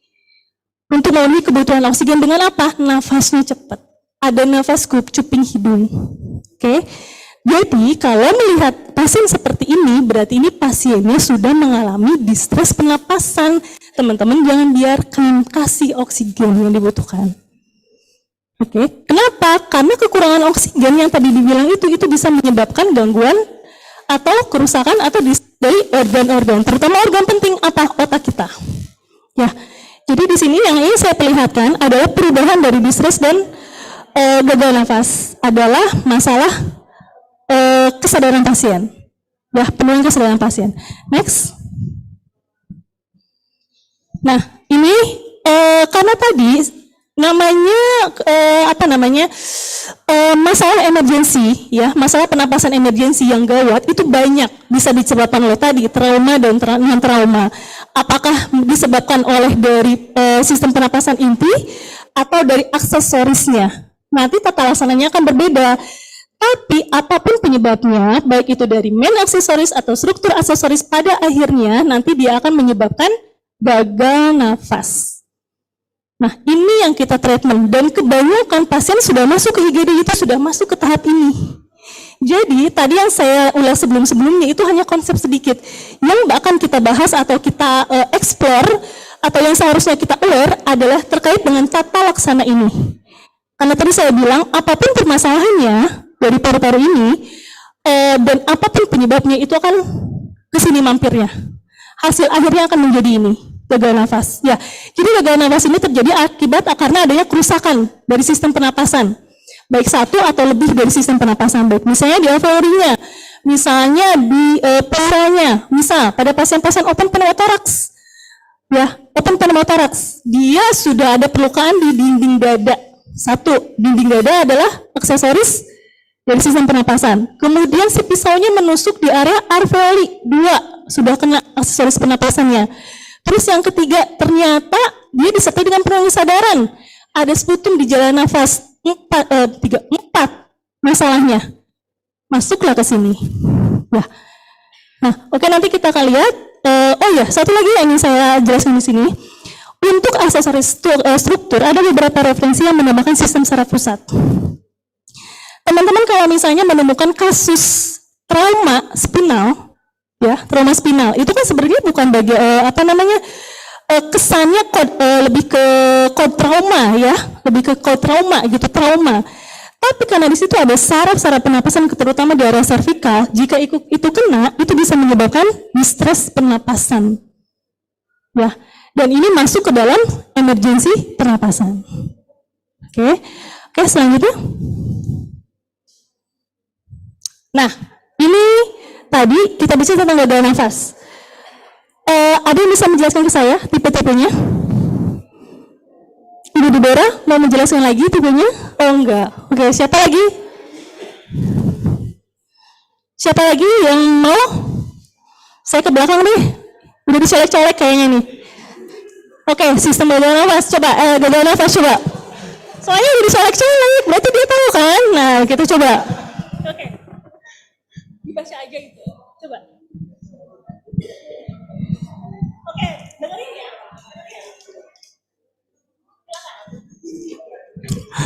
Etiologi dari tipe 1 pulmonari yaitu descender alveolus, hiperventilasi, dan sebelahnya descender X, pneumonia, ARDS, pneumonia, edema.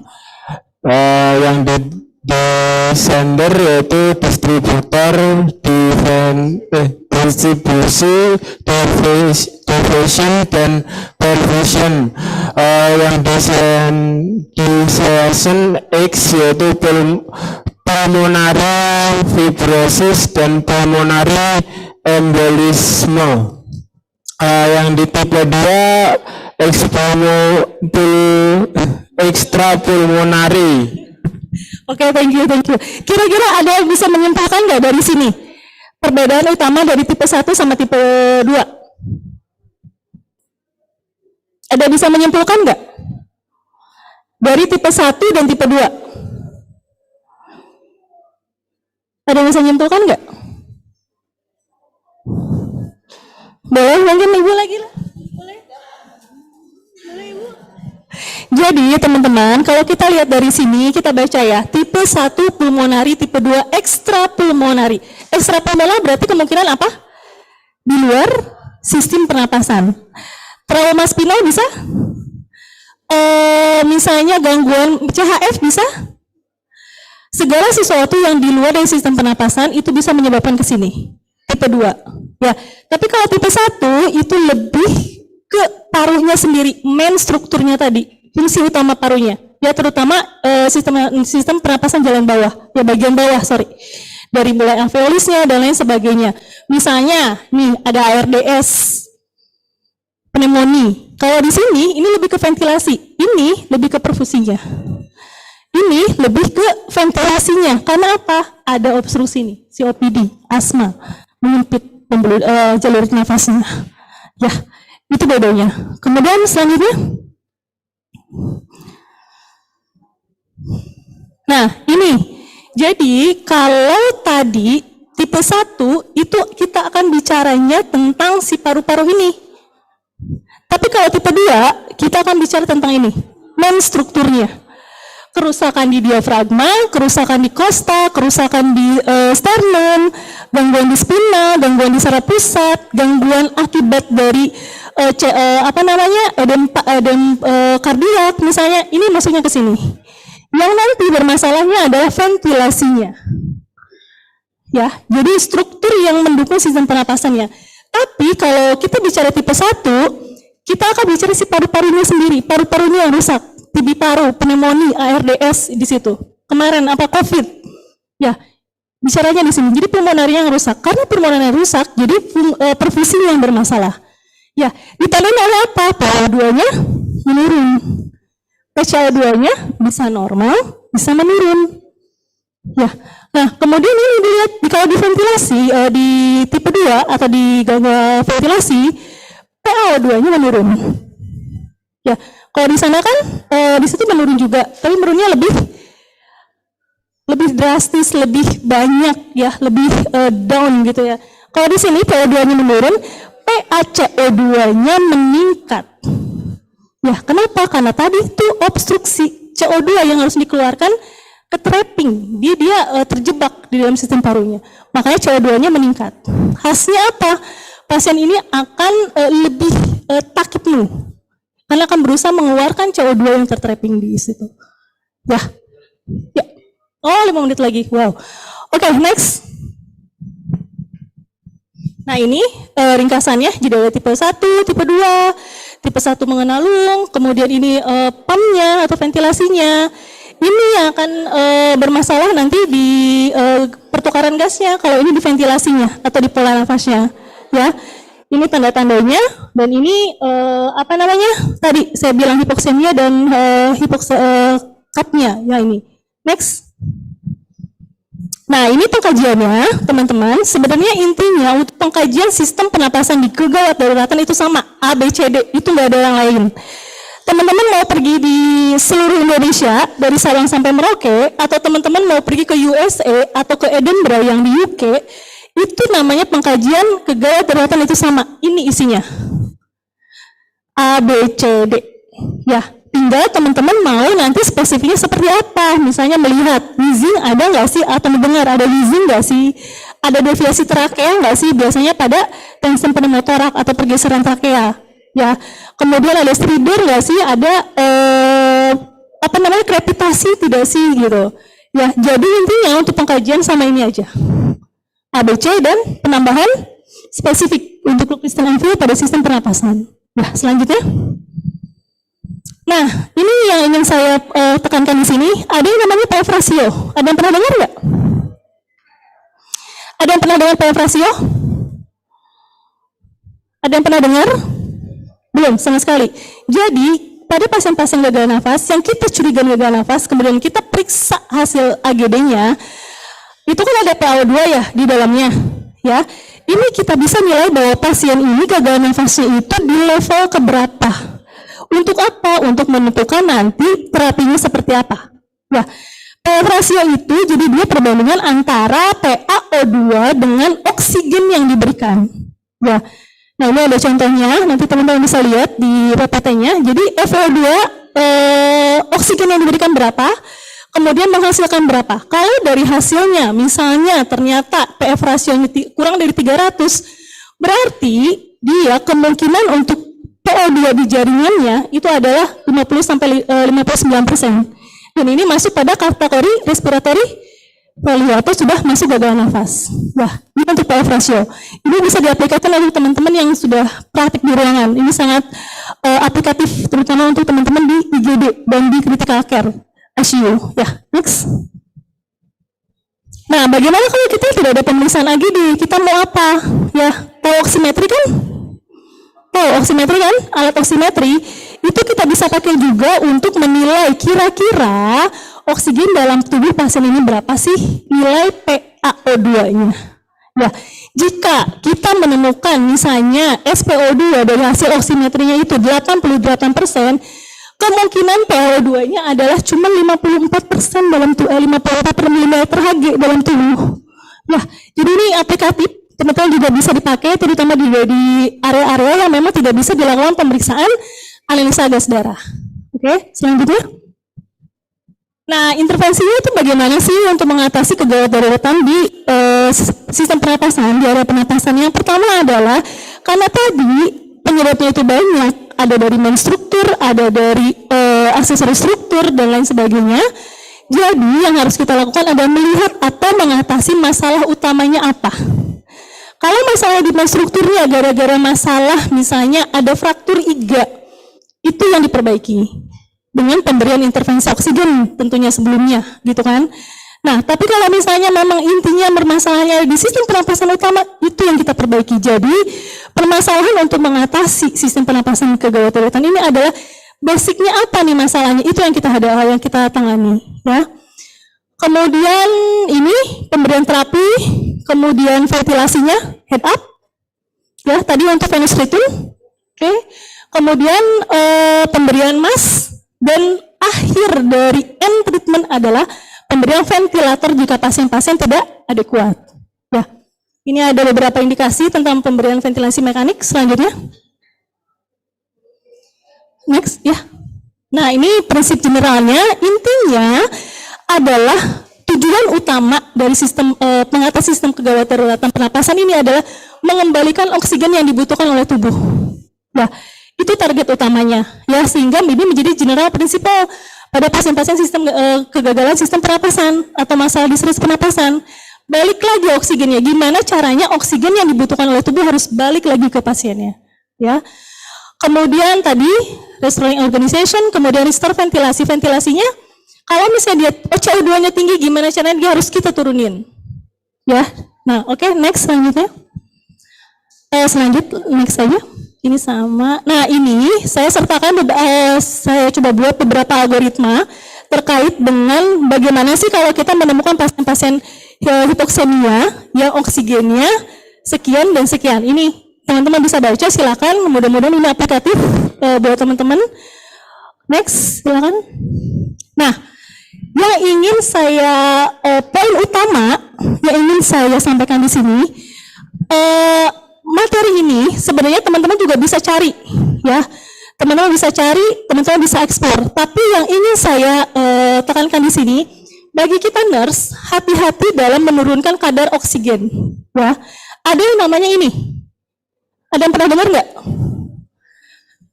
Rebound hypoxemia. Ada yang pernah dengar nggak? Teman-teman, kalau kita ngasih pasien, dia sesak napas pasiennya, kemudian kita kasih oksigen, pasien ini ternyata perbaikan nih, saturasinya bagus 98 gitu kan, persen lah ya targetnya, kemudian kondisinya bagus, pasiennya CM, terus kita langsung matikan. Hati-hati, dia akan rebound hypoxemia. Kenapa? Yang tadinya dia udah terpenuhi oksigennya, tiba-tiba kita matikan, dia akan turun nilai PO2-nya lebih dari yang awal kita temukan. Pasiennya akan lebih kritis. Jadi dalam menurunkan level oksigen itu harus titrasi namanya. Harus pelan-pelan kita turunkan. Gak bisa kita langsung diturunkan, ya. Nanti akan timbul rebound hypoxemia ini.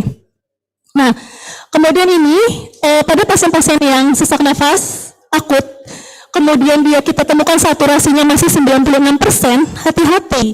Saturasi 96% pada pasien dengan sesak nafas akut itu bisa menyebabkan meningkatkan mortalitas kematian, ya, sekitar 3,7%. Oke, nah bagaimana kalau misalnya saturasinya kurang dari 28%, mortalitasnya 25%. Jadi hati-hati teman-teman di sini dalam memberikan oksigen, dan pada pasien-pasien kebutuhan oksigen kita harus benar-benar mencukupi kebutuhan oksigen dari pasien ini. Ya, ini tadi yang saya bilang kalau misalnya PO2-nya kurang dari 40, dia akan menimbulkan gangguan di ginjal. Ya, kemudian ini nih, ada namanya hipoksik hepatitis. Ya, kalau misalnya aliran ke hatinya itu tidak bagus, perfusi ke hatinya tidak bagus. Ya, ini hati-hati, dan ini sifatnya irreversible. Oke. Nah, ada yang namanya PO2 narkosis. Jika PO2 O2 dalam tubuh itu 90 sampai 120. Ya, itu PO2 narkosis. Oke, next selanjutnya. Oke, mungkin sekian materi dari saya. Saya kembalikan pada moderator.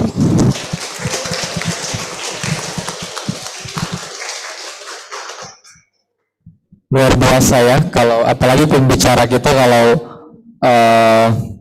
masih single ya, Mas Vika ya, dan sangat smart sekali ya, luar biasa. Sangat-sangat membawa inspirasi apabila kita melihat generasi-generasi perawat wanita yang sangat memberikan kita role model untuk kemajuan dunia keperawatan kita ke depan, termasuk dalam hal kegawat daruratan respirasi, begitu ya. Oke, sekarang kita masuk pada Q&A session bagi partisipan yang ada di online Zoom ataupun yang ada di offline. Boleh bertanya dalam bahasa Indonesia, nanti akan langsung direspon oleh speaker kita. Silakan. Ada yang mau bertanya? Yang di offline ataupun online Zoom, boleh raise hand nanti. Oh ada nih, raise hand, bukan ya? Ayo, digunakan waktunya untuk bertanya seputar pemaparan asuhan keperawatan gawat darurat pada kasus respiratory. Ada? No. Yang di offline ada? Ayo, siapa tahu nanti panitia masih berpes nih kalau bertanya. Nggak ada? Panitia mau masih berpes bagi yang mau bertanya? Ayo. Ada? Ayo, stay please. Yuk, di belakang ya.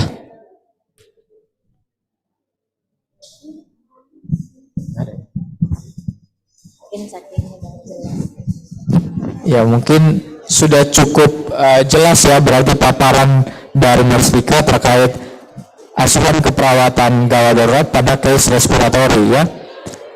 Saya tutup ya, speaker ya. Ya, saya kembalikan kepada MC Cinta dan Manda, terima kasih. Kita beri aplaus untuk speaker untuk paparan presentasinya. Silakan. Terima kasih kepada Ibu Narsvika Endria. Kami mohon untuk kesediaan Ibu Dr. Leni Risbu. Kami mohon kesediaan Ibu Dr. Leni untuk memberikan sertifikat kepada Nurse Ameli, kepada Narsvika Endria.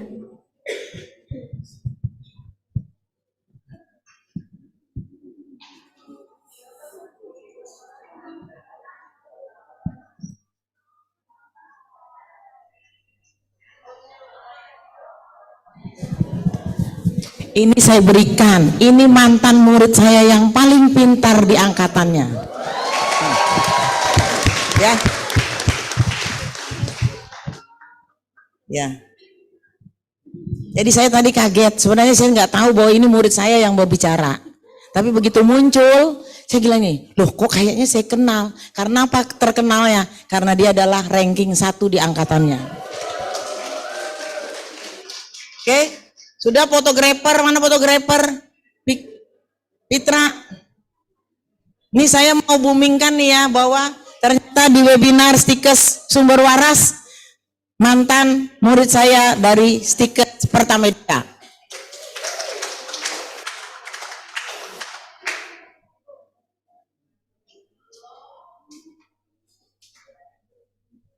terima kasih ya sayang.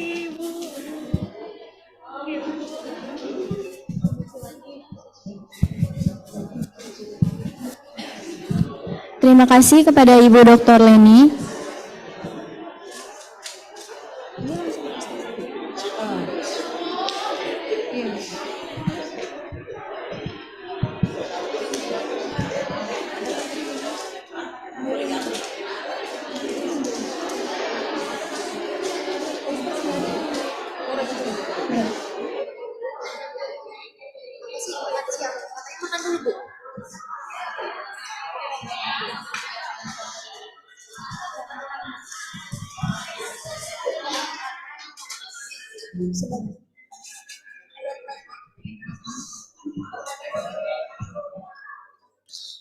Baik rekan-rekan, jangan meninggalkan tempat terlebih dahulu karena inilah sesi yang kita nantikan.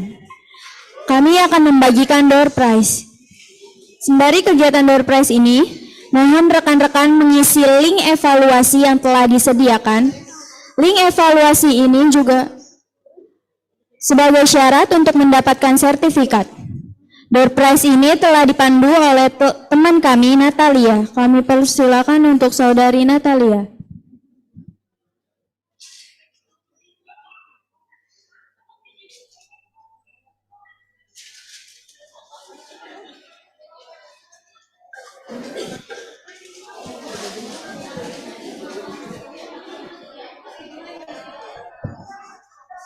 Cek. Halo semua. Masih semangat gak nih?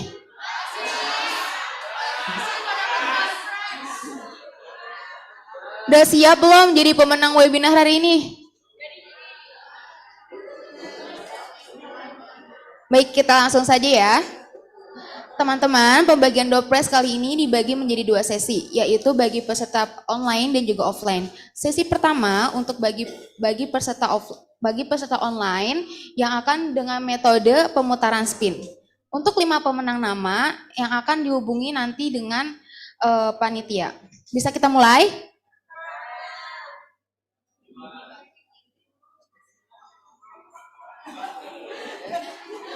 Ya, 1, 2, 3.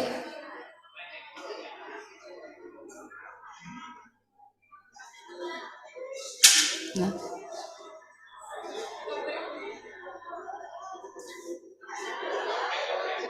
Selamat untuk yang online kepada Himanatur Rofian. Selanjutnya akan dihubungi oleh panitia. Lanjut. Berikutnya adalah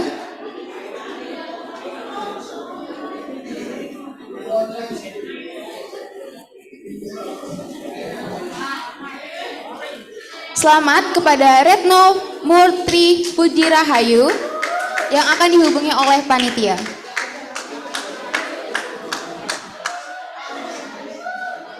Lanjut, Pak.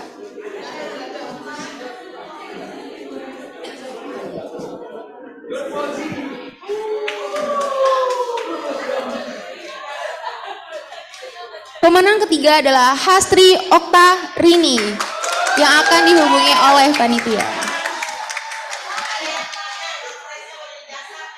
Selanjutnya,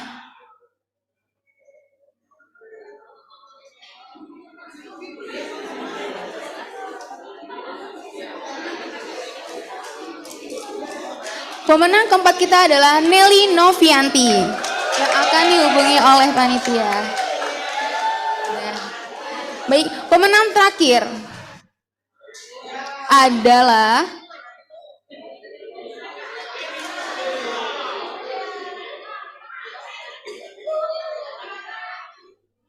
selamat kepada Sulfia Burhanuddin yang akan dihubungi oleh panitia.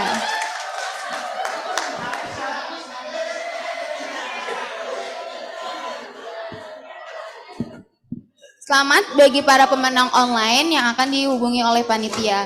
Selanjutnya sesi kedua yaitu pembagian hadiah door prize untuk peserta offline. Undian pertama, kedua akan dilakukan oleh Nurse Tarmin, Enskep, Mkep, SPKep, Komunitas. Kepada Pak Tamrin silakan untuk mengambil undian.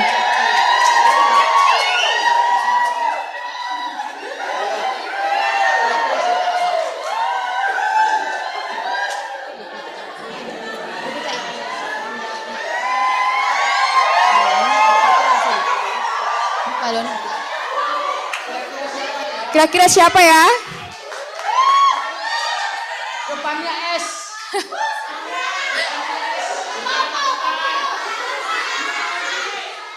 Dua kata depannya S, huruf keduanya W.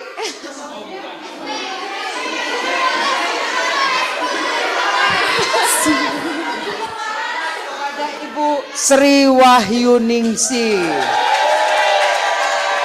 Nggak ada hangus. Kalau nggak ada hangus, ngaku aja. Kepada Ibu Sri Wahyuningsi, hangus.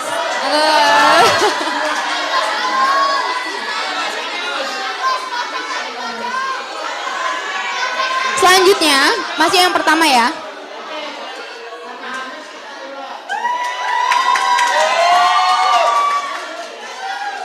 Kira-kira siapa nih?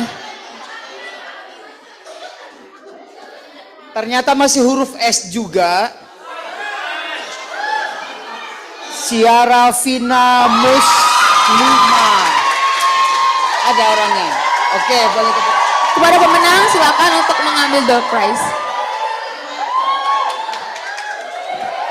Pemenang kedua adalah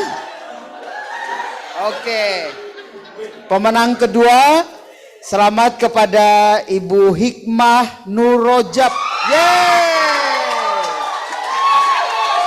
kepada pemenang silakan untuk mengambil door prize.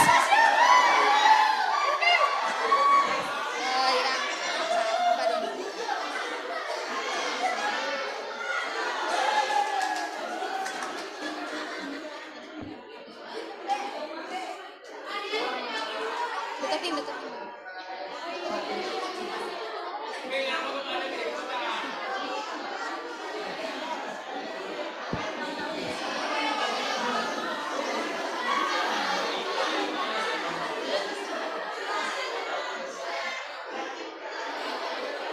Terima kasih kepada Pak Tamrin yang telah mengambil undian.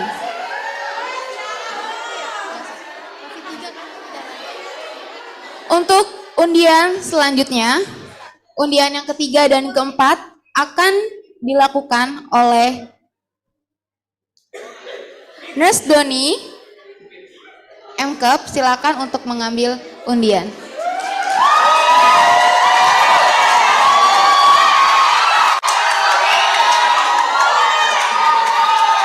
Kira-kira siapa nih yang menang?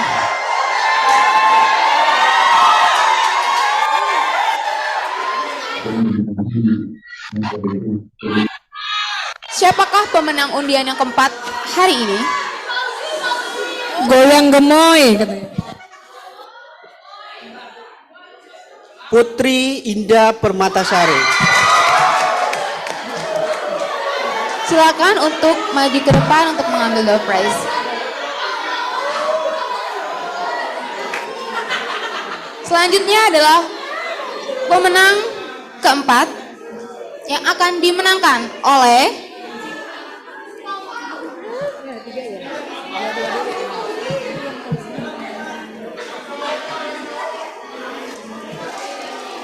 langsung ya, Sri Handayani.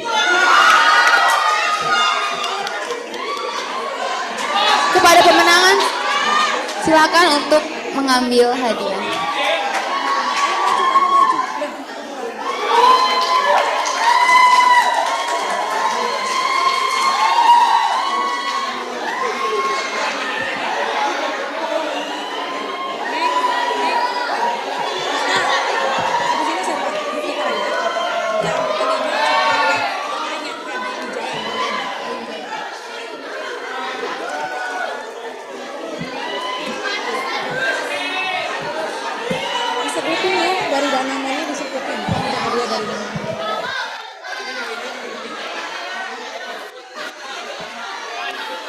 Baik, pemenang terakhir untuk door prize kelima kita yang akan dilakukan oleh Ibu Fitra SKM MKes.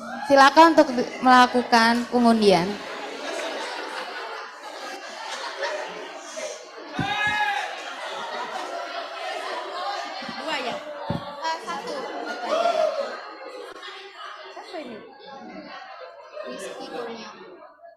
Rizky Kurniawan.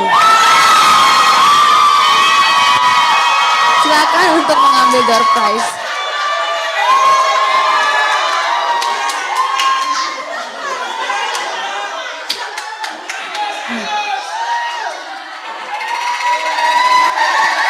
Ibu.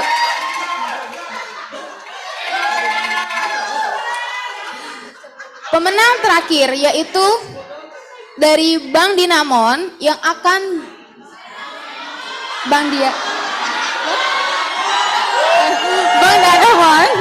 yang akan dimenangkan oleh Hadi Wijaya. Silakan untuk masuk ke depan.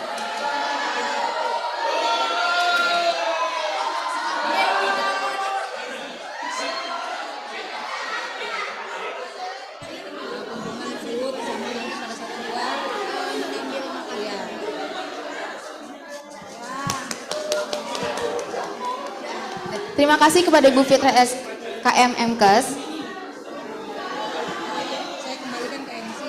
Selamat kepada peserta online dan offline yang telah memenangkan surprise door prize pada webinar kali ini. Selanjutnya saya akan kembalikan DMC. Terima kasih. Terima kasih kepada Saudari Natalia. Tiba saatnya kita di ujung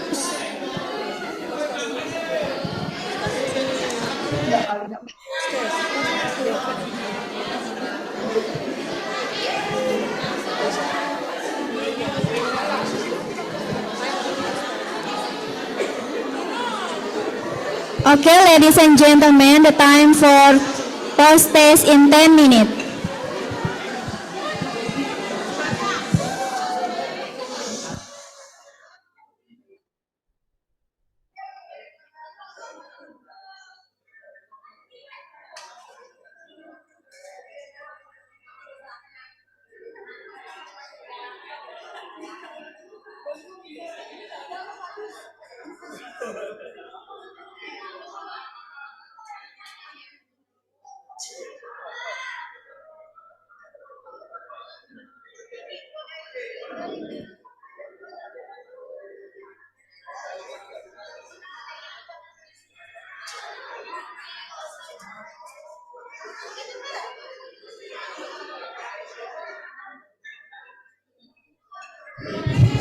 Harap untuk link di depan tolong di scan terlebih dahulu ya untuk mengikuti post test.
Baik teman-teman, untuk link evaluasi akan dikirimkan melalui WhatsApp, grup WhatsApp.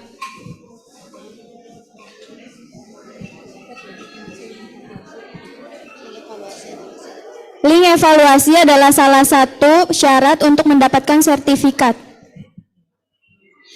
Tiba saatnya kita di penghujung seminar International Emergency Nursing Care Update. Sebagai penutup, kami akan memberikan pantun kembali. Ke Tanah Abang mampir Cikini, jalan berdua bareng kekasih. Demikian webinar kita hari ini. Atas kehadiran dan perhatian diucapkan terima kasih. Kesempurnaan hanya milik Yang Maha Kuasa. Mohon maaf atas segala kekurangan kami pada acara ini. Sukses untuk kita semua. Sebagai informasi, teman-teman dapat mengunjungi booth Bank Danamon yang ada di depan pintu masuk. Sebagai informasi juga, teman-teman dapat mengambil makan siang di depan pintu masuk auditorium. Bye-bye, see you at the next Great International Conference with Sumber Waras College of Health Science. Wassalamualaikum warahmatullahi wabarakatuh.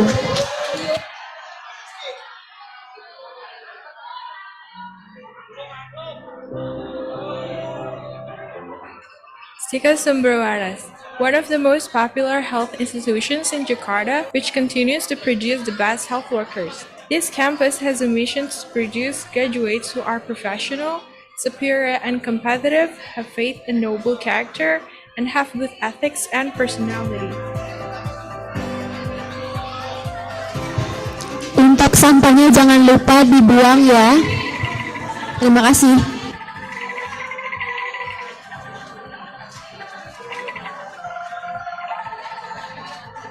Saya, Dr. Leni Rosbiringgun, SKP, MSI, MKep, sebagai Ketua Sekolah Tinggi Ilmu Kesehatan Sumber Waras yang bergerak dalam bidang kesehatan, yang mempunyai visi menjadi Sekolah Tinggi Ilmu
Setelah Sumber Waras, one of the most popular health institutions in Jakarta, which continues to produce the best health workers. This campus has a mission to produce graduates who are professional, superior and competitive, have faith and noble character, and have good ethics and personality.